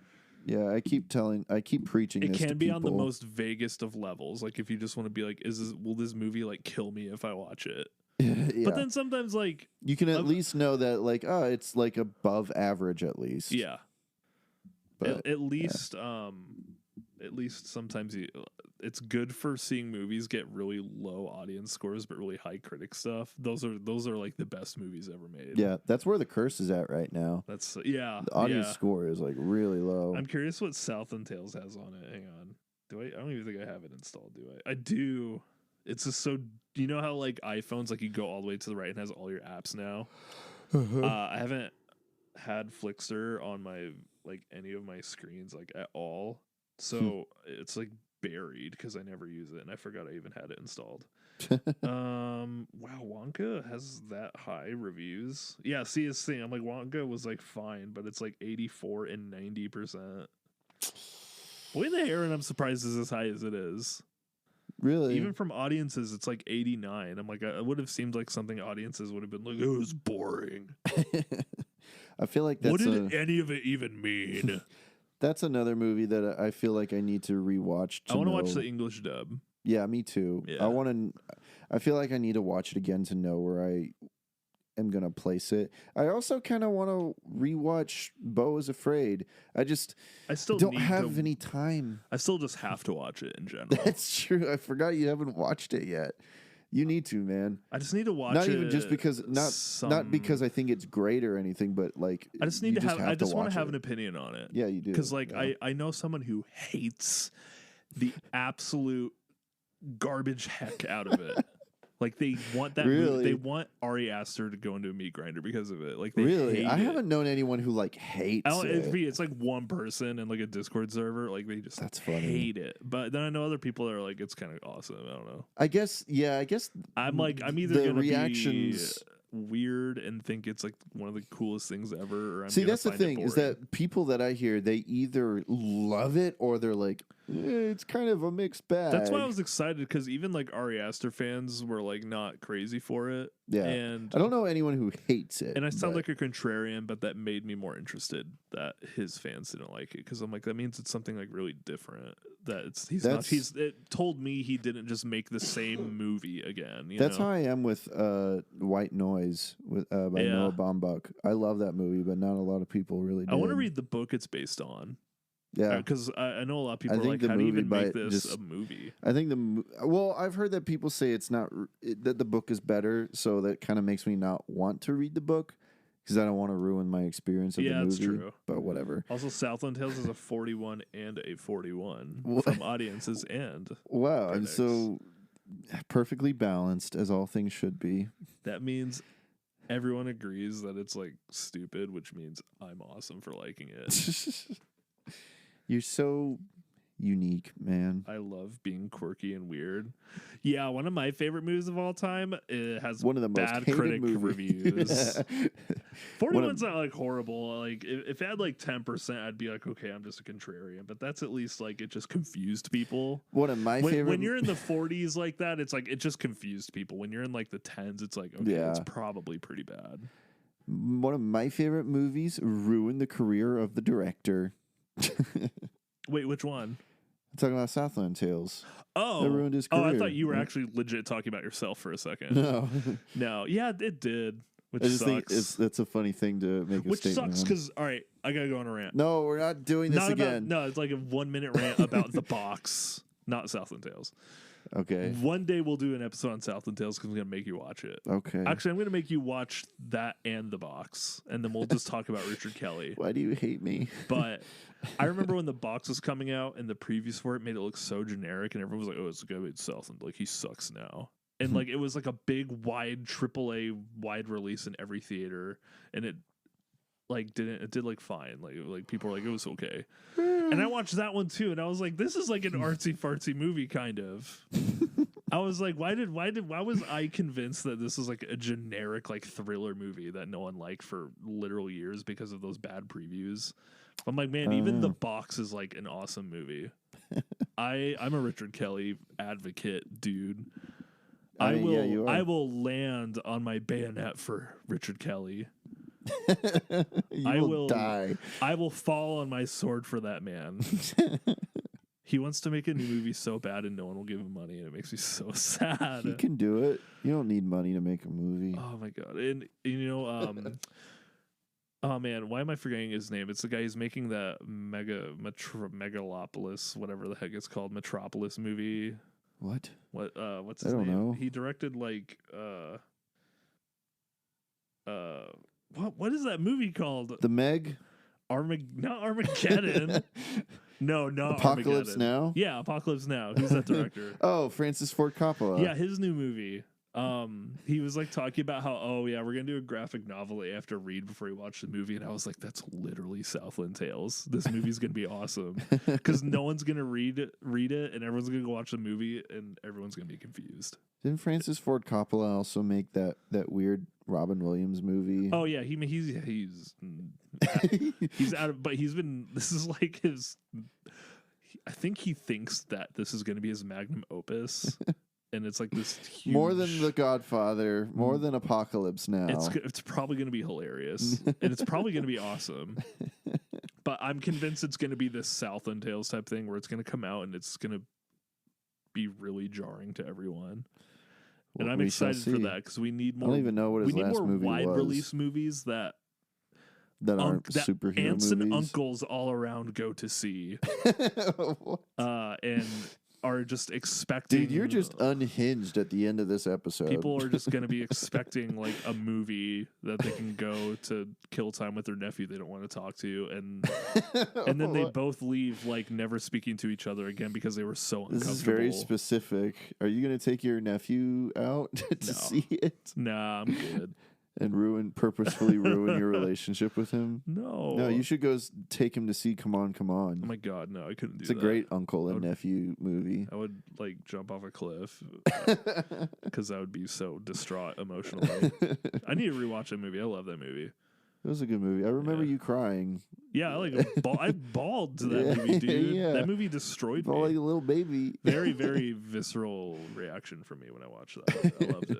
Anyways, we're taking a long time to end this episode. I remember in the theater, I covered my face and went, oh, crap. Yeah. I remember I didn't even realize, and then the movie was over, and I turned to you, and you're like... Liver?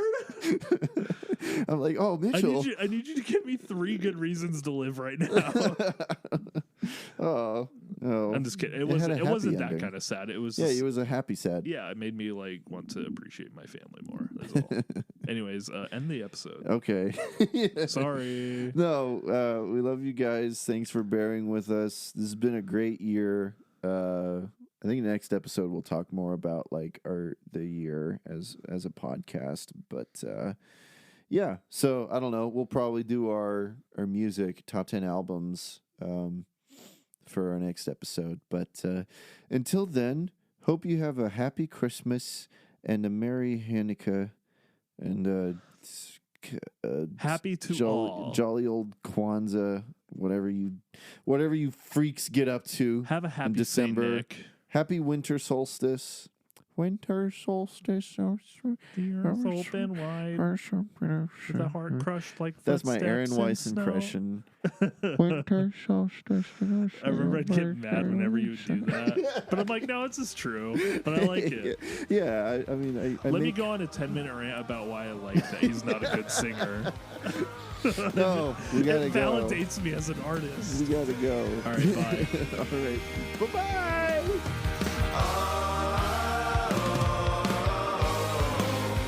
Thanks for checking out this episode of the Podwood Forecast. If you liked what you heard, be sure to subscribe. And if you'd like for us to give you a shout out on the show, be sure to leave a rating and review on Apple Podcasts. And also feel free to look in the show notes for links to our social media at Twitter and Facebook. And as always, stay beautiful, and thanks for listening.